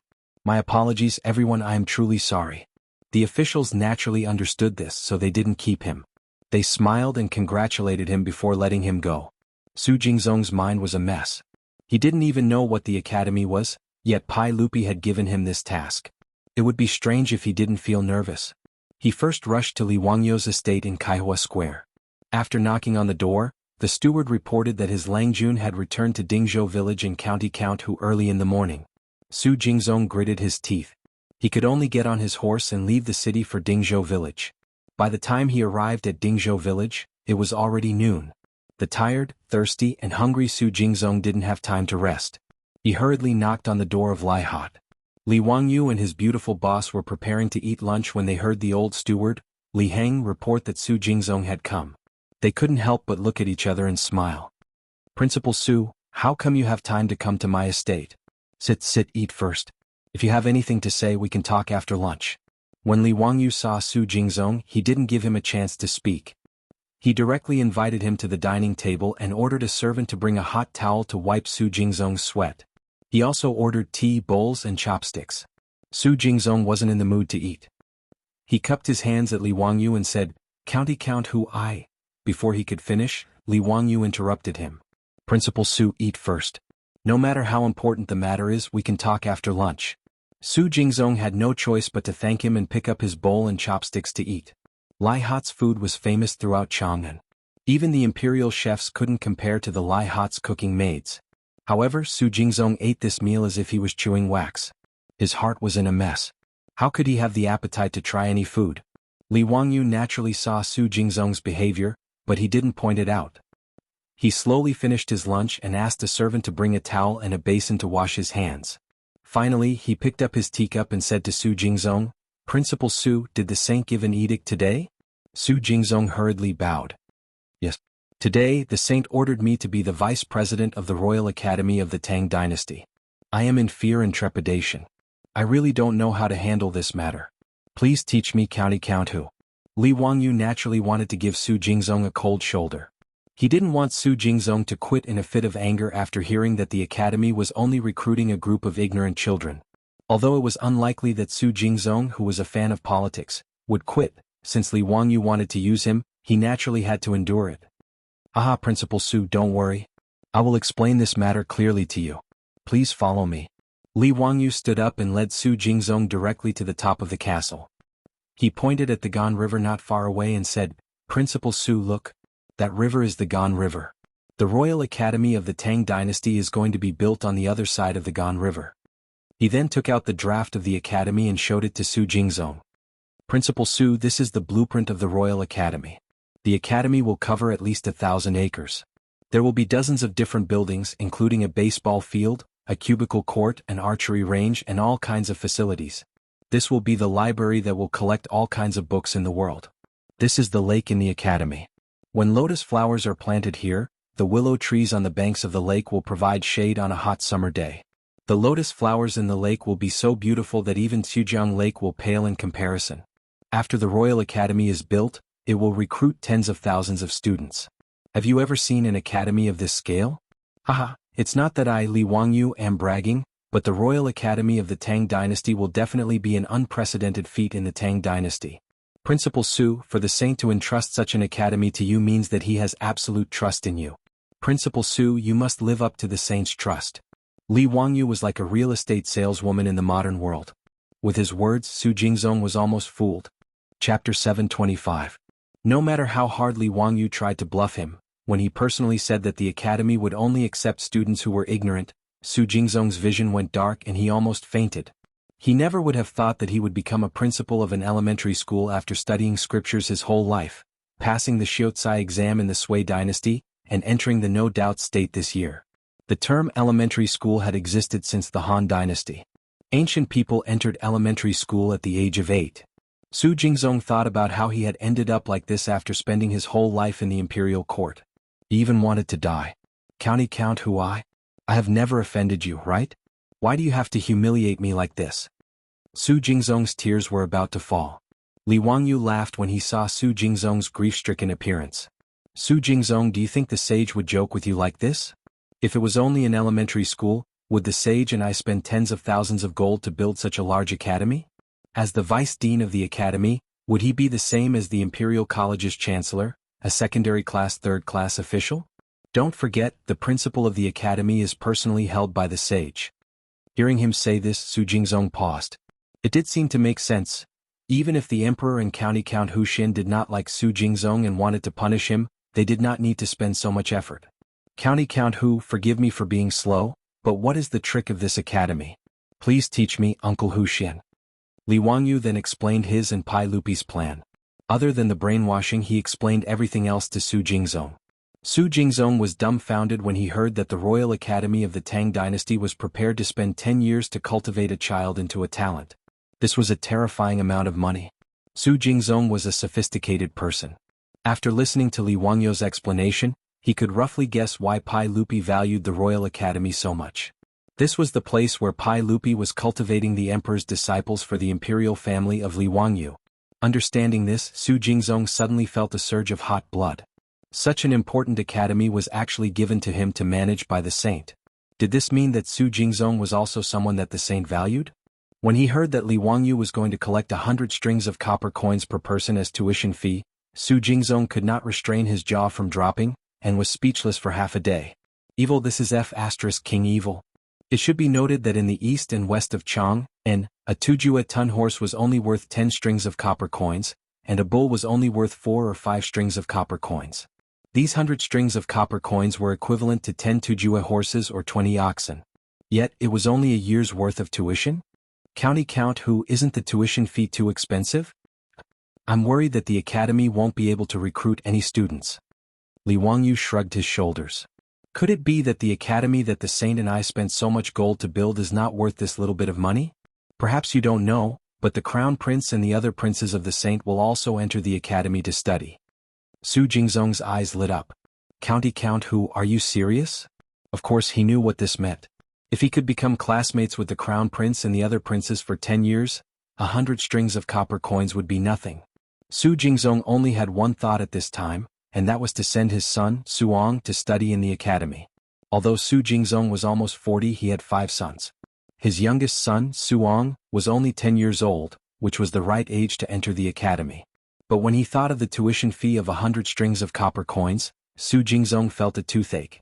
County Count Hu, if my son wants to study in the academy, the tuition fee. Li Wangyu glanced at him. Su Jingzong was born in the Su family of Gaoyang, which could be considered an aristocratic family. Would he be short of copper coins? Sure enough, this guy was as greedy as history said. In history, Su Jingzong even married his daughter to the son of Feng Ong, the chief of a minority tribe, in order to collect money. Naturally, the officials in the imperial court criticized him, thinking that he was greedy for money. Li Wangyu saw that he even wanted to save on the tuition fee of 100 strings of copper coins. He was so angry that he almost laughed. Sir Su, if your son can enter the academy, we'll only take half of the tuition fee. Li Wangyu said. Since Su Jingzong was willing to put down his pride to talk about this, he naturally had to give face to the deputy director of the academy and give him a 50% discount.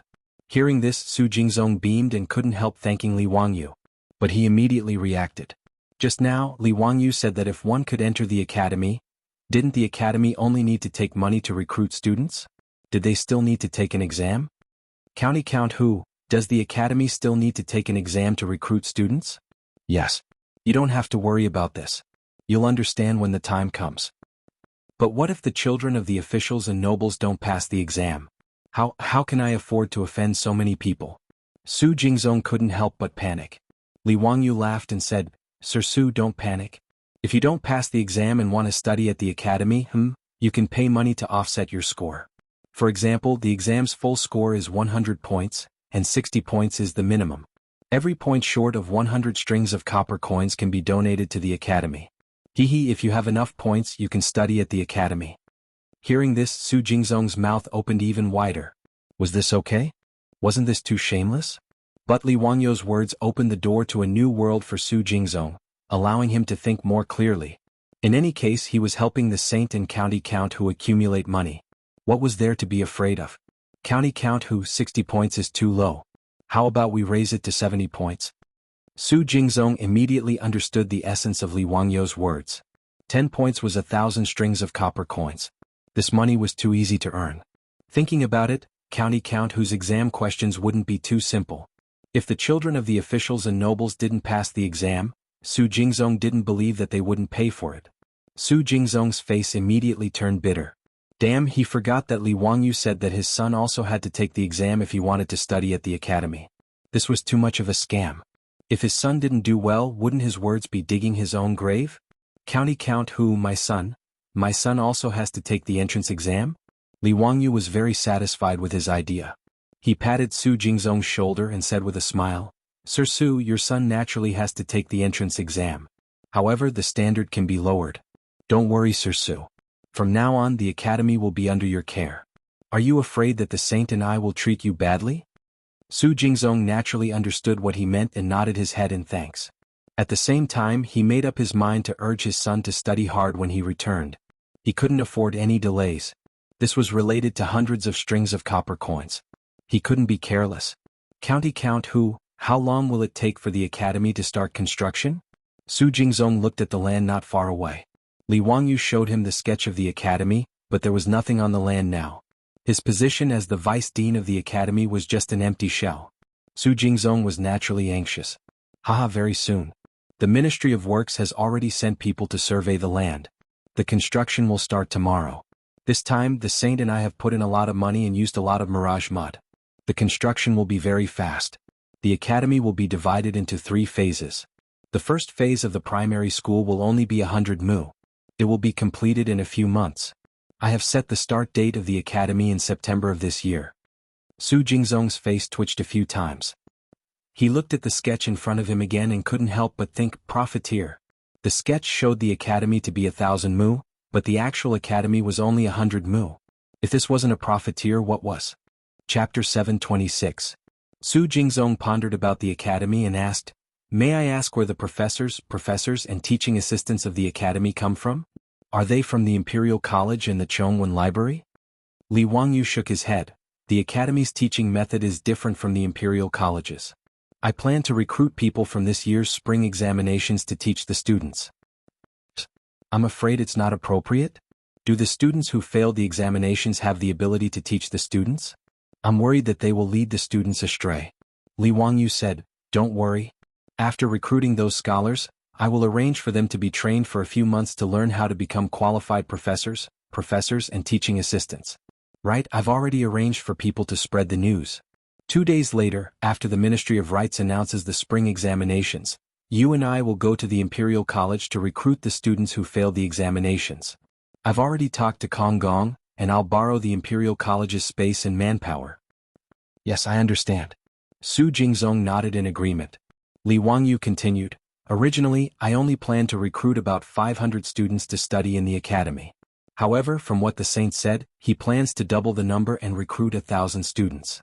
In this way, I estimate that we will need to recruit about 100 professors and teaching assistants.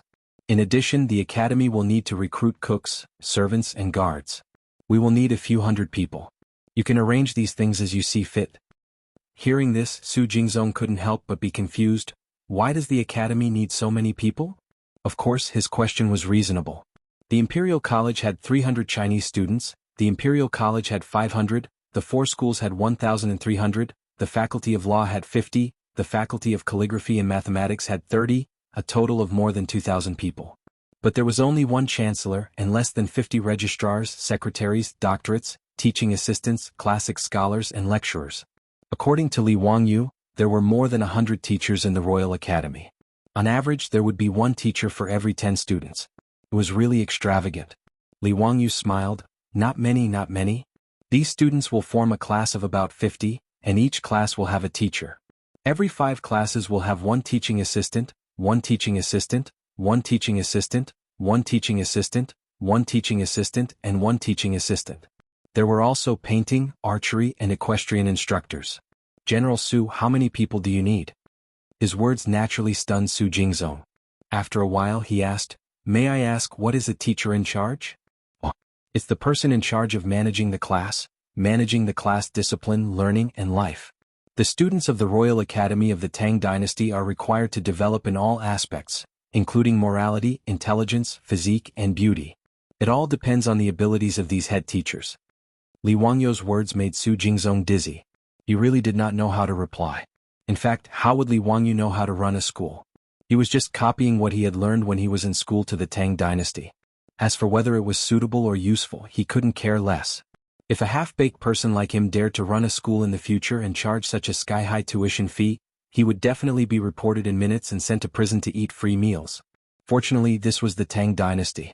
Not only did no one come to arrest him, but Li Wangyu even persuaded Pai Lupi to send Crown Prince Li Qingqian and Li Tai to the academy to study.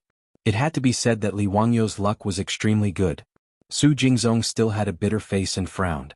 He kept asking about various things in the academy and how to run it.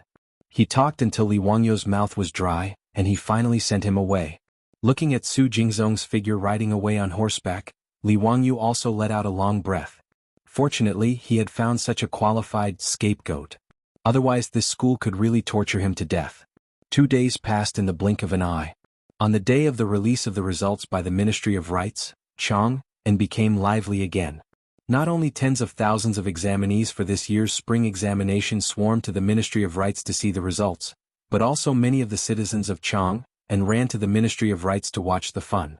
In this year's spring examination, 300 people were admitted to the Classics Department, 26 people were admitted to the Jinshu Department, and dozens of people were admitted to the other departments, such as the Handwriting Department, the Writing Department, and the Arithmetic Department. In fact, the most people were admitted to these less important subjects. Few people participated in the examination, so the admission rate was about half. After all, illiterates were still everywhere in the Tang dynasty.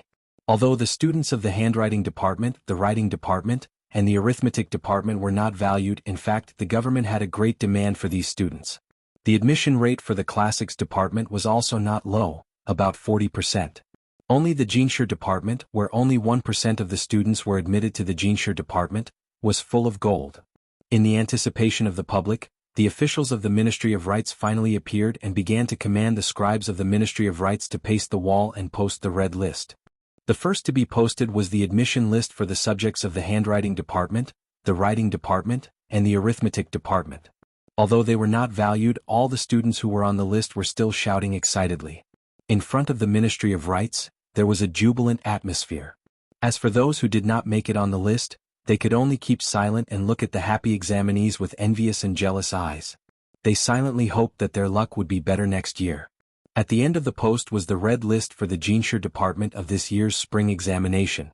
The examinees who came to see the list, whether they were from the Jinshu department or not, could not help but hold their breaths. After all, unlike other subjects, as long as one was admitted to the Jinshu department, he was already half a step into the official career. As long as he passed the selection of the Ministry of Personnel, he could turn from a commoner to an official who was envied by everyone. Because of this, the Jinshu department was called white-clothed officials. It meant that although these Jinshu were still white-clothed officials, they already had the qualifications of a minister.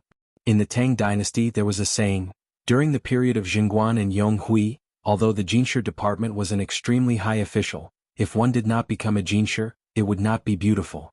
Therefore the annual tribute would not be reduced by 800 to 900 people. They were called white-clothed officials, or first-rank white-clothed officials. It could be seen from this. Sheng Guanyi and Lu Ringgui were naturally among the crowd today. There were many familiar students around them who were still making fun of them. Brother Shangguan, Brother Lu, the two of you should be certain to make it this year, right? Now that the two of you are apprenticed to County Count who, if you can't even make it to the Jinshu department, County Count whose face will be lost, ha. Brother, you're wrong. In my opinion, being apprenticed to the immortal poet is many times better than being admitted to the Jinshu department. Unfortunately, we don't have that fortune. Brother Shangguan, you and Brother Lu will definitely make it in this year's spring examination. Shangguan Yi and Lu Ringgui smiled and cupped their hands to express their thanks to the crowd. However, in their hearts they were still extremely nervous. Their palms were already sweating. The results are out. The Jinshu department has released the results. Someone at the front of the crowd shouted loudly. Immediately the crowd rushed forward a few steps. Everyone wanted to see the names on the list as soon as possible. Chapter 727. This year's imperial examination, a total of 26 candidates. The official from the Ministry of Rites said, 26th, Chui Dunley from Hebei Circuit. 25th, Sun Chu from Guangzhou Circuit. 24th. As the official from the Ministry of Rites announced the names of the candidates who passed this year's imperial examination, the crowd burst into cries and howls from time to time. It was obvious that those cries came from the people whose names were called. It was no wonder that these people were so excited. As the saying goes, being a farmer in the morning, ascending to the emperor's hall at night. This kind of opportunity that could completely change one's identity and status after passing the imperial examination, anyone who encountered it would be ecstatic. Fan Jin was like this when he passed the imperial examination. Wasn't he so happy that he went crazy? Soon half of the names of the 26 candidates were called. Lu Ringgui and Shangguan Yi still didn't hear their names. They couldn't help but feel more and more nervous. The two of them hoped to hear their names, but they were also afraid to hear it. If their names were called, it naturally meant that the two of them passed the examination, but their rankings might not be very high, not to mention the hopes of the teachers. However, the more the list was read, the fewer the spots were, and the hope of passing the examination slowly decreased. Just as the two of them were in such a dilemma, they finally heard the official from the Ministry of Rites say loudly, 3rd, Lu Ringgui from Hunan Circuit. This time, the students who clustered around the two of them were all excited. Congratulations, Brother Lu. Congratulations, Brother Lu. You passed the examination. You passed the examination. 3rd place in the imperial examination. Sure enough, Brother Lu didn't disappoint. You've won honor for the students of Hunan Circuit. Lu Ringgui was still calm. He only clenched his fists tightly and didn't shout out loud. Shangguan Yi also bowed to Lu Ringgui. Congratulations, Brother Lu, you got what you wanted. Lu Ringgui patted Shangguan Yi's shoulder. Don't worry, there are still 2 more people. Brother Shangguan will also pass the examination. While everyone was talking, the official from the Ministry of Rites deliberately paused for a moment after announcing the name of the second person. After making everyone hold their breath and concentrate, he called out in a loud voice, this year's spring imperial examinations Jinshu, head of the Department of Hunan, Shangguan Yi. With a boom, the entrance of the Ministry of Rites was in an uproar. Shangguan Yi was stunned. Lu Ringgui put his arm around his shoulder and shouted at him, you got it? Imperial examination. Brother Shangguan. Was a hit. Head shape. You're the head of the police. I'm a fake? Shangguan Yi couldn't believe it. After hearing Lu Ringgui's words, the surrounding students all bowed to Shangguan Yi and said, Congratulations Lang Jun, you have passed the examination. Greetings Head Jinka. As the congratulatory voices spread out, the surrounding students rushed over and surrounded Shangguan Yi and Lu Ringgui in the middle. Congratulatory voices could be heard incessantly. Shangguan Yi was so excited that his body trembled. After all, he was only 21 years old. How could he not be excited when he actually passed the Jinshe exam this year? In the eyes of the surrounding middle-aged students, Shangguan Yi was simply a young man who had just turned 20. There were even many scholars who participated in the imperial examinations in spring. Those who had children early had sons who were older than Shangguan Yi. Looking at Shangguan Yi's excessively young face and then looking at their own almost gray beards, many of the scholars felt that they had wasted all their years of living in a dog's stomach. "Brother Shangguan, let's go and tell the teacher the good news." Lu Ringgui was still calm. He grabbed Shangguan Yi's sleeve and pulled him out of the crowd. After taking a few steps, Lu Ringgui remembered Li Wangyou's instructions and quickly stopped. He turned his head and shouted to the students, "Everyone, today my teacher, County Count Hu, is recruiting professors and teaching assistants at the Imperial College. If you are interested, why don't you come with me to the Imperial College?" His words reminded the students that the Ministry of Rites had released the results today. There were nearly 10,000 students, but less than 1,000 of them had passed the examination. The other thousands of students had wasted their efforts. In the past 2 days, Shangguan Yi and Lu Ringgui had followed Li Wangyou's instructions and constantly mobilized students they were familiar with to promote the benefits of teaching at the academy. This had already piqued everyone's interest. Compared to returning to his hometown, going to the academy to teach was naturally the best choice. This group of students did not think that Li Wangyou's academy was only going to recruit 100 people this year. If the thousands of examinees were to apply for the job, the competition would be even more intense than the advancement examination. Lu Ringui's shout naturally attracted the response of many students. "Brother Lu is right. Since we have failed this year, why don't we go to the Imperial College and see if we can catch the teacher's eye? If we can catch the teacher's eye and go to the academy to teach, that would be great. I'm just afraid that it won't be easy. No matter what, we have to go and try first." The students discussed among themselves for a while before crowding around Shangguan Yi and Lu Ringgui and making their way to the Imperial College. At this moment, Li Wangyou and Su Jingzong were already waiting in the Imperial College. The Chancellor of the Imperial College, Kang Yingda, was also accompanying them. Everyone was chatting as they waited for news of the results from the Ministry of Rites. Kang Yingda twirled his beard and smiled. "Zio, I heard that a few days ago you took in 2 more disciples. Did they also participate in the spring examination this year?" Li Wangyou nodded and said, "Kang Yingda is right. Their names are Shangguan Yi and Lu Ringgui. They are candidates for the imperial examinations this year." Su Jingzong smiled and said, "Kang Yingda might not know, but these 2 disciples of County Count who were picked up from a restaurant in your residence." "There's such a thing?" Li Wangyou said, It was a coincidence. I was drinking in Kang Yingda's restaurant when I ran into these 2. Out of love for talent, I agreed to take them in as my disciples." "Haha, then you should be thanking me," Kang Yingda said. "Zio, do you have confidence in these 2? Speaking of which, this year's spring examination should be the fairest of the spring examination." Zio's suggestion of copying the names of the candidates, sealing off the examination hall, and sealing off the grading of the exam papers made me gasp in amazement. The spring examination should be like this. In the past, the aristocratic families, officials, and nobles all interfered with the spring examination. I was already dissatisfied, but I didn't know how to avoid it. It was only after Zio spoke to the saint that I came to a realization. Zio, I thank you on behalf of all the scholars in the world." Kang Yingda sighed. Li Wangyou rubbed his nose a little embarrassedly and smiled. "You flatter me, Kang Yingda."